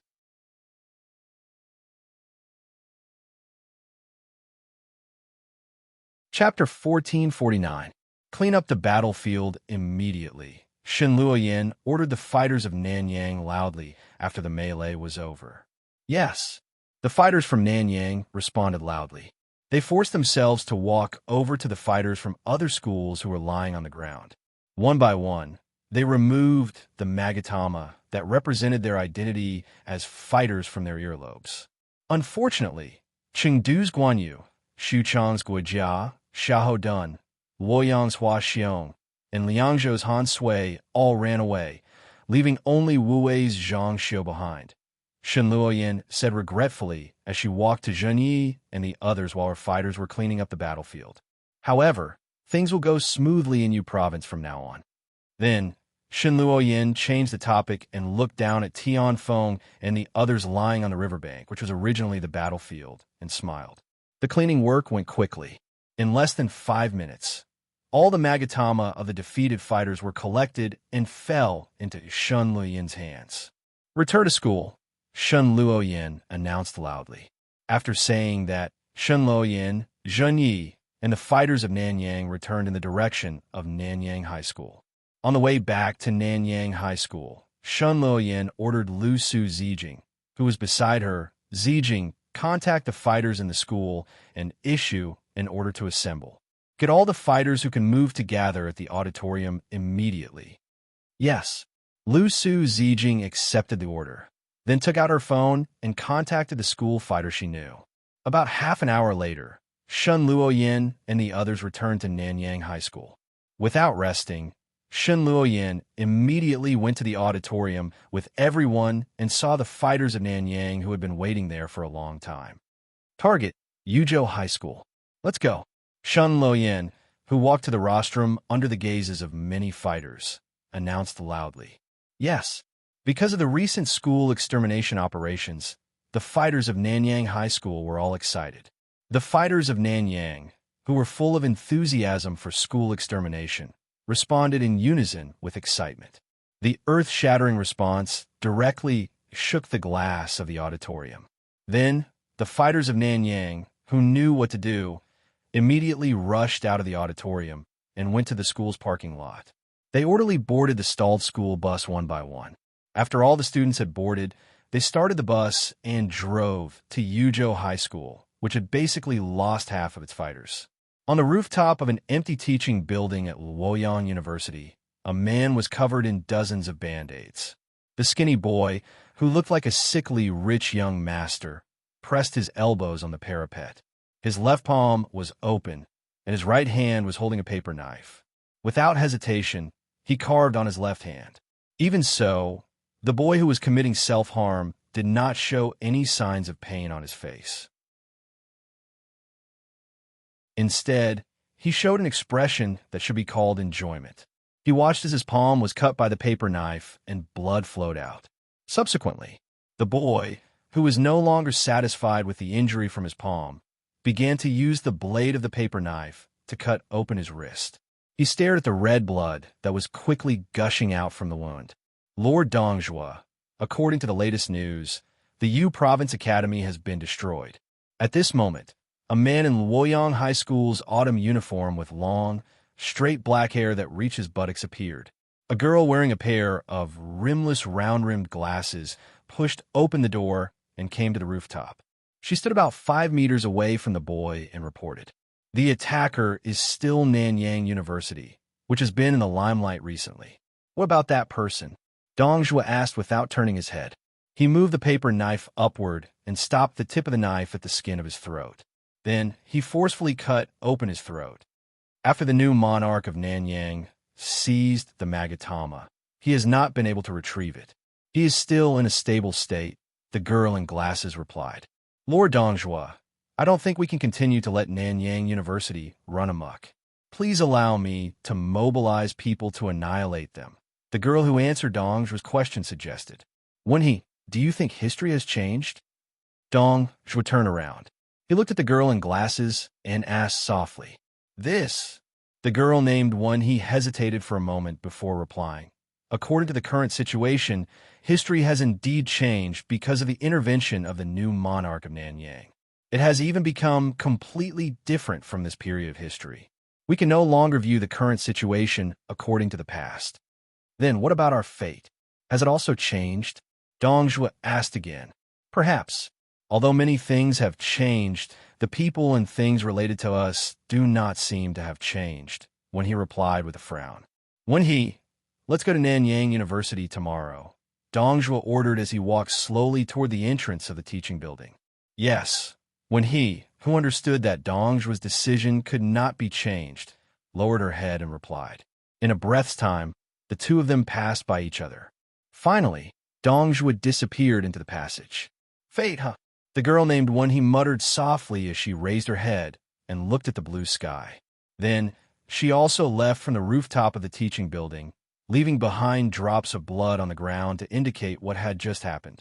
The next day, at around 10 o'clock in the morning, a black, solemn, and heavy BMW stopped outside the entrance of Nanyang University with a soft rolling sound. Crack! The tightly shut car door cracked open. Then Dongjua, whose face, arms, and body were covered with dozens of band-aids under Luoyang University's short-sleeved summer uniform, walked out of the car with a long saber wrapped in a blue cloth. Similarly, the girl named he also walked out of the front passenger seat. After getting out of the car, Dongjua did not say anything. He directly led the girl, into Nanyang University through the main entrance, not caring about his own safety at all. That's Dongjua. A Nanyang student who happened to be on the field screamed in disbelief and fear when he saw Dongjua walk into the school. Under the influence of fear, he didn't realize how sharp and annoying his voice was at this moment. Hearing his scream, the other students also looked at Dongjua and he slowly walking forward. However, even though they clearly knew who these two people were and that they were enemies, not a single student dared to attack them.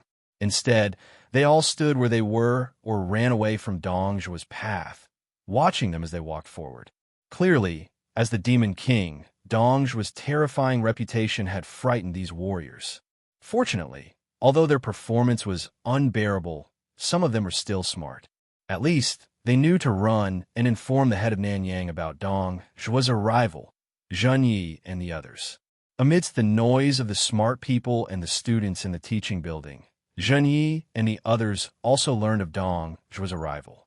They left their classrooms and came to the entrance of the teaching building to greet Dongjua. During this process, Yi, Yuan, Naga Kenyao, Nanjo Nora, Sintan Miyun, and Shen Luoyin also gathered beside Zhenyi and confronted Dongjua, who had stopped in the middle of the field. "You're Nanyang's new monarch, Zhenyi? You don't seem to be anything special," Dongjua said softly as he tilted his head and sized up Zhenyi. "What are you doing in Nanyang?"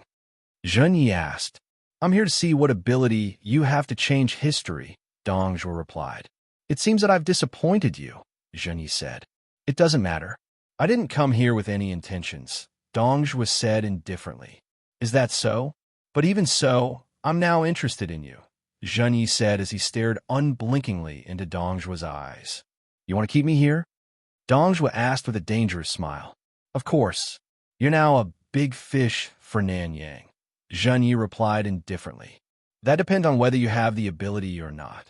As soon as Dong Zhuo's voice fell, a powerful and strange aura that was different from the aura of ordinary fighters emanated from Dong Zhuo's body, indicating his powerful strength to the world. Zhen Yi waved his arm and signaled Yi and the others to back away from him. At the same time, he was on guard against Dong Zhuo's possible attack. Then, in the next moment, Dong Zhuo stomped his foot and rushed toward Zhen Yi like a cannonball. He swung his arm and punched Zhen Yi's abdomen with lightning. Zhen Yi grabbed Dong Zhuo's lightning fist with his palm and activated the power of the Tenzhou Dragon Gate to neutralize the strange aura. Then, he swung his arm and punched Dong Zhuo's chest. Due to the eruption of evil energy, Dong Zhuo's veins were bulging all over his body and his pupils were completely black. He leaned back and lifted his leg to kick Zhen Yi's abdomen again. Zhen Yi's feet shook as he used the flying scythe kick to escape from Dong Zhuo's attack. He instantly appeared behind Dong Zhuo and slapped his palm toward Dong Zhuo's head. Dong Zhuo leaned back forcefully and lifted his leg to kick Zhen Yi's face with an upside-down golden hook. Zhen Yi raised his palm to block Dong Zhuo's kick. At the same time, he lifted his leg to kick Dong Zhuo's head. However, under the control of evil energy, Dong Zhuo's movements were very fast. He immediately twisted his body and blocked Zhen Yi's kick with one arm. Boom! Then, a spiral of energy appeared around Dong Zhuo's body and forced Zhen Yi away from him. Seeing this, Zhen Yi frowned. He swung his arm and punched out. A pale white pillar of energy visible to the naked eye immediately flew out from Zhen Yi's fist and shot toward Dong Zhuo, who was about to fall to the ground after turning around in the spiral of energy. Dragon-shaped chi art, needle forging technique. Boom! In an instant, there was a loud boom and Dong Zhuo, who was protected by the energy, was immediately sent flying backward.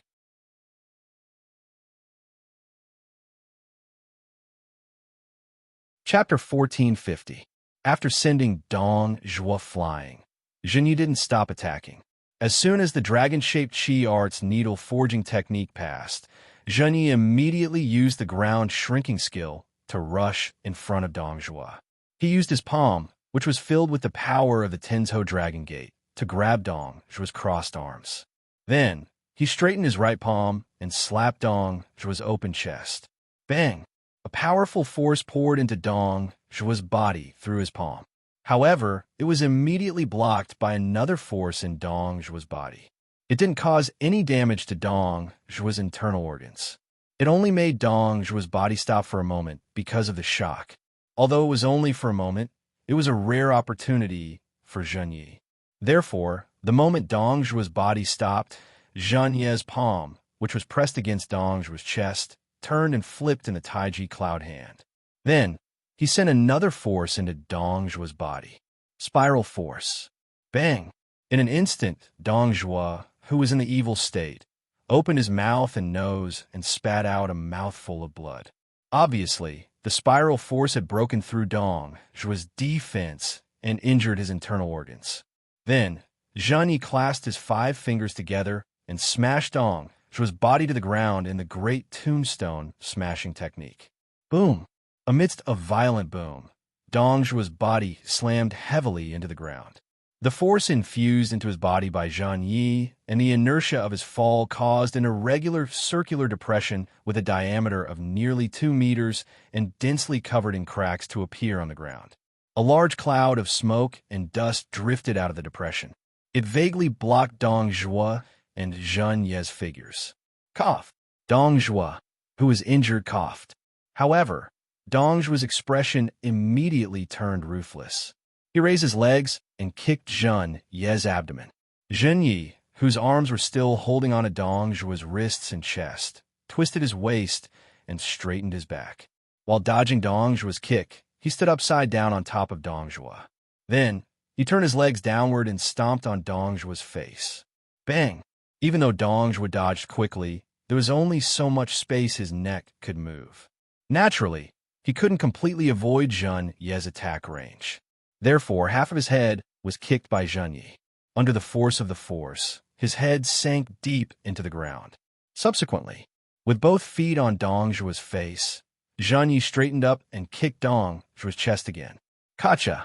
The crisp sound of bones cracking could be heard. Then, Zhun Ye reached out and grabbed Dong Zhuo's right leg, which was still in the air. Then, using his right foot that was stepping on the broken bones in his chest as a fulcrum, he spun his body.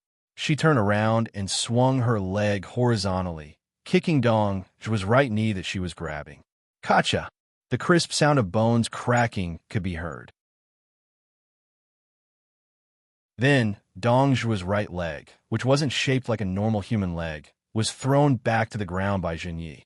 Then, Zhun Ye rolled over and landed 1 meter away from Dong Zhuo's corpse. How was this possible? When he murmured in astonishment at the sight of Dong Zhuo's transformed body. It couldn't be helped. After all, Dong Zhuo was a powerful demon king in Jia Yuan's eyes. Even when he faced Lu Bu and Feng Xian, the world's #1 expert, he had never lost. Who would have thought that such a situation would occur? It was as if a strong man who could carry a car across a steel bridge was suddenly knocked down by a child who was no more than 10 years old. It was too hard to believe. No one could blame her for acting this way. Of course, the fighters of Nanyang Academy, who had witnessed all of this, didn't have any better reactions. I will kill you. Dong Zhuo raised his head from the ground like a zombie. His entire body was overflowing with killing intent as he growled in a deep voice, pausing between each word. Hearing this, Zhun Ye didn't waste any time. He moved behind Dong Zhuo and ruthlessly kicked his head, sending him tumbling away like a sandbag. After that, Zhun Ye turned around and walked toward Dong Zhuo step by step. On the other side, Dong Zhuo, who had been sent flying 5 to 6 meters away, used his arms to support himself.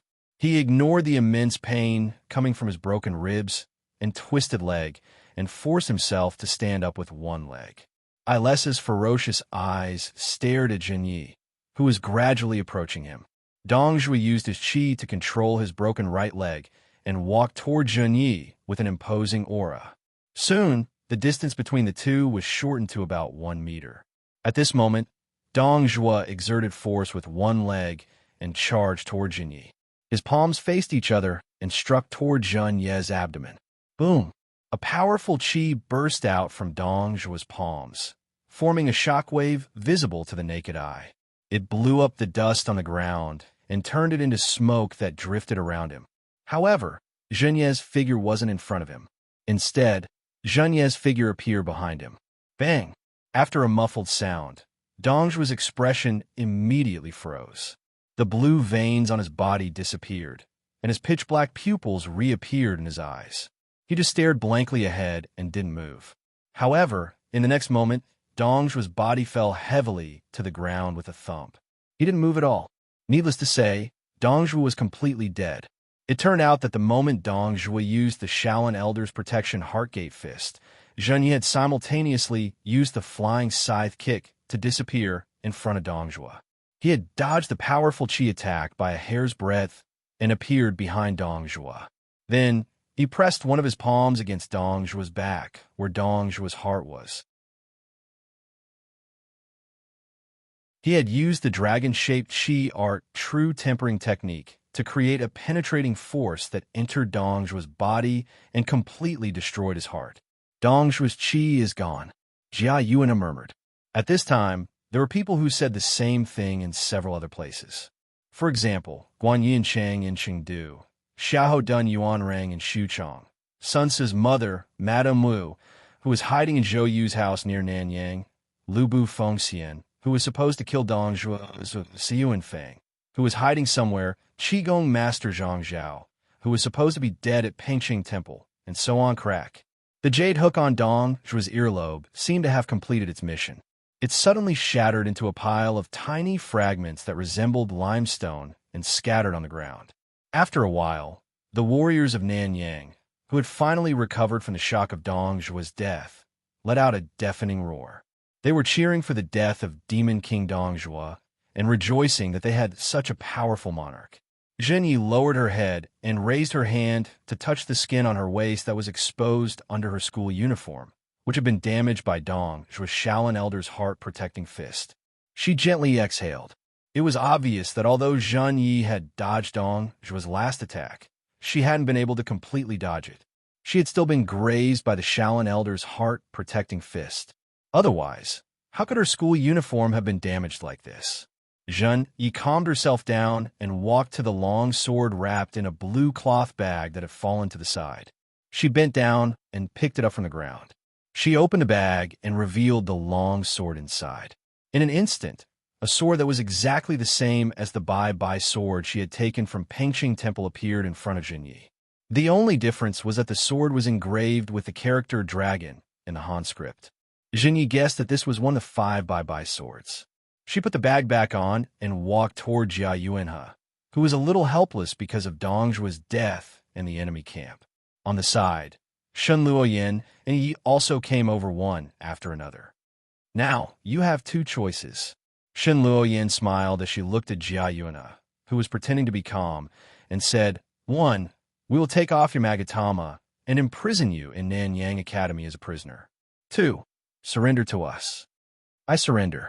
Jia Yuanhe chose to surrender without any hesitation, as if it was her historical name. That's good. Yi, I'll have to trouble you to bring Yuan, Yao, Ji Shaluo, and little Qining along with her and attack Luoyang. Shen Luoyin, who got the answer, smiled and turned to Yi, who was beside her. Okay, Yi straightforwardly replied. Hearing Shen Luoyin's arrangements, Jia Yuanhe's expression changed. However, she also knew that she had no choice but to lower her head. If she didn't hand over the proof, the smiling woman in front of her wouldn't trust her. Moreover, this was what she had originally thought. If Shen Luoyin didn't arrange it like this, she would feel uneasy. She didn't say anything. Smart people were suspicious, and paranoid people were paranoid.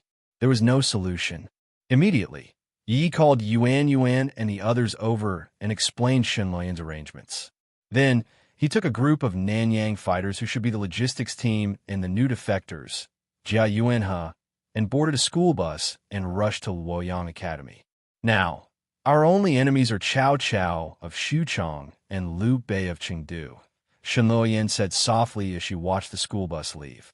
Then, Shen Luoyin ordered the fighters who were still excited to collect Dong Zhuo's corpse and handed it over to Lu Su Zijing to arrange a place to hide it. After all, although Dong Zhuo was an enemy, there was an old saying that a dead man was like an extinguished lamp. There was no such thing as exploding an enemy's corpse in the wilderness after killing them. However, as an outsider, Shen Luoyin didn't know where to bury him. Thus, she could only ask Lu Su Zijing to arrange it. Then, after sending the students away, Shen Luoyin returned to the medical room and once again took out the information about the fighters in Chengdu and Xuchang that the Nanyang students had gathered. She began to research a battle plan against the fighters in these 2 schools. After about half an hour, Yi and the others arrived outside Luoyang Academy on the school bus.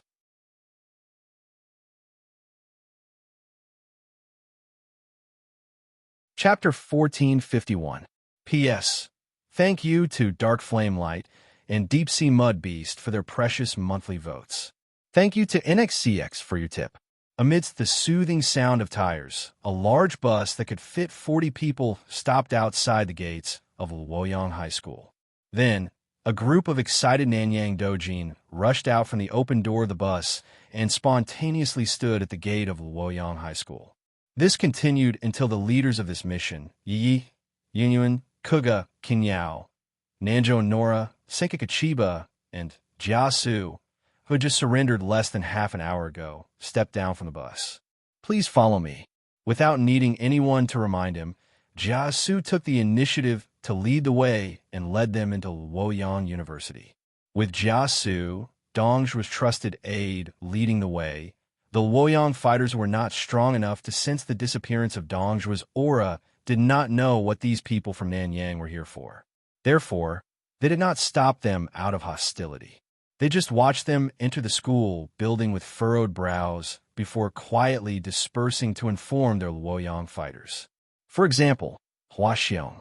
For example, Lu Bu. For example, Li Ju. For example, Ho Chung. Therefore, not long after, Jia Su's group, who had been heading toward Dongzhu's treasure storage room, ran into someone who came to stop them. The other party was none other than Ho Chung, who had always had the ambition to become independent. Jia Su, didn't you go out with Lord Dongzhua? Why do you have time to bring Nanyang guys to Luoyang? Are you planning to betray Lord Dongzhua? Ho Chung put his hands in his pockets and tilted his head slightly. His eyes shone with a lustful light as he looked at Jia, Su, and Yi. This guy is called Ho Chung. He's a B-rank fighter with a perverted personality. The women who fall into his hands never have a good ending. Jia Su did not immediately answer Ho Chung's question. Instead, he turned to Yi, Yuan, and the others. Of course, the meaning behind his words was to infuriate Yi and the others so that they could cripple or kill Ho Chung. Jia Su, you really did betray Lord Dongzhua, Ho Chung said with a maniacal smile. Great, I've been wanting to taste you for a long time. Just wait and obediently lie under my legs. Go, take this group of people down. Soon after, Ho Chung waved his hand at the 3 or 4 Luoyang warriors beside him and sternly ordered. Hearing the order, the 4 warriors immediately rushed towards Yi and the others. At the same time, Ho Chung launched an attack on Jia Su after giving the order.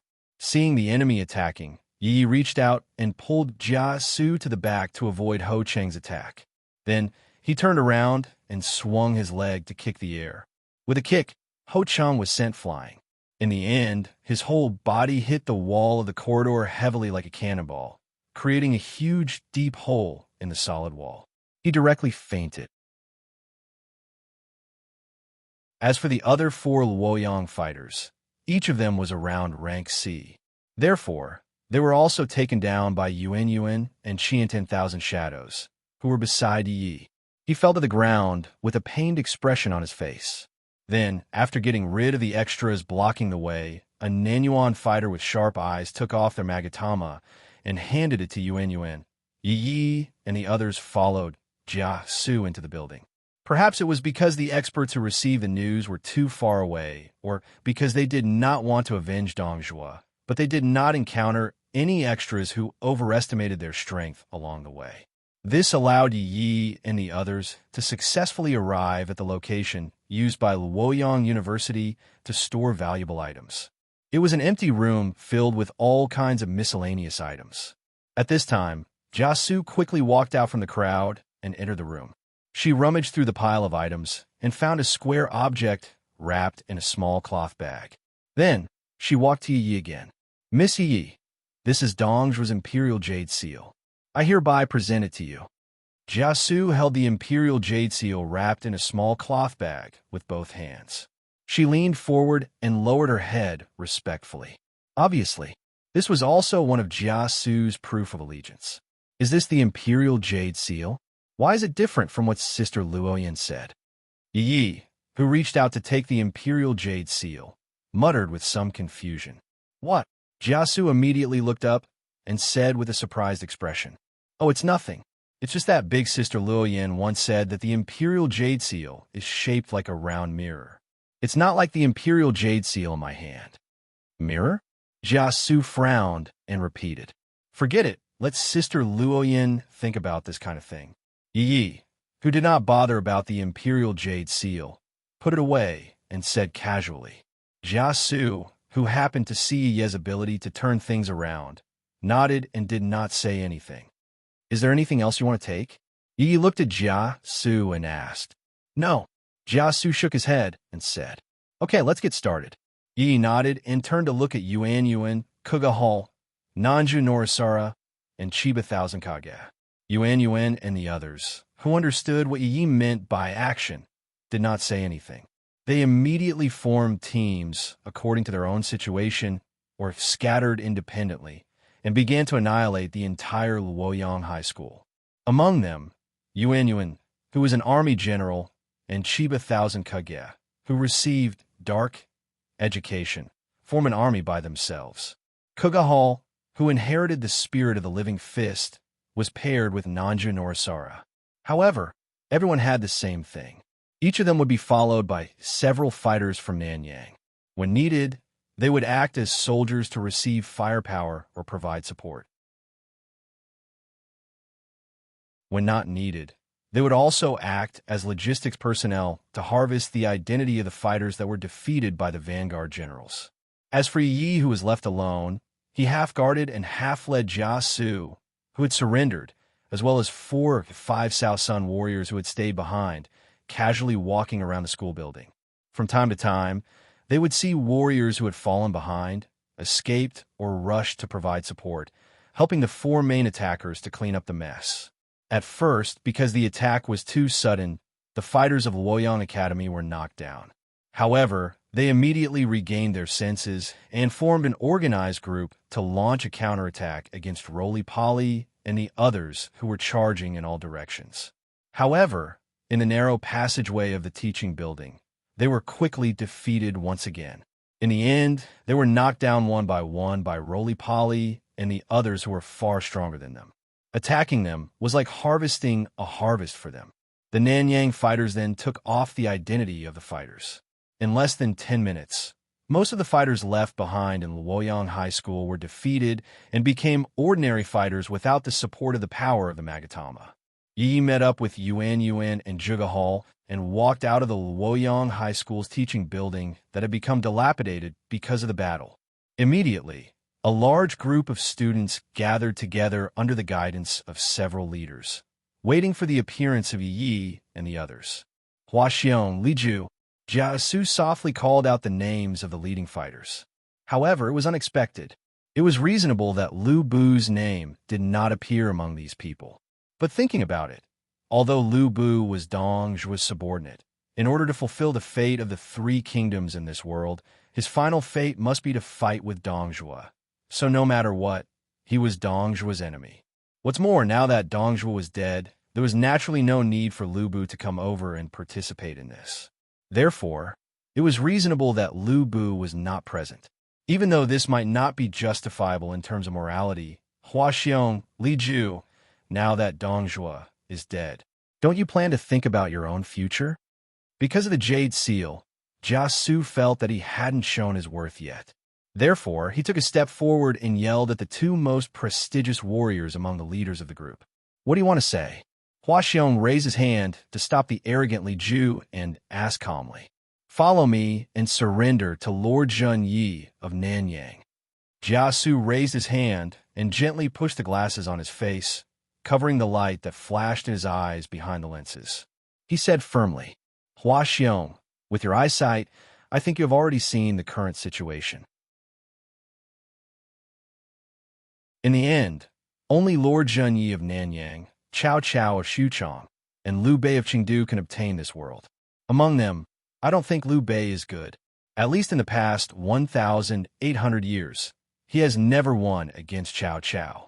So, the only choices left are Nanyang and Xuchang.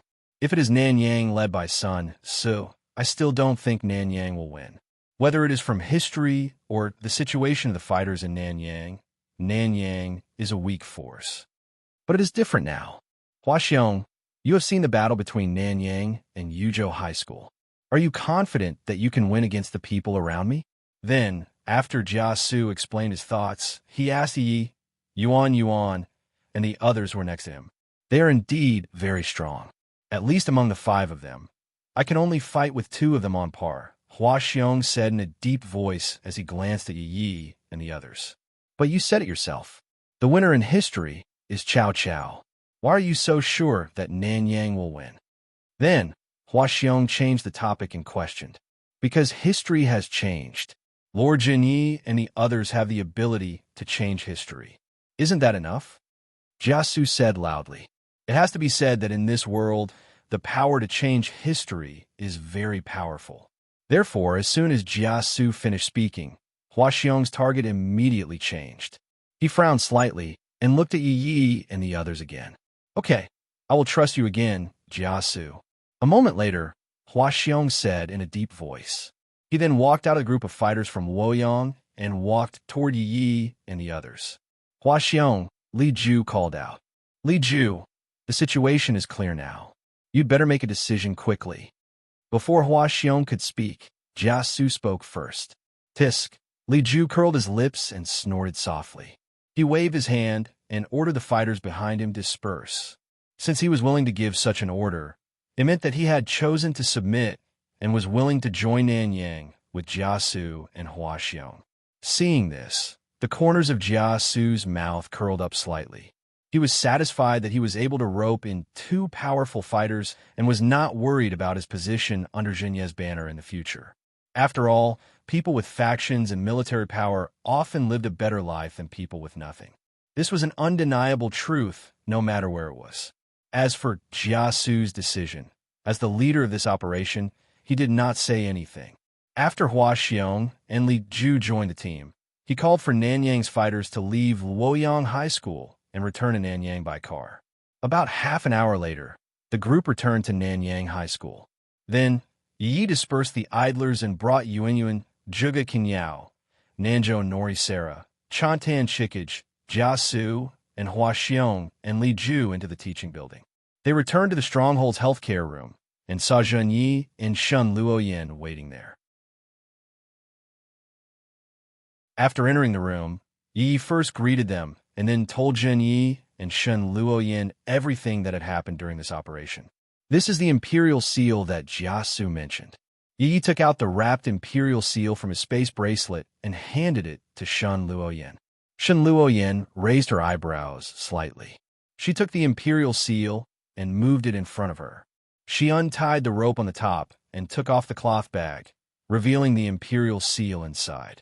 In an instant, a white jade square seal with a base length and width of about 8 centimeters, a thickness of 3 centimeters, and a height of about 15 centimeters appeared in front of everyone. Apart from a base that was square at the bottom, the upper part was engraved with a swimming dragon. It does look like an imperial seal, and it also conforms to the rules of the ancient royal family. Unfortunately, it doesn't match the imperial seal recorded in the information. It can be confirmed that it's fake. Shin Luoyan, who casually flipped through it, put it back on the table and said, "Besides, if it's really the real thing, Yi, you should have felt something, right?" Then, Shun Luoyan looked up at Yi and smiled. Yi chuckled and tacitly agreed with Shun Luoyan's speculation. On the other hand, when Jia Su heard that Yi could actually react to the imperial seal, a glint of surprise flashed in her eyes. At the same time, she also had some doubts about the identity of Yi and the others. Of course, what interested her the most was the information that Shen Luoyan mentioned before. She didn't know what kind of information it was that recorded such secret information about the imperial seal style. Could it be information passed down from 1,800 years ago? Then, Shen Luoyan turned her head and asked the two men standing next to Jia Su, "You're Hua Xiong and Li Ju." Hua Xiong and Li Ju greet madam. The two bowed their heads and cupped their fists. Although the greeting was the same, the two showed completely different attitudes. Although Hua Xiong was expressionless, his attitude and feeling were genuine. Li Ju, on the other hand, had a disdainful expression on his face when he bowed his head. It was obvious that he didn't take Shen Luoyan seriously. Even siding with Nanyang might just be a random choice. Shen Luoyan naturally took note of Li Ju's behavior, but she didn't pay much attention to it. After all, there were plenty of ways to deal with him. So after receiving their greetings, she said indifferently, "Since you're willing to turn over a new leaf, Madame Zhen Yi and I are naturally willing to accept it. However, there are some ugly words that I have to say first." "Please tell us, madam," Hua Xiong said.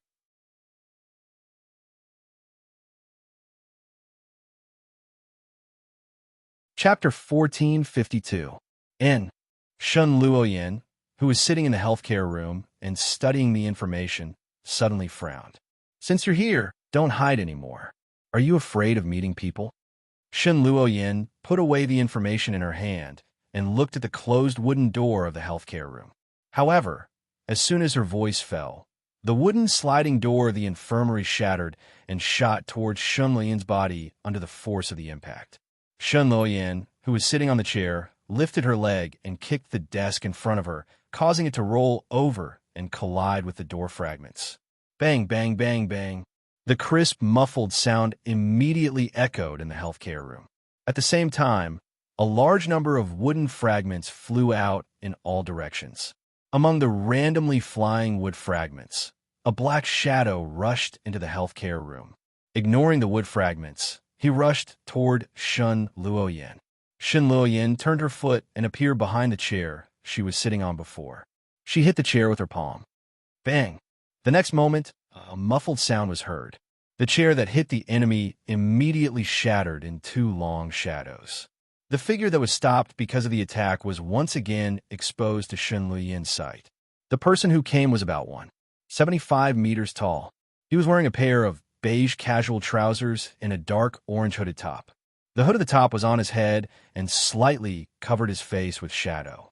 However, in this kind of face-to-face situation, this kind of cover was not very useful. Shun Luoyin could still see his face clearly.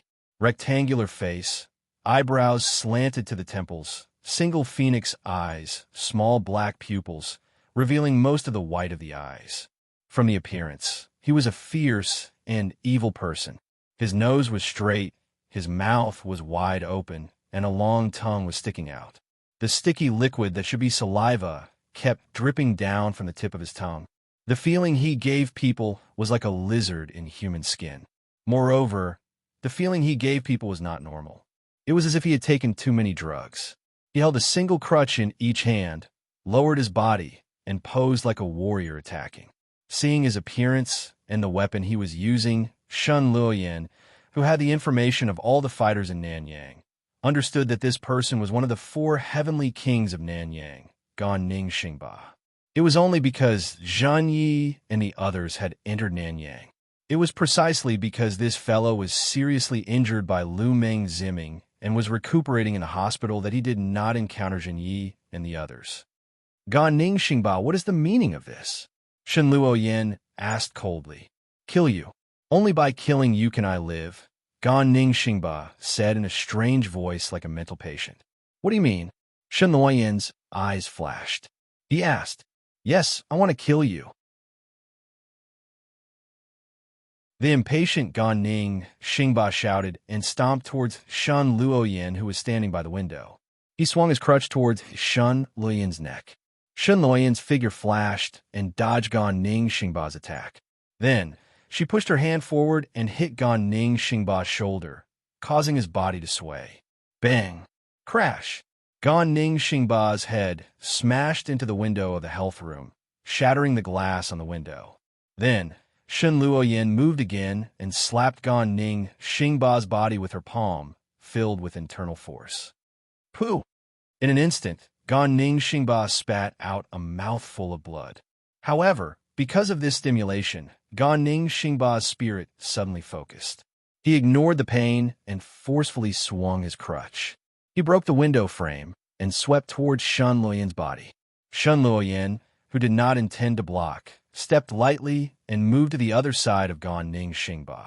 She clenched her fist and punched Gan Ning Xingba's medulla oblongata. Bang! Gan Ning Xingba, whose medulla oblongata was hit, fainted. His upper body weakly leaned against the broken window of the infirmary. You call yourself the 4 heavenly kings of Nanyang with this level of strength? It seems that Nanyang was really weak before. No wonder Jia Su didn't like him. After a short fight, Shun Luoyin discovered that although Gan Ning Xingba was called one of the 4 heavenly kings, other than his speed and strength, he didn't have much battle intelligence. It wouldn't be an exaggeration to say that he was brainless. Thus, she easily dealt with him. Then, Shun Luoyin grabbed Gan Ning Xingba's collar and pulled him into the messy infirmary. She then threw him onto the bed. However, just as she was about to interrogate Gan Ning Xingba, Xinyi, Yi, Yun, Naga Kenyao, Nanjanora, and Senkage appeared outside the infirmary. Clearly, they were all attracted by the intense noise coming from the infirmary. Are you okay? Seeing that Shun Luoyin was unscathed, Zhang Yi relaxed and walked into the room, stepping on the wood shavings on the ground. I'm fine. Shun Luoyin, who had sealed Gan Ning Xingba's movements, said with a smile. This is... Yi looked at the unconscious Gan Ning Xingba on the bed. Gan Ning Xingba, one of the 4 heavenly kings of Nanyang. He is the attacker who caused all of this, Shen Luoyan explained. Gan Ning finally woke up from his coma with the help of his internal energy. His qi and blood had become much more active. But as soon as he woke up, an ominous glint shot out from Gan Ning Xingba's eyes. If his body wasn't restrained, he would definitely attack the stranger beside the bed. Seeing that Gan Ning Xingba woke up, Shen Luoyan immediately took out the spray that could temporarily control someone's consciousness and sprayed it at the immobilized Gan Ning Xingba. Almost instantly, Gan Ning Xingba's eyes, which were filled with ominous glint, widened and became hollow. Why did you attack me? Shen Luoyan asked. To survive, Gan Ning Xingba replied. What do you mean? Shen Luoyan narrowed her eyes and asked. Xiahou Yuan used a special method to seal my acupuncture point. As long as it isn't unsealed for a period of time, qi will flow into my brain and kill me. As the price to survive, I need your heads. Us? Yes, you. Everyone here. How ambitious. Shen Luoyan sneered. Then, she tapped Gan Ning's neck and knocked him out again. She then turned to Xin Yi and the others and said, It seems that Su Chong is ready to attack us. What do we do? Counterattack? Saro Nanzhou asked. Of course, but not now. Shen Luoyan said softly and stopped talking. Seeing this, Xin Yi, Yi, and the others didn't ask anymore and left everything to Shen Luoyan. Ji Sarah, I'll have to trouble you to call Lu Su Zijing and Lu Sun Boyan over. Shen Luoyan turned to Nanzhou, Ji Sarah, and instructed. Saro Nanzhou nodded and turned to leave the messy medical room. Yi, use your dragon eye to determine the location of the last Hasabi sword. After Nanzhou Nori Sarah left, Shen Luoyan flipped his hand and took out the 2 Hyakome swords that Shinya had taken from Pengcheng Temple, as well as the 2 Hyakome swords that Dongzhuo had left behind when he invaded Pengcheng Temple, and handed them to Yi. Okay. Yi, who took the Hasabi swords, replied with a serious face. Then it walked to the side, and under the watchful eyes of everyone in the room, its aura suddenly changed. A pair of golden beast eyes immediately changed to the original dark brown eyes of a human. It exuded a strong, wild, and mysterious aura as it looked at the 2 by swords in her hands. Then in the next moment, a large number of images related to the Hasabi swords began to emerge in Yi's mind. Monster aura, killing, war, death, competition, trade, conspiracy, seal, until finally, when it completely stopped at the image of Cao Cao dividing the swords, it began to extend down in an orderly manner with it as the dividing point, and then it stopped again when it appeared the Hasabi sword that fell into the water when Cao Cao was escaping and locked onto it. No matter how the time and environment in the image changed, it didn't leave the Hasabi sword that was hidden in the water. Mr. Shen, Lu Su Zijing, and Lu Sun Boyan, who returned to the medical room before Yi, saluted Shen Luoyan. Then at the same time, their eyes fell on Yi, who was tracing the swords. Obviously, at this time, the strange aura emitted from Yi's body made the 2 of them very surprised in their hearts, and they didn't understand what was going on. Yi is now tracing the whereabouts of the Hasabi sword. Shen Luoyan lightly explained. As for more details, because she didn't know too much about it, she didn't say anything more. Lu Su Zijing and Lu Sun Boyan heard this and looked at each other, then quietly stood at the side, waiting for Yi to finish her work. After a while, found it. Yi, who put away the dragon eye and let out a long breath, turned around and looked at Shen Luoyan with a somewhat tired smile on his face. Obviously, even with her strength, but this kind of special method to access the information of heaven and earth was very tiring work. Otherwise, how could Yi's face show that he was tired at this time? The location of the Hasabi sword is under the water opposite the Red Pavilion warehouse in Yokohama, Zhonghua Street. Without waiting for Shen Luoyan to ask, Yi continued to explain the whereabouts of the Hasabi sword. In that case, you, and Yun, lead a group of students to Yokohama Zhonghua Street and salvage the Hasabi sword. Shen Luoyin looked at Yi's state and then simply ordered, "Okay." Yi nodded and agreed. Then he handed the Hasabi sword to his sister and led Yuan and Kagakin to leave the medical room to gather the students to carry out the task assigned by Shen Luoyin. "Zijing, you go to Chengdu tonight. Try to get the Hasabi sword from their hands." Then, Shen Luoyin turned to look at Lu Su Zijing and ordered.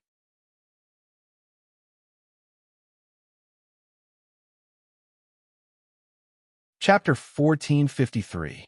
Yes. Lu Su Zijing accepted the order. Boyan. Shen Luoyin turned to look at the petite Lu Sun Boyan. Yes. Lu Sun Boyan lowered his head and replied, "Contact Lu Meng Ziming and Zhuosai Yuanfeng. Tell them I want to see them." Shen Luoyin narrowed her eyes and said, "Yes." Lu Sun Boyan raised his head and looked at Shen Luoyin before quickly replying, "Go do it." Shen Luoyin said lightly, "Yes." Lu Su Zijing and Lu Sun Boyan replied in unison before turning around and leaving the room. Little Kienkij. After Lu Su Zijing and Lu Sun Boyan left, Shen Luoyin turned to look at Chantan Kienkij, who was standing at the side in a daze. Chantan Kienkij looked at Shen Luoyin with a puzzled expression. "Go back and find Master Chantan. Ask her to personally go to Su Chong Academy and steal the Bai Pai sword from them." Shen Luoyin said softly with a smile on her face. "Oh," Chantan Kienkij replied, and left the room without saying anything else. "What do we do with this guy?" Seeing that only her, Shinya, and Shen Luoyin were left in the room, Nanjo Nora turned to look at Gan Ning Xingba, who was lying on the bed, and asked, "It's simple. Since he can be controlled by others, then he can also be controlled by me," Shen Luoyin said with a cold smile on her face. With that, Shen Luoyin once again woke up Gan Ning Xingba, who was in a coma.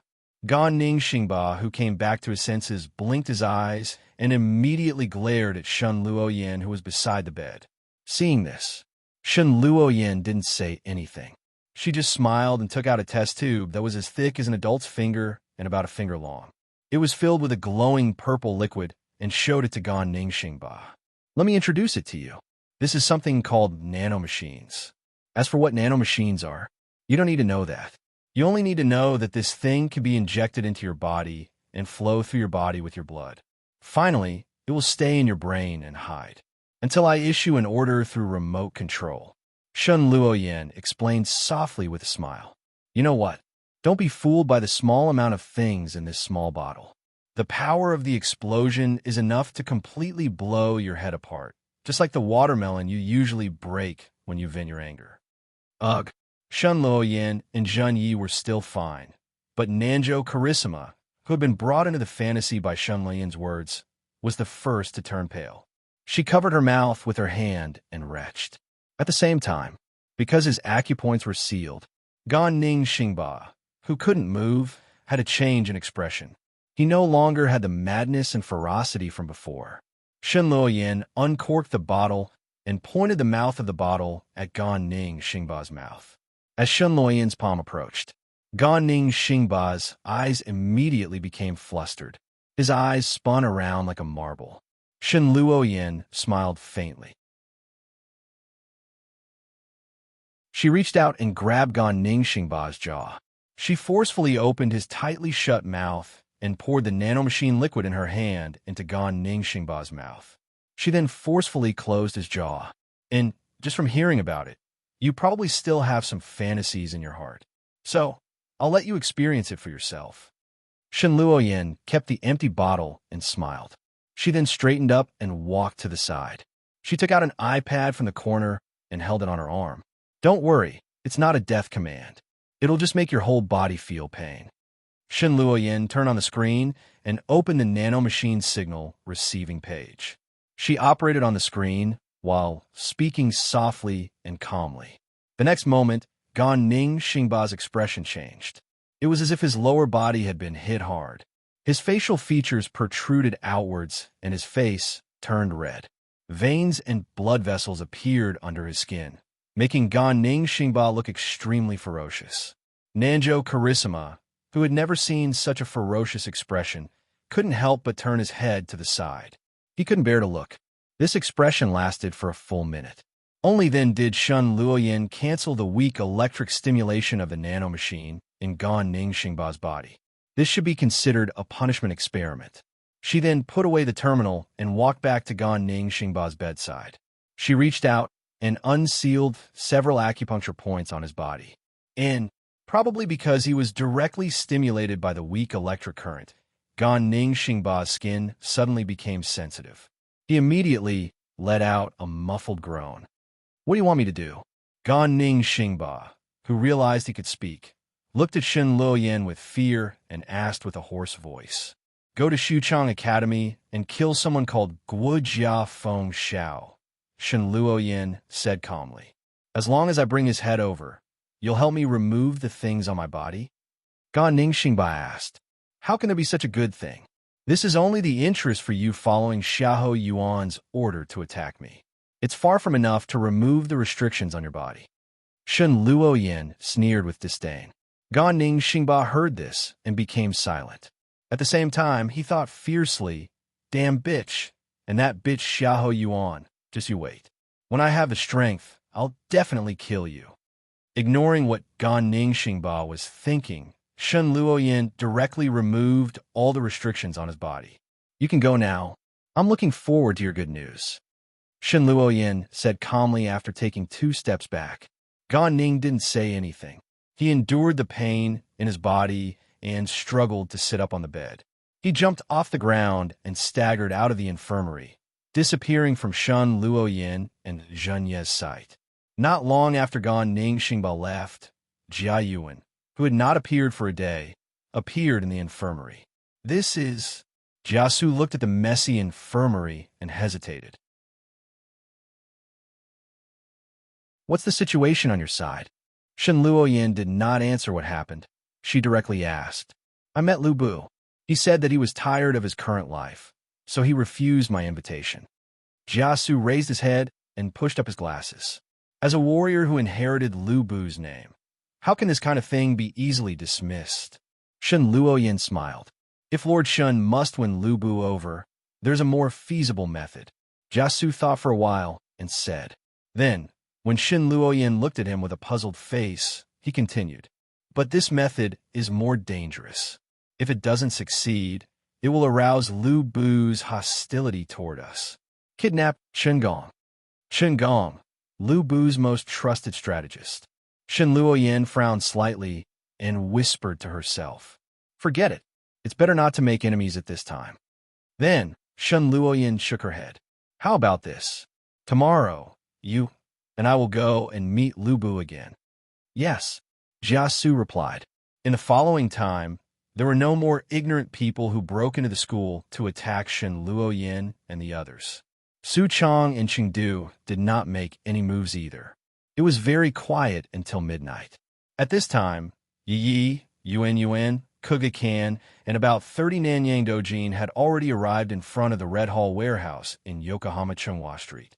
They wore diving equipment and dived into the water to search for the traces of the Hyakome sword. At the same time, Lu Su Zijing had also arrived at Chengdu after a long journey. He met the bookworm Liu Bei, Xuanda, Zhang Fei, and Guan Yunchang. Lu Su Zijing then told them about his purpose for coming. Of course, Niantin Meiyun and Niantin Xianying, who Shen Luoyin had high hopes for, also arrived at Xuchang Academy. They began to invade Xuchang Academy under the cover of night. Needless to say, the result was obvious. Aside from Cao Cao, who had awakened the Crimson Dragon, no one could detect or fight against Cinderella Meiyun's invasion. The defensive arrangements in Xuchang Academy seemed to be transparent. Without alerting a single fighter, Meiyun entered the teaching building and began to search every corner of the building.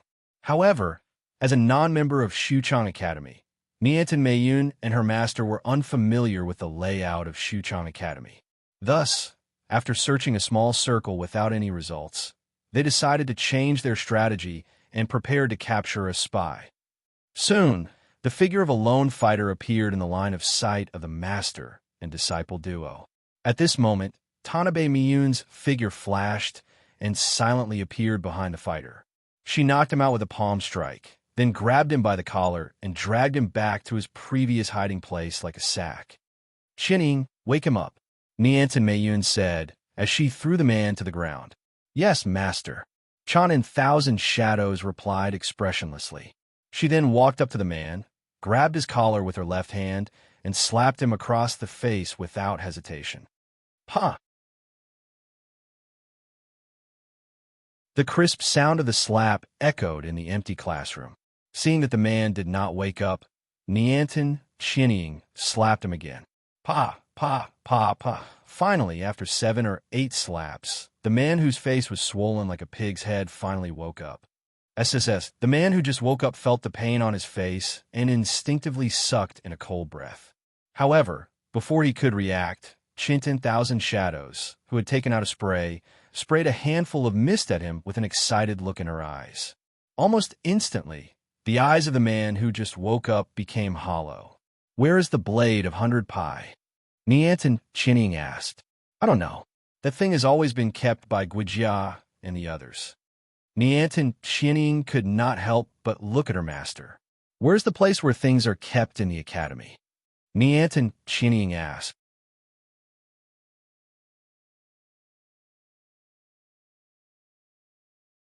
Chapter 1454.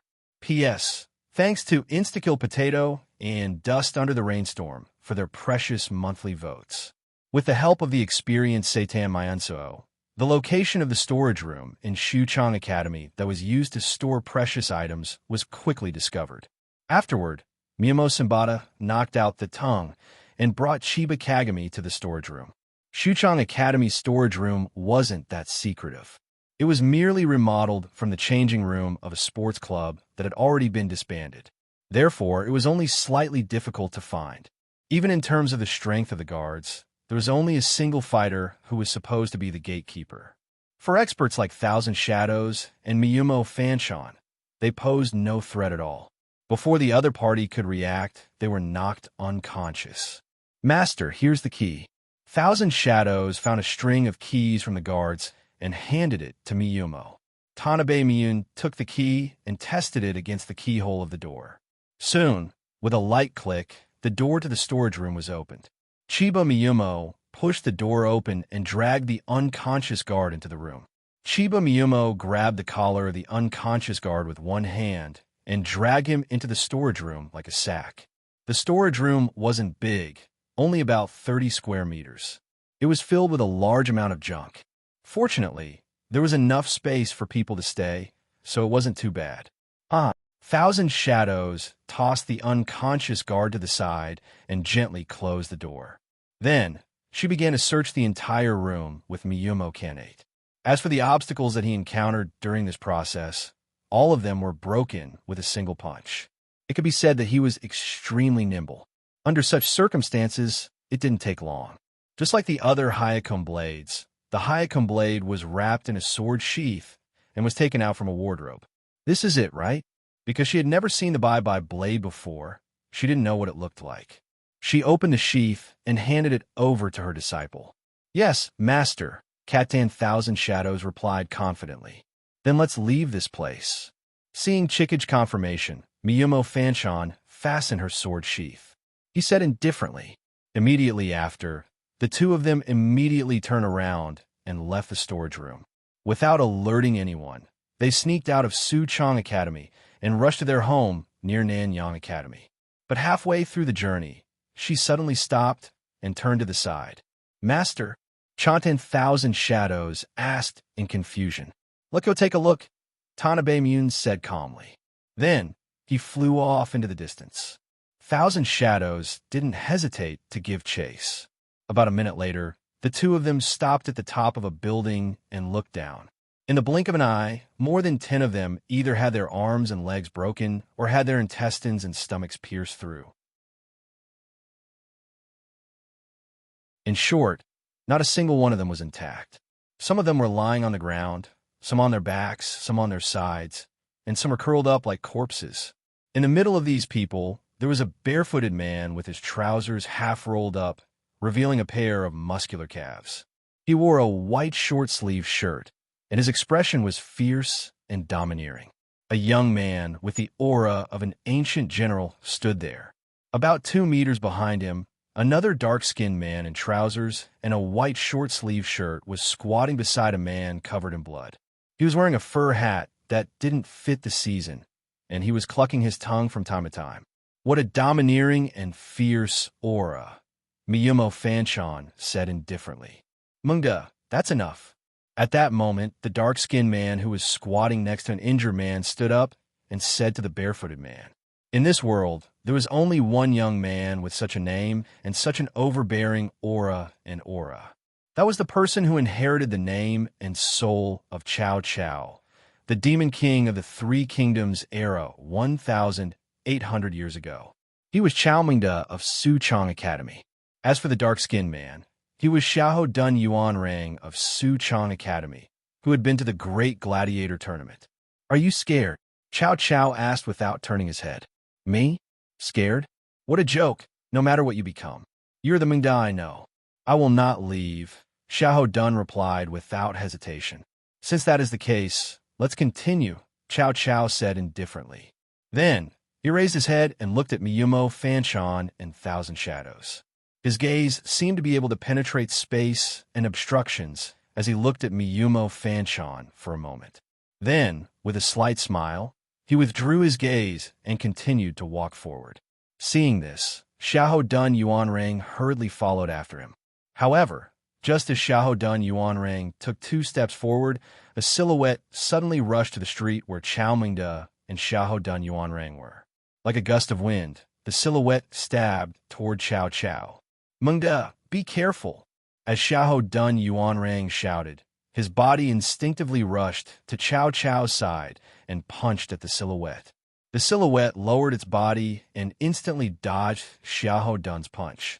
It entered Xiahou Dun's embrace, and the dagger in its hand flew toward Xiahou Dun's head. Sensing the dagger's cold edge, Xiahou Dun leaned back and desperately dodged backward. PFFF. However, although his dodging speed was fast enough, the enemy's attack speed was even faster. Thus, in the end, Xiahou Dun's left eye was cut by the tip of the dagger and blood flowed out. Ah! With his eye injured, Xiahou Dun involuntarily tilted his body and let out a painful cry. After completing the attack, the assassin ignored the injured Xiahou Dun and turned around, bypassing the unsteady Xiahou Dun and once again stabbing toward Cao Cao. "Let's leave." Seeing this, Miyumo Fanchan suddenly turned around and made a gesture of leaving. "Master, are you not going to watch anymore?" Thousand Shadows asked in confusion. "Not going to watch anymore," Miyumo Fanchan said and then disappeared. Although Thousand Shadows felt that her master's sudden change was strange, she was used to following her master's orders and did not ask any questions. She immediately chased after her master. However, before leaving, she unconsciously turned her head and looked down. Then, an extremely tragic scene entered Thousand Shadows' eyes. At this moment, the assassin had long since lost his previous lightning-like speed. Cao Cao Mingda, who was tens of meters away, burst out with a blazing, tyrannical, and murderous aura, broke his limbs, and pierced through his chest with his qigong, causing his internal organs to fall to the ground. The scene was like a slaughterhouse. The dragon has awakened. Kiani Thousand Shadows couldn't help but recall some of the basic information about this world that she had read before she came to this world. She thought to herself, that's right. After that, nothing happened. Miyumo Fanchan and Thousand Shadows safely returned to their new home. "Here's the bye-bye sword you wanted." Miyumo Fanchan casually threw the bye-bye sword to Shen Luoyin and said, "Sorry to trouble you, Master Fanchan." Shen Luoyin reached out and took the bye-bye sword. Shen Luoyin opened the buckle and took the sword out of the sheath. "No problem," Miyumo Fanchan said indifferently. Shen Luoyin faintly smiled and put away the bye-bye sword. "The dragon has awakened." Thousand Shadows, who saw that her master did not speak, suddenly said, "What?" Shen Luoyin frowned and asked Thousand Shadows of Fantan. "Su Chang's dragon has awakened." It was on the way back with my master because of the assassination attempt. It has awakened, Thousand Shadows explained. Shen Luoyin, who completely understood, frowned and lowered her head to ponder. What a ruthless plan. After a moment, Shen Luoyin, who somewhat understood, sighed and praised. Then she turned to look at Zhen Yi and sighed. It seems that our actions have really provoked Su Chong. He actually came up with this kind of self-stabbing method to force Chao to awaken. What do you mean? Zhen Yi frowned and asked. We all know that the dragon is not a simple thing. If it is not necessary, no one will awaken it. I think that Qingdu, who also has a dragon, will absolutely agree with this. Shen Luoyin softly explained, because according to the information we received and the information provided by Lu Su Zijing, the awakened dragon will devour the host's body and life. However, perhaps because our actions have put too much pressure on the Xuchang Academy, forcing them to use even greater strength to intimidate all sides. At the same time, it would also increase their strength to contend for hegemony. Therefore, someone in the Xuchang Academy self-directed this assassination operation, taking the initiative to force Cao to awaken. They're not afraid that if one of them fails, even Cao and himself will be buried. Nanjo Kazura, who had just walked over, sat down and asked, according to the information that Chang gave us, the awakened dragon will awaken. The awakened dragon will completely not recognize its own family. Probably they think that Cao has the ability to control the awakening, or they have other ways to control the dragon's erosion of Cao's body, Shen Luoyin thought and replied. After that, Shen Luoyin took out her phone from her pocket and found the phone number of Lu Su Zijing, who should be in Chengdu. Then she pressed the dial button and dialed it. Do haha. Mr. Shun, he said over the phone. Lu Su Zijing's voice came back. How's the discussion on your side? Shen Luoyin asked straightforwardly. They haven't agreed yet, Lu Su Zijing replied. Is that so? Then you tell them, as long as they're willing to hand over the Bai Pai sword to our Nanyang, we are willing to fight against Su Chong and the awakened Cao together, Shen Luoyin said with a stern tone. I understand, Lu Su Zijing replied. Immediately, Shen Luoyin cut off the connection with Lu Su Zijing. I'm back. Just as Shen Luoyin put away the receiver, Yi Ye's familiar, cheerful voice came from the entrance. Then Yi, Yuan, and Naga Hall's three figures immediately entered the room and appeared in front of Shen Luoyin and the others. Fortunately, I didn't disappoint you. I got the Bai Pai sword. Yi quickly walked to Shen Luoyin's side and took out a long sword that didn't seem to have been in the water for more than 100 years and handed it to her. Thank you for your hard work, Yi. Shen Luoyin reached out and took the Bai Pai sword and said with a smile, well, it's nothing. The ones who really worked hard are those warriors who went into the water to salvage the sword. Yi, who sat down, shook his head and said, give me their names later. I will reward them later. Shen Luoyin, who put the Bai Pai sword in front of her, nodded and said. Then she looked down at the Bai Pai sword and said softly, now, only the last one in Chengdu is left. After that, everyone chatted for a while before returning to their respective lodgings to wash up and rest. You are Lu Ming Ziming and Zhua Sai Yuanfang? Shen Luoyin looked at the man and woman in front of her and said in the healthcare room that had been reorganized. The man was about 175 meters tall, and he was neither fat nor thin. He was wearing a boy's uniform from Nanyang High School. The color of his exposed face was much darker than that of ordinary people, and it looked a little close to bronze. He looked casual and frivolous, as if he didn't care about anything, and he had a bright yellow and soft short hair. The woman was about 160 meters tall, and she had a curvy figure, which made her look more attractive. She was wearing a blue short-sleeve skirt that should be a maid's uniform, and there was only a white cloth that looked like an apron on her chest. Her pair of slender and fair legs were completely exposed. She was wearing restraining leather boots, gloves, and a neckband that gave off an S aura on her feet, hands, and neck respectively. Her face was round, and she looked stern. However, the eye patch on her left eye which was only worn when she was squinting, and the maid's uniform on her body somewhat ruined her temperament. It was the morning of the next day, when she just entered Nanyang High School with Zhen Yi and the others. Lu Sun Boyan, who was supposed to be in the junior department, found Shen Luoyin and told her that Lu Meng Ziming and Xiyuan Fang, who she was supposed to meet, had arrived at the school. Therefore, Shen Luoyin immediately brought Yuan, Zhen Yi, and Yi to the healthcare room to meet the two people. "Yes, I am. May I know why the famous Mr. Shun wants to see us?" Zhuo Yuanfang asked with a frivolous expression. While Zhuo Yuanfang was speaking, Lu Meng Ziming did not interrupt at all. He looked as if he would do whatever Zhuo Yuanfang said. Zhuo Shen Luoyin looked at Zhuo with a faint smile. "Yes." Zhuo raised his eyebrows slightly and looked back at Shen Luoyin. Zhuo, courtesy name Yuan Fong, was from Lujiang. He was a necromancer at the end of the Eastern Han Dynasty. He was born in the year 156 and died in the year 289. He lived in Tianzhu Mountain since he was young and practiced alchemy.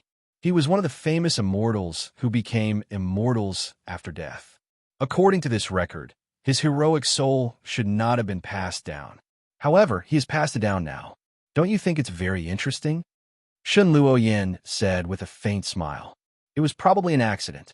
Who would know about this kind of thing? After all, it was something that happened 1,800 years ago. It's not something that modern people like us can understand. Zhuo Yuanfang's expression did not change as he replied casually. "I see," Shen Luoyin said with a look of realization.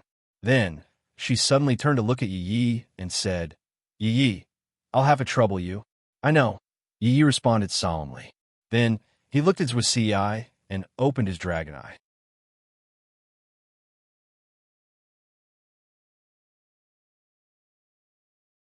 Chapter 1455.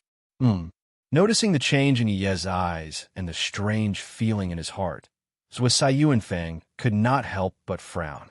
At the same time, Lu Meng Ziming also put on her guard. She looked as if she would attack if Shen Luo dared to move. Of course, as a response, Yuan gently lifted her skirt and took out a short knife. "Mr. Shun, what do you mean by this?" Zhuo Yuanfang asked, pretending to be relaxed. "Nothing. I'm just curious about your background." "I don't mean any harm," Shen Luoyin replied with a smile.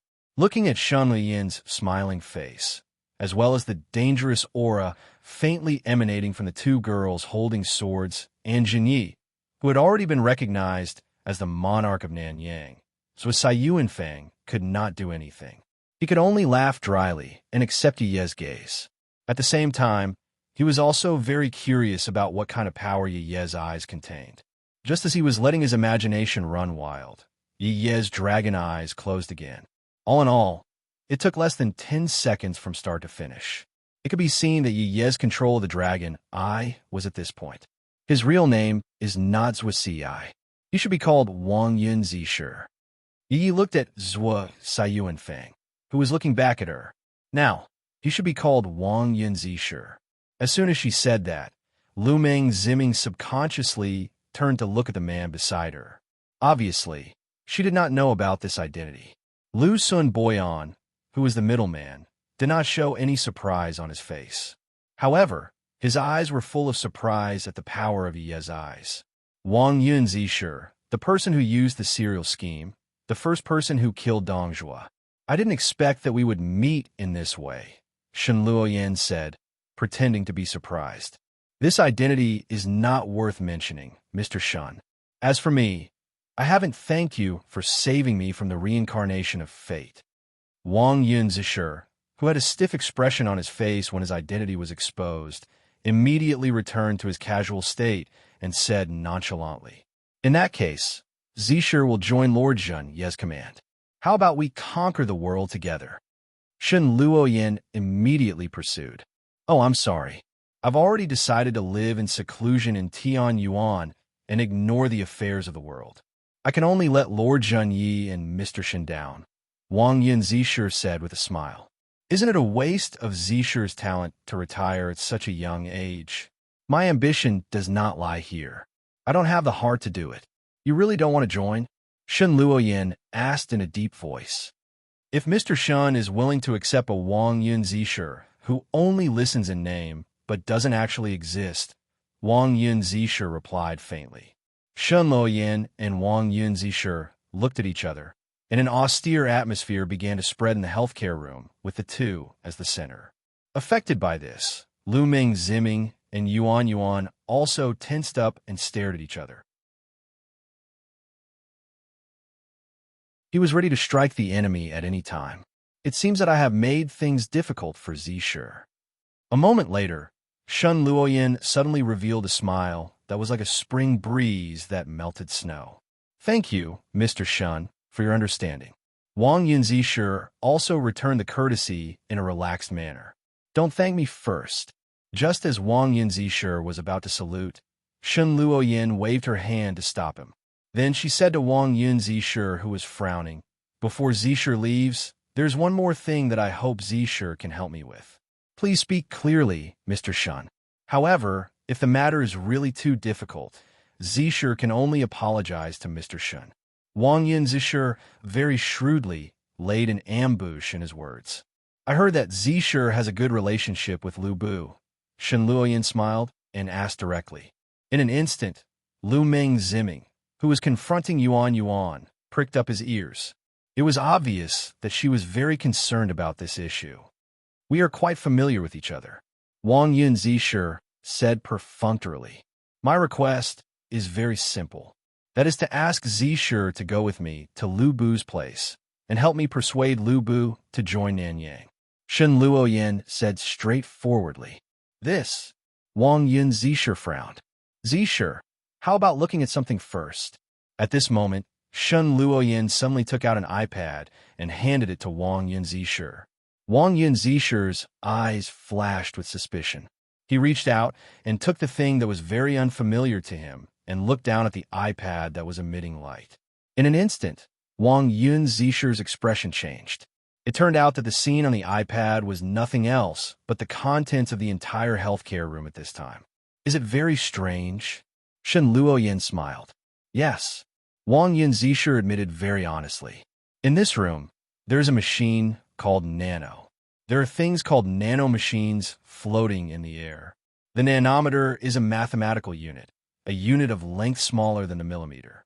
The conversion ratio between the two is 1,000,000 to 1. It can be attached to anything, and it can even be breathed into the body. But don't worry, without specific orders, this thing will be released from the body along with the blood circulation, Shen Luoyin explained. What does Mr. Shin want to say? Wang Yun Zisher asked. It's very simple. There are a lot of nanomachines inside and outside your body. As long as I'm willing, even if you go to the ends of the earth, I can instantly locate you and find you. Tell me, can you still live in seclusion with peace of mind? Shen Luoyin smiled with a confident expression on her face. Of course, this was a complete lie. Not to mention the setting of the nanomachines. In the absence of an exclusive signal satellite as a relay connection with the nanomachine technology in Shen Luoyin's hands, as long as it was more than 1 kilometer away from the iPad in her hand, it was basically impossible to receive the signal transmitted by the nanomachines from time to time, let alone using the signal to locate it. But this situation was completely unknown to Wang Yun Zisher, who didn't even know what nanomachines were. So even if he had doubts about this statement, he couldn't help but be shocked by Shen Luoyin's means. Well, I'm willing to accompany Mr. Shan to see Feng Xian, but whether I can persuade Feng Xian to join Nanyang or not, it's not up to me to decide. Wang Yun Zisher, who handed the iPad back, smiled bitterly. As long as Zisher is willing to go with me. Shen Luoyin took the iPad and smiled. Next is Miss Lu Ming Ziming. What do you choose? Shen Luoyin turned to look at Lu Ming Ziming, who was confronting Yuan Yuan, and asked, What if I say no? Lu Ming Ziming said in a deep voice, For an expert like Miss Lu Ming, we naturally won't let you leave Nanyang. So if Miss Lu Ming insists on rejecting our invitation, we will have to subdue Miss Lu Ming and imprison you. Shen Luoyin said very straightforwardly. Lu Ming, accept them. Just as Lu Ming was deep in thought, Wang Yun Zisher suddenly said, Okay, Lu Mengziming looked at Wang Yunzishu, then said in a cold tone, "But I'll make it clear in advance. Although I'll join you, I won't completely listen to your orders. If you do things contrary to my wishes, I have the right to act on my own, as long as Lu Meng doesn't join other forces." Shen Luoyin said very generously. At this point, the four heavenly kings of Nanyang were all present. Then they stayed in the healthcare room for half an hour before Jia Su's figure slowly walked into the room and met Wang Yunzishu and Lu Mengziming. "Since everyone is here, let's set off." Seeing Jia Su's arrival, Shen Luoyin said. In this regard, including the newly joined Wang Yunzishu and Lu Mengziming, they had no objection. Together with Zhen Yi, Yi, Yuan, Shen Luoyin, and Jia Yuan, they left the infirmary, went out of Nanyang, and moved to the place where Lu Bu and Fengxian were. The reason why Shen Luoyin let Zhen Yi, and Yuan go together was not without the intention of guarding against Wang Yunzishu, Lu Mengziming, and Lu Bu Fengxian's alliance. Otherwise, she, Jia Su, and Wang Yunzishu would be enough. After all, against a fighter of Lu Bu's level, Shen Luoyin really did not have the confidence to win against the other party. After spending some time, Jinye's group of 7 found Lu Bu Fengxian. The location was a sparsely populated place with green grass everywhere. Judging from the topography, it should be some sort of remodeled low mountain platform. From here, one could clearly overlook half of the city's scenery. As for the target, Lu Bu Fengxian, at this moment, both of his elbows were propped up on the guardrail. His body was leaning forward as he jumped forward, enjoying the pleasant mountain breeze blowing on his face. Hearing the soft footsteps, Lu Bu, who was wearing a red pleated skirt with white horizontal checkered patterns and a leather long-sleeved top of the same color, turned his head and looked over. "How strange. Zhusi, you're actually with Jia Su." Then, Lu Bu turned around completely. His waist was leaning against the bar of the barricade. Both his elbows were still on the barricade, allowing half of his ample bosom to protrude out of his clothes. He smiled and said, "I can't help it. I was also entrusted by someone." Wang Yunzishu smiled frivolously. "Oh, is it them?" Lu Bu raised his eyebrows and looked at Zhen Yi, and Yuan, who were wearing Nanyang's school uniform. As for Shen Luoyin, who was wearing professional attire, Lu Bu directly ignored her. Nanyang's monarch, Lu Bu, who had seen Zhen Ye's picture in the intelligence sent by Chen Gong, said softly, "Lu Bu, Luoyang is still destroyed. Are you really not willing to submit to Nanyang?" Jia Su pushed the glasses on his face and raised his voice. "I already said that I don't want to participate in this boring battle anymore. So, Jia Su, don't waste your time." Lu Bu looked up at the sky, allowing his hair to be blown by the wind and cover his face. "Miss Fengxian, as long as you are willing to come to Nanyang, we will do our best to fulfill your wish." Shen Luoyin continued. "Who are you?" Lu Bu, whose gaze landed on Shen Luoyin, asked.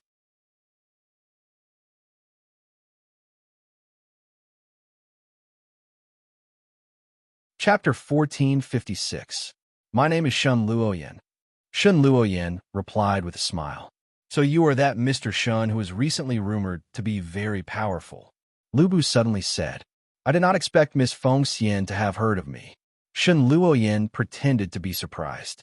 Now, in the existing universities, who doesn't know Mr. Shen for Nanyang? Lu Bu replied casually. Then he changed the topic and continued. "But I still have the same words. I'm tired of this life of fighting, so you should give up. What if we can cure your disease?" Shen Luoyin was unmoved and said with a smile on her face. Hearing that, Lu Bu's expression froze and stared at Shen Luoyin, who spoke. On the other hand, Jia Su, who was completely unaware of Lu Bu's illness, revealed a shocked expression.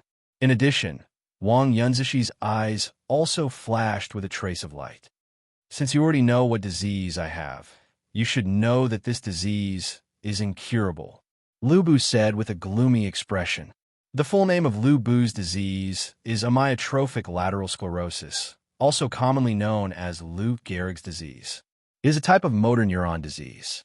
During the onset of the disease, it will gradually involve the upper motor neuron, brain, brainstem, spinal cord, and will also affect the lower motor neuron, cranial nerve nucleus, spinal cord anterior horn cells, as well as the torso, limbs, and head and face muscles. The clinical manifestation was mixed paralysis of upper and lower motor neuron combined damage. Even in the more technologically advanced main world, this disease could only be delayed in targeted treatment, but there was no direct and effective treatment, let alone in this martial world where the technology was 10 years behind the main world. Therefore, for people who had this disease, it was already a death sentence. There is no future to speak of. No wonder Lu Bu Fengxian's expression was gloomy and ugly. After all, no matter how optimistic a person was, after thinking about this future, they would not feel good. That's only for the methods we have now. For the things we have now, there's nothing we can do. It is not an incurable disease. Shen Luoyan ignored Lu Bu Fengxian's expression and said confidently, "You?" Lu Bu Fengxian's face showed a sneer. Thinking about it, what kind of person was Lu Bu Fengxian? In this world, she was the sole heir of a large financial group in Japan. She was the daughter of a wealthy family. In terms of influence in the world, she was completely different from Jia Su, Wang Yun, and the others. Although she had inherited the souls of the soldiers of the three kingdoms from 1,800 years ago. However, at the end of the day, he was just a high school student. Even if he was the monarch of a high school, it would still be the same. Since her family had used their connections to search for famous doctors all over the world to find a cure, what could a high school student, a fighter monarch, do? Is it true? You'll know once you try. As Shen Luoyan spoke, she flipped her hand and took out a test tube with the length and thickness of an adult's finger. The test tube contained a red liquid and threw it to Lu Bu. Seeing the thing flying towards him, Lu Bu subconsciously reached out his hand to catch it. This is a kind of medicine. Although it cannot cure your body's disease, it can still alleviate it. Not waiting for Lu Bu to ask, Lu Bu said. Shen Luoyan then took the initiative to explain the use of the test tube. Lu Bu frowned. Looking at the test tube in his hand, he didn't know if he should believe Shen Luoyan's words. Miss Fengxian, to put it bluntly, you are now at a dead end. Since that's the case, why don't you try? Maybe there will be a surprise. Seeing Lu Bu hesitate, Shen Luoyan couldn't help but persuade. Yes, I am indeed at a dead end. Lu Bu's heart trembled as he sighed. Then he resolutely uncorked the bottle. He raised his head and poured the liquid in the test tube into his mouth. As long as there was a chance, no one would be willing to give up their life. Pa! Lu Bu swung his hand and threw the empty test tube to the ground. It shattered into pieces. Immediately, Lu Bu's expression changed slightly. Obviously, at this time, she had felt the unfamiliar changes in her body. How is it? Shen Luoyan asked in a timely manner. It feels very strange. There seems to be a warm current flowing in my body, but I can be sure that my strength has indeed recovered a bit. Looking down, Lu Bu's right hand was constantly clenching. Unfortunately, the effect is too weak. Lu Bu sighed. But it is effective, isn't it? Shen Luoyan asked back. Correct. Lu Bu raised his head. His eyes emitted a dazzling luster like the stars as he looked at Shen Luoyan. It is said that the eyes are the window to the soul. And now, within Lu Bu's twinkling eyes, there was clearly a kind of hope. Are you sure that you have something in your hands that can cure me? Lu Bu asked again to confirm. Yes. Even if I don't have something in my hands that can cure you, I can still find something that can cure you. Shen Luoyan said with a confident smile. Needless to say, the person that Shen Luoyan said could cure her was Sei Ito. She believed that with the other abilities that Sei Ito had shown, curing someone with ALS would be an extremely easy task. And it was indeed so. Okay, for my own life, I will join you. Lu Bu straightened up and said with a firm expression, Welcome, Fengxian. In the future, you will definitely not regret your current choice. Shen Luoyan said with a smile. Then, she flipped her hand again and took out a bottle of purple liquid in a test tube and threw it to Lu Bu. At the same time, she used her mind to take out the iPad that she carried. Healing medicine? Lu Bu, who casually took the test tube, was puzzled. You can say that. Shen Luoyin, who lowered her head and operated the iPad to enter the nanomachine's control page, opened the medical options and casually replied. Lu Bu didn't doubt her words. He immediately opened the bottle cork and drank the liquid inside. Why don't I feel anything? Lu Bu, who was originally looking forward to the effect of the medicine, frowned and asked. You will feel in a moment. Shen Luoyin raised her head and smiled. Then she pressed the confirm button that popped up on the iPad screen. Almost at the same time that Shen Luoyin pressed the confirm button, Lu Bu felt a strange feeling in his body. A faint numbness and itchiness that originated from his flesh began to emerge and continued to spread throughout his body as time passed. Not sure if it triggered Lu Bu's sensitive spot. Lu Bu suddenly let out a very seductive moan with a red face. Fortunately, Lu Bu was a powerful fighter, so he didn't take this numbness to heart too much. He endured the strange feeling in his body and walked to the side of the motorcycle. He pushed the motorcycle and left the viewing platform with Shen Luoyin and the others. Then Shen Luoyin asked for Lu Bu's phone number and returned to Nanyang with Zhenyi, Yi, Yuan, and Lu Meng Ziming. As for Wang Yanzishir and Jia Su, they returned to Luoyang University with Lu Bu. That night, at around 8 o'clock, near the city where Xuchang High School was located, on a street with few pedestrians, a man was holding a jacket on his shoulder with one hand and holding a cigarette in his mouth with the other. He lit the cigarette with a lighter. At this moment, the man stopped smoking and raised his head to look ahead. Gan Ning. The man raised his eyebrows and said, What are you doing here? Yuan, where's Xiahou Yuan? Gan Ning, who was holding a pair of crutches, asked with a nervous expression. I'm not related to her. How would I know? The man said indifferently. You, on the other hand, why are you looking for Xiahou Yuan? Since you don't know where Xiahou Yuan is, then go die Guojia. Gan Ning's eyes flashed with madness as he rushed in front of the man, Guojia, and swung his crutches at Guojia's head. Guojia smirked and revealed a disdainful smile. He calmly dodged Gan Ning's crutches and gave an uppercut to Gan Ning's chin, sending his body flying.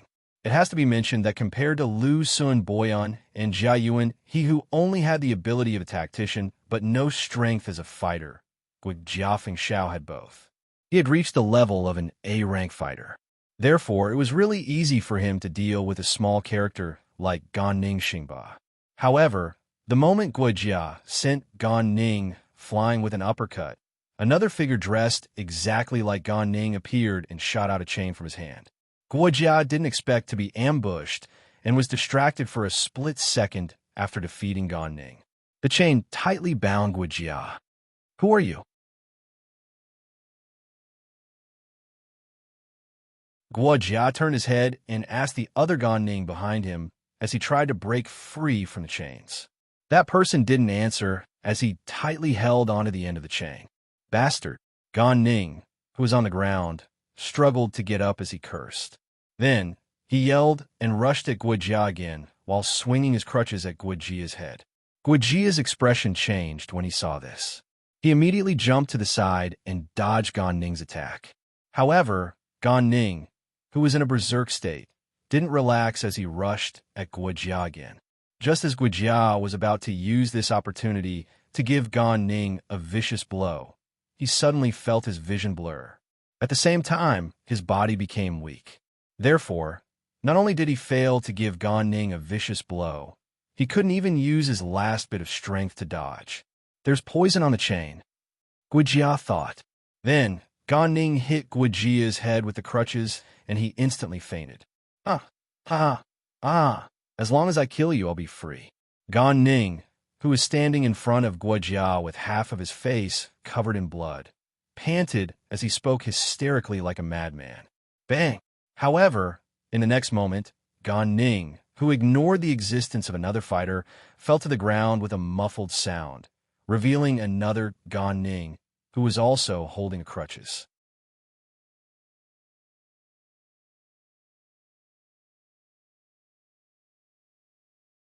Chapter 1457. P.S. Thank you to Requiem Trilogy, Halcyon, Instant Potato, and Dream of Star Fate for your precious monthly votes. Thank you to NXCX for your tip. Kong Ming, this is Ma Su. The mission is complete. The other assassin dressed as Gan Ning took out his phone from his pocket and dialed the number recorded in his address book, saying in a low voice, "Don't worry, I'm going to kill you." "You're going to kill me if you don't kill me," Gan Ning said after giving Wajia's unconscious body a few more hits with his crutch. But surprisingly, the real Gan Ning was also there. "His goal is the same as mine, to assassinate Guojia." Ma Su paused for a second and spoke again after he finished listening to the conversation on the phone. "Okay, I got it." After that, the imposter named Ma Su hung up the phone. He bent down and picked up the real Gan Ning, who was lying on the ground, and quickly ran away from the crime scene. At the same time, inside Chengdu University, "I'm going to the washroom." A petite girl stood up from the tatami and said to the other people sitting in the room. Then she walked out of the room and ran to the corner. But just as she ran to the wooden house that was supposed to be the washroom, a figure dressed as Gan Ning suddenly jumped out from the trees around the wooden house and swung his crutches at the petite girl. "Who's there?" The petite girl felt the wind coming at her and immediately stopped and turned around. She dodged the attack and shouted. The assassin disguised as Gan Ning didn't answer. The crutches hit the ground, and then he swung his body and kicked the petite girl's face. The latter didn't dare to hesitate. She immediately crossed her hands in front of her face and blocked the kick. Bang! A muffled sound rang out. The petite girl's body immediately took a few steps back. "Ida!" But at this moment, an anxious girl's voice could be faintly heard from the big house. "I'm fine," the petite girl replied. At this point, the identity of the petite girl was completely exposed. She was Zhang Fei Ida, a C-class fighter from Chengdu University who had inherited the heroic spirit of the Three Kingdoms from 1,800 years ago.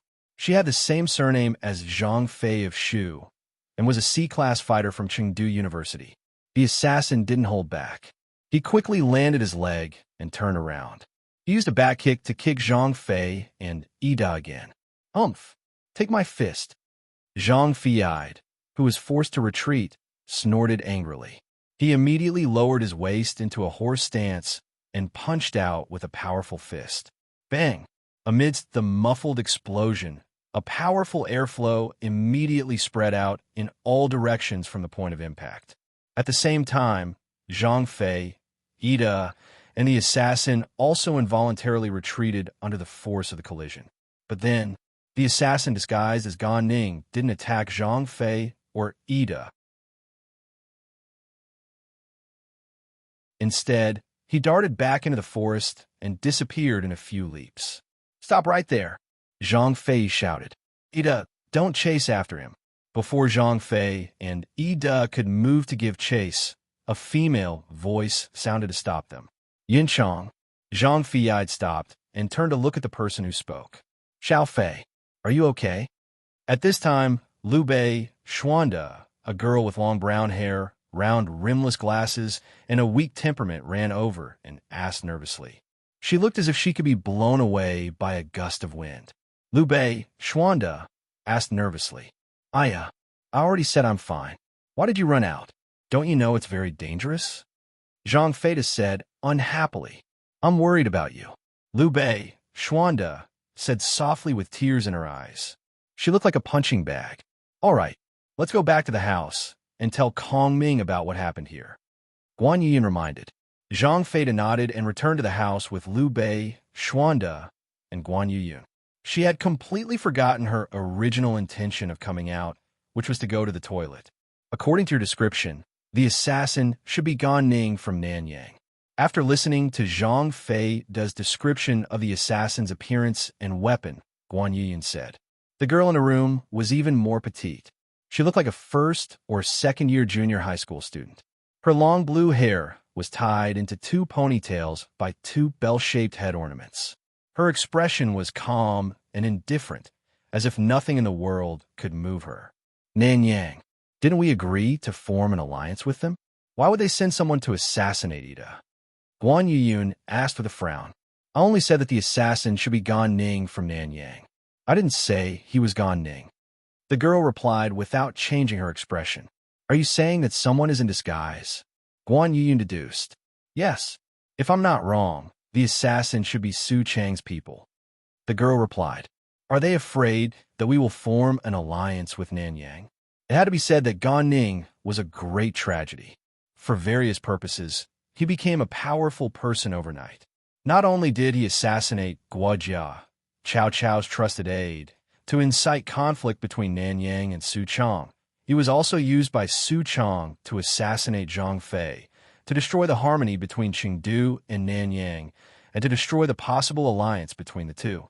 However, the only mistake Su Chang made was that he didn't expect Gan Ning to assassinate Guojia under Shen Luoyin's order. He didn't expect that Gan Ning would really assassinate Guojia under Shen Luoyin's order. Ma Su, the impostor sent by Chengdu, also used Gan Ning to seriously injure Guojia. Of course, Su Chang didn't care too much about it. After all, they were destined to have a conflict with Nanyang. As for whether they were really assassinated or instigated, at most, it was just an excuse to start a war. Only Guojia, as the victim, made Su Chang care and feel angry. In Chiba County, in the house near Nanyang University that Shen Luoyin bought as a residence. Mr. Shen, fortunately, I didn't disappoint you. Lu Su, who was kneeling on the ground, put the Bai Pai sword that she got from Chengdu between her and Shen Luoyin and gently pushed it forward. Thank you for your hard work, Zijing. Shen Luoyin glanced at the Bai Pai sword that was lying on the ground not far away from her. She believed that Lu Su Zijing wouldn't lie to her about this matter. At the same time, she also believed that Lu Su Zijing wouldn't be fooled by Chengdu, so she didn't reach out to check the sword. Mr. Shen is too polite. Lu Su Zijing bowed her head and said, Is there anything else from Chengdu?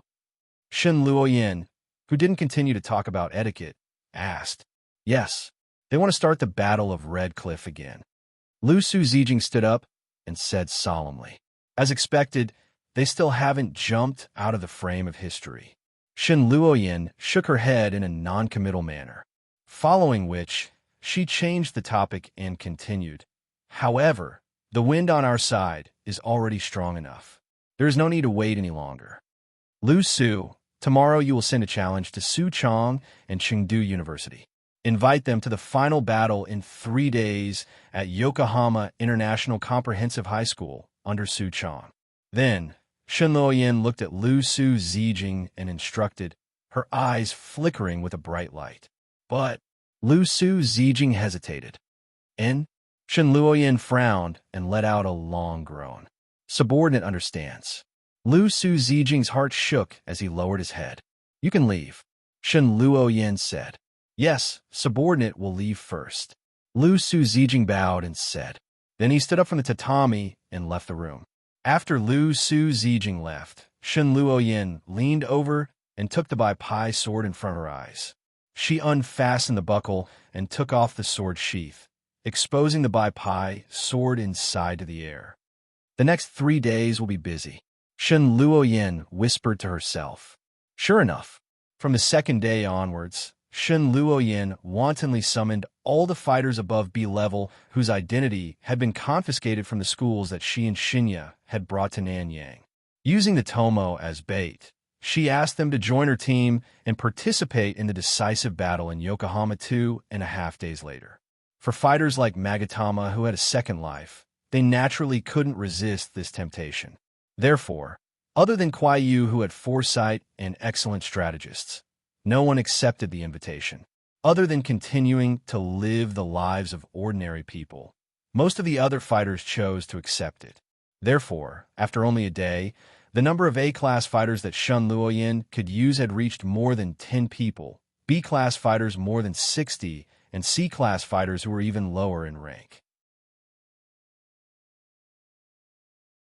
As for the lower-ranked C-class fighters, they were all fellows who could join after being given some benefits. Their numbers were even more exaggerated, reaching more than 100 people. It was basically comparable to the number of fighters in Chengdu and Xuchang Academy combined. It could be seen how powerful this force was. Of course, when Shen Luoyan began her preparations, Chengdu High School and Xuchang High School, which had also received an invitation from Nanyang, were not idle either. They began to mobilize the strength of their schools.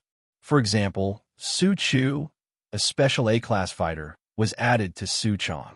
Dianwei was a special A-class fighter who could reach the level of a special A-class fighter when he went crazy. Fengxian. Shen Luoyan turned her head to look at Lu Bu Fengxian, who was basically running to Nanyang every day like a student. "What's wrong?" Lu Bu Fengxian asked. "How much of your strength have you recovered?" Shen Luoyan asked with concern. "That's right. Under the torment of ALS, Lu Bu, who held the title of the strongest fighter, did not use his full strength. Instead, he used it at a reduced rate. Moreover, he could not use it for too long. Otherwise, he would have suffered from abdominal fiber damage and vomited blood. That was why Shen Luoyan asked her how much strength she had recovered. After all, this was closely related to the task she was going to assign to Lu Bu. In my current state, I can probably use around 70% to 80% of my strength. What's wrong? Is there something you want me to do?" Lu Bu didn't even think about it before telling her his current state. As a fighter, he naturally understood his own strength very well. Otherwise, how could he fight with the enemy? Moreover, Lu Bu had just experienced the hope of survival. He paid more attention to his body. Basically, every once in a while, he would take a look at his own condition. "Then if I fight with Guan Yu from Chengdu, will there be a problem?" Shen Luoyan asked again. "Of course." Lu Bu Fengxian smiled with confidence. "That's good. Then I'll have to trouble you to capture Guan Yu from Chengdu." Shen Luoyan smiled. "And remember to invite her out alone before you fight." "Okay. I've been wanting to meet her for a while." Lu Bu Fengxian didn't ask for the reason and nodded in agreement. After saying that, Lu Bu Fengxian left the healthcare room where Shen Luoyan stayed. His footsteps gradually faded away and disappeared. Watching Lu Bu Feng leave, Shen Luoyan faintly smiled. She took out her mobile phone and dialed Yiye's number from her contact list. "Sister Luoyan?" Yiye's voice sounded from the phone. "Yiyi, call Yuan and follow Lu Bu," Shen Luoyan ordered. "Remember, don't let Lu Bu find out." "I know," Yiyi replied. Then, Shen Luoyan cut off the call. Just as Shen Luoyan hung up the phone, a burst of loud roar from the motorcycle engine sounded in Nanyang's campus, indicating that the owner of the motorcycle, Lu Bu Fengxian, had left. Not long after, Yi and Yuan's figures also rushed out of the teaching building. They used a special tracking method to catch a ride and follow Lu Bu Fengxian. As for the method, it was none other than the Dragon Eye that produced a special power after developing the ability to predict and track. "Qinggong, help me contact Guan Yu from Chengdu. Tell her that I want to meet her. The location should be near Chengdu. As for the location, let Guan Yu decide." While driving the motorcycle, Lu Bu Fengxian took out his phone to contact his childhood friend, Qinggong, and told him his request. Hearing Lu Bu Fengxian's request, Qinggong did not hesitate and immediately agreed. He used his power and connections to get in touch with Chengdu, especially Guan Yu, and conveyed Lu Bu's request. Guan Yu, who was known as the warrior saint, was naturally very interested in meeting Lu Bu, who was known as the strongest fighter. Therefore, he agreed without hesitation. After pondering for a few seconds, he decided on the location of the meeting. Almost immediately after Guan Yu chose the location, Lu Bu received a call from Qinggong and received the location information. Then, the motorcycle that Lu Bu Fengxian was driving buzzed and rushed to the meeting place at an even faster speed. After about 40 minutes, Lu Bu appeared near Chengdu University. At the foot of a forest that was basically deserted, he stopped the motorcycle. Lu Bu took out the key and got off the motorcycle. He raised his hand to take off his helmet and hung it on the handlebar. Then, he walked around the motorcycle and walked into the forest. Not long after, he disappeared into the forest. Less than 5 minutes after Lu Bu Fengxian disappeared into the forest, a taxi quickly drove over and stopped beside the motorcycle. Yi and Yuan appeared at the foot of the mountain. Then, They followed Lu Bu Fengxian's footsteps and disappeared into the forest. After speeding through the forest for about 3 minutes, accompanied by the appearance of sunlight, a small open space in the forest appeared in Yi and Yuan's vision. Yi raised his arm and immediately stopped. He restrained his breath and looked toward the open space.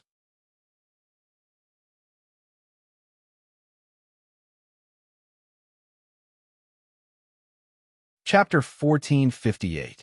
Under Ye's gaze, Lu Bu Fengxian, who was wearing a red plaid pleated skirt and a red leather long-sleeve top, with a pair of plump breasts, is standing opposite to a long-haired girl who is wearing a Chengdu school uniform and holding a long-handled weapon wrapped in a green cloth sheath. Then, the two of them didn't seem to have any conversation, or maybe because they came too late, the two of them had already finished their conversation. Therefore, both of them moved and started to attack each other. In a flash, Lu Bu appeared in front of Guan Yu and kicked toward her head. Guan Yu raised her left arm and blocked Lu Bu's kick. Bang! A clear, muffled sound and a visible flow of air spread between the two of them. Lu Bu's left hand grabbed the air, and a powerful air formed a spontaneously rotating energy ring with a large number of strange symbols on its surface. Together with Lu Bu's attack, it struck toward Guan Yu's abdomen. Guan Yu didn't dodge, but swung her arm and chopped toward Lu Bu's body. In this situation, if Lu Bu didn't give up the attack that was about to land, her body would definitely be chopped in two by Guan Yu. Lu Bu stamped his foot, and his body quickly retreated. Although he successfully dodged Guan Yu's fatal chop, the front part of her clothes was still cut by Guan Yu's weapon, the frost blade, and the chest part of her clothes was cut into pieces. In a flash, Lu Bu's unrestrained chest burst open her clothes, revealing the smooth skin inside. Then, Lu Bu rushed back to Guan Yu, ignoring the fact that her body might be exposed. He lowered his body and kicked toward Guan Yu's ankle. Guan Yu, who had just exhausted his old strength and had not yet recovered his new strength, had no choice but to take a step back. But the next moment, Lu Bu immediately changed the strength of his feet. He straightened his upper body like a bow, put one hand on the back of the other hand, and pushed forward fiercely. Bang! In an instant, a white pillar of chi shot out from Lu Bu's palm. It exploded the air, creating a 2-meter-wide circular shockwave. It directly hit the long metal handle of the frost blade, which Guan Yu had hurriedly adjusted, and sent Guan Yu flying away. This is Lu Bu's signature move, Heaven and Earth White Wolf Strike. Dragon-shaped chi art, needle forging technique. Yuan turned to look at Yi. No, it should be a similar technique. The attack range of the needle forging technique is longer, and it has a strong, penetrating force. Aside from the Gaolu clan, he was the only successor of the Jujube clan who had mastered the fake version of the dragon-shaped energy art. Yi, who was very clear about the power of the needle forging technique, shook his head and said, as expected of Guan Yu, he can still stand after being hit by my worldly white wolf strike. Said Lu Bu with one hand on his waist, while looking at Guan Yu, whose uniform was completely destroyed by Qigong, revealing his red skin. It's a pity that you don't use weapons. You won't be lonely anymore. Guan Yu said calmly. His arm and the long sword were straight as one, and the tip of the sword was pointing diagonally to the ground. His body began to emit the powerful aura of an A-class fighter. It's okay. You can use it if you want. Lu Bu, who was also emitting an awe-inspiring aura, said with a smile. Only Guan Yu with a sword is worthy of being my opponent. Then I'll accept your offer, said Guan Yu. With a shake of his arm, the green cloth covering the front of the long sword was immediately smashed into pieces by the fierce Qigong. The long moon-shaped cold blade in the mouth of the Azure Dragon was exposed. Frost Moon Blade, Azure Dragon Crescent Blade. Come on. Now, the movement should have attracted the attention of your companions. This is not in line with my purpose. So let's end this quickly, said Lu Bu softly. His eyes seemed to be able to see through layers of obstacles and see Chengdu Academy. After saying that, he withdrew his eyes and looked at Guan Yu with sharp eyes. Yaha! Guan Yu did not hesitate after hearing Lu Bu's words. He immediately shouted and rushed toward Lu Bu and chopped toward Lu Bu's body. Before the blade fell, the biting cold qigong had already fallen toward Lu Bu's body. Lu Bu turned his feet and went behind Guan Yu. He hit Guan Yu's back with his elbow. Guan Yu, who failed to hit Lu Bu, pressed his sword hard and let the blade cut deep into the ground. Then he leaned forward with the hilt to avoid Lu Bu's elbow. At the same time, he kicked toward Lu Bu's body. Lu Bu's response was very simple. He bent his arm to block Guan Yu's attack. At the same time, he kicked upward toward Guan Yu's abdomen. Bang! Almost at the same time, Guan Yu's and Lu Bu's attacks were all blocked by each other's hands. Lu Bu turned his wrist and immediately caught Guan Yu's kicking leg, making it impossible for him to stand. At the same time, he stepped forward and continued to hit Guan Yu's back with his elbow. Because of Lu Bu's leg, Guan Yu, who couldn't press his body down to dodge, had to move his qigong to his back to take Lu Bu's attack head-on. Bang! With a muffled sound, the back of Guan Yu's school uniform was completely destroyed, exposing his rosy body. Guan Yu, who was attacked, blushed. But because his skin was already red, it wasn't that obvious. He just resisted the shock in his body and pulled out his frost blade from the ground. Then he turned around and slashed toward Lu Bu's body. Lu Bu, whose body wasn't indestructible, had no choice but to release his shackles on Guan Yu and step back. Then he waited until Guan Yu adjusted his body and rushed toward him again. Guan Yu didn't dodge. He also waved his sword to meet Lu Bu's attack. The two of them were like chess players who had finally met their match, or generals who had just seen a talent. They fiercely fought in this small, open space in the mountain forest. Powerful shock waves constantly spread out from the two of them, destroying the surrounding ground and cutting down trees, creating a trail that looked as if a monster had passed through the forest. Should we join the fight? The enemy's reinforcements seemed to be coming soon. Yuan turned her head to the side and asked Yi. I guess Sister Luoyin had foreseen this situation and sent us here. Her purpose should be to intercept those guys who might appear. So we don't need to help. Let's go deal with the people over there. Yi thought for a while and said, Okay. Yuan agreed. Then Yi glanced at the two people fighting, and together with Yuan, he moved stealthily towards the source of the aura. About 1 minute later, a young girl with long silver hair and closed eyes appeared in front of them. She was holding a long saber which gave out a weird and evil aura which made Yi frown slightly. She was wearing the uniform of a high school in Yuzhou province, which should have been destroyed by Zhang Tai. Come out. At this moment, the girl who was moving at high speed suddenly stopped and turned her head toward the place where Yuan and Yi were hiding. Yi and Yuan looked at each other and stepped out of their hiding place. You are for Nanyang?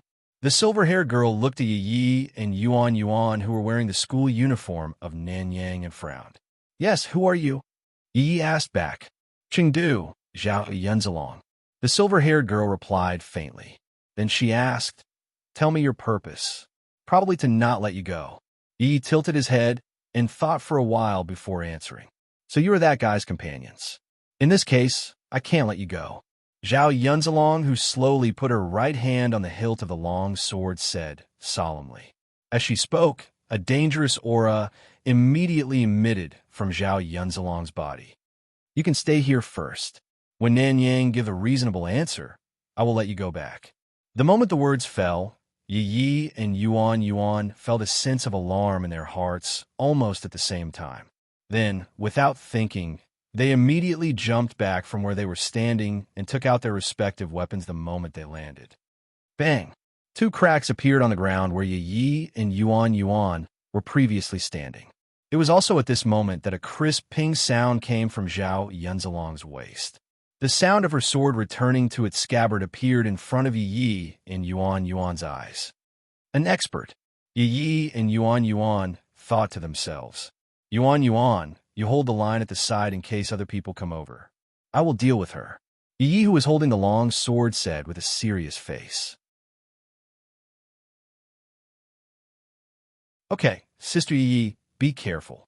Yuan, who was holding a strange long sword that looked like a shark's fin, nodded and then slowly retreated. Yuan Yuan, Yi, you are Nanyang's 7-member monarch group. Because Yi and Yuan Yuan didn't deliberately lower their voices, Zhao Yunzalong clearly heard the names of the two people and said, "I don't know what you were talking about." Yi replied inexplicably, "You don't know? The outside world has given your new monarch, Zhan Yi, and the two of you who have always been by her side." Zhao Yunzalong said strangely, "I don't know." Yi, who did not care about the outside world, shook his head slightly. "Forget it. It is not important anyway. I will let you stay here first." Zhao Yunzalong said softly. After saying that, the sharp aura on Zhao Yunzalong's body condensed again, and she once again used an Iato on Yi. This time, Yi, who was already vigilant, faintly saw the movement of Zhao Yun's arm and felt the biting cold aura in the air. Without hesitation, he used the silent slash technique and used an Iato to counterattack. Boom! In the next second, the violent sound of air exploding echoed between Yi and Zhao Yunzalong. Almost at the same time, the two of them sheathed their swords. "I didn't expect you to be an expert in this field," Zhao Yunzalong said with a surprised expression. "Compared to you, I am still a little lacking," Yi said modestly. However, he was not really being modest. Without using his cheat, Dragon Eye, Yi was surprised to meet an expert in this world who could not completely see the opponent's attack speed. "If you want to flatter me, wait until the battle is over. Let's continue," Zhao Yunzalong said indifferently.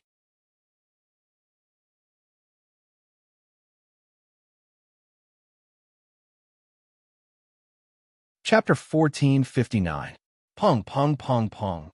The muffled sounds produced by the fierce collision of qi reverberated in the forest, but in the center of the sound, Yi and Zhao Yunzalong, who were the cause of all this, were also constantly using the basic and high-end swordsmanship to compete. And this situation, from the beginning until now, had lasted for more than a minute. During this period, the number of Iato that the two of them had already reached a terrifying number of more than 100 times. It could be seen how intense the competition between the two of them was. If this continues, unless one of us exhausts his arm strength first, it will be impossible for us to determine the winner. After another round of Iato, Zhao Yunzalong said seriously, "So, let's change the method." After saying that, Zhao Yunzalong pulled out the sword from the scabbard for the first time. Pung! The moment the sword was completely pulled out, a strange scene like a resentful spirit suddenly appeared beside Zhao Yunzalong. Like an evil spirit that wanted to take Zhao Yunzalong's life, it spun rapidly around Zhao Yunzalong's body. Seeing this, Yuan Yuan's expression changed slightly. After all, she had seen this scene before as Chong Zongpo's puppet, so she was not unfamiliar with it. As for Yi, she only frowned slightly and did not have any reaction. It couldn't be helped. For a woman who often ran around the world with, say, Ito, she had seen too many of these strange scenes. She had even personally destroyed many of them, so it was difficult for her to make any exaggerated reaction. "This sword is the demon sword Muramasa, Zhanlong. I inherited it from the current Muramasa, Zhao Yunzalong, whose aura became demonic from the moment he pulled out the sword, introduced. And, as the prize for using it, every time I wave this sword, I will lose a certain amount of my lifespan." Hearing this, Yi and Yuan Yuan's expressions really changed. This was lifespan, not something insignificant. With the temperament passed down by humans since ancient times, who would not want to live longer, it could be seen how cruel the price of using this sword was. "Why?" Yi, who did not understand Zhao Yunzalong's thoughts, asked, "What are you fighting for?" Zhao Yunzalong asked softly, "What are you fighting for?" Yi blinked. Sei Ito's face involuntarily appeared in her mind, and a look of love appeared on her face. "It seems that you're doing this for someone." Zhao Yunzalong's adaptation brought Yi back from his fantasy. "What about you?" Yi, who vaguely understood Zhao Yunzalong's choice, asked. "Same here." Zhao Yunzalong smiled. "Understand. In order to express my respect, I will use all my strength to defeat you in the shortest time possible." Out of respect for Zhao Yunzalong's choice, as well as the fact that Zhao Yunzilong's original intentions were the same as his. He did not want Zhao Yunzilong's life to be devoured by the demonic blade. Therefore, Yi took the initiative to open his dragon eyes, which had turned into golden vertical pupils, and said seriously. In an instant, a wild and domineering aura was emitted from Yi's body, just like the might of the heavens. Dragon. Zhao Yunzilong's expression changed slightly. This blade has no name. It is a weapon made for the person I want to fight for. It has the effect of destroying evil. Be careful. Princely Shan came. Yi, who was holding a long blade engraved with complicated patterns and runes, introduced himself. Is that so? It seems that our meeting may be fate's arrangement. Zhao Yunzilong smiled. Maybe. Yi also smiled. Okay, let's not talk nonsense. Let's start. As soon as Zhao Yunzilong's voice fell, Yi's body flashed back a distance at almost the same time. Then, the blade of the dragon demon blade, which had suddenly become longer under a strange power, swept across the place where Yi originally stood. Yi, who had dodged the attack, jumped and used flying scythe kick to arrive beside Zhao Yun. He waved his blade and slashed at her. Zhao Yun flashed and pulled out her blade, raising it to meet the attack.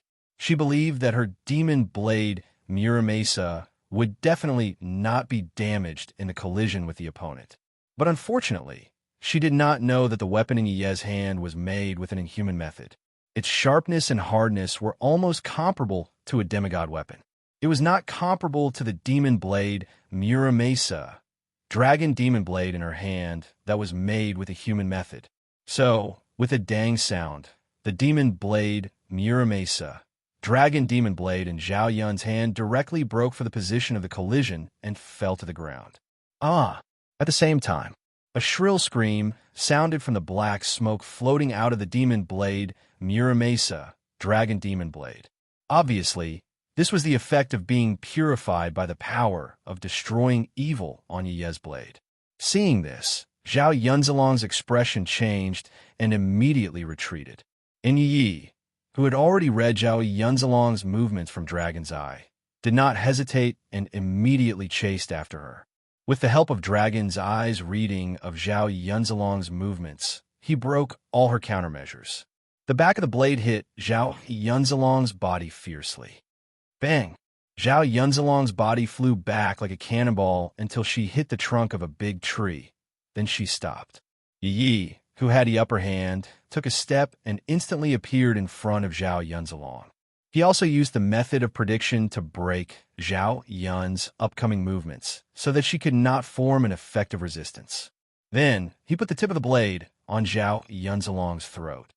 Foresight?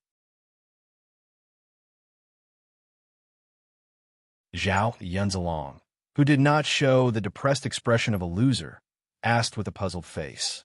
The so-called foresight referred to the ability to read the opponent's next attack in advance. In terms of performance, it was somewhat similar to the dragon's eye that could predict the future, but its function was much worse. It was an ability that only tacticians who were regarded as having the ability to guide the emperor could use. What is that? Yi asked with a puzzled expression.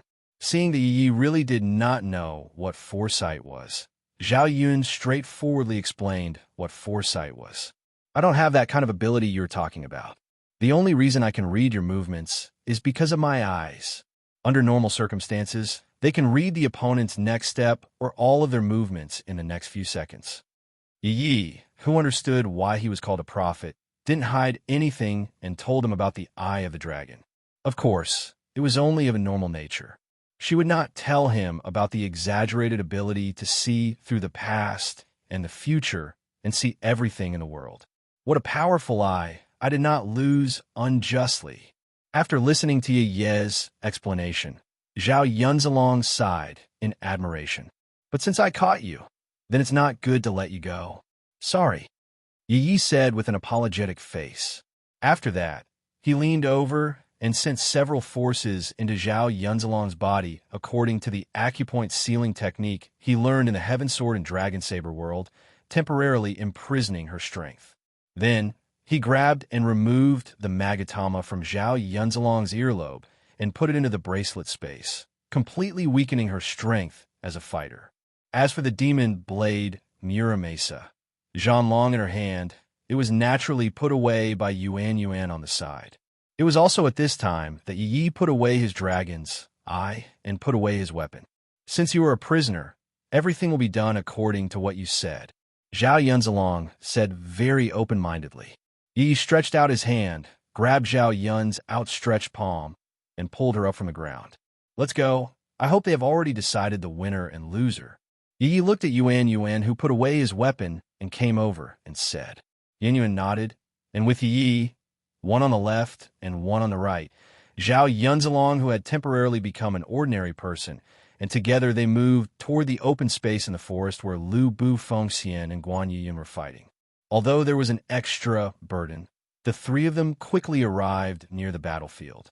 However, compared to when they left before, the environment of the battlefield had not only become more dilapidated, but the scope of the battle had also expanded a lot, causing the scene to be a mess. In the center of this mess, Lu Bu Fengxian and Guan Yuyun were still fighting fiercely.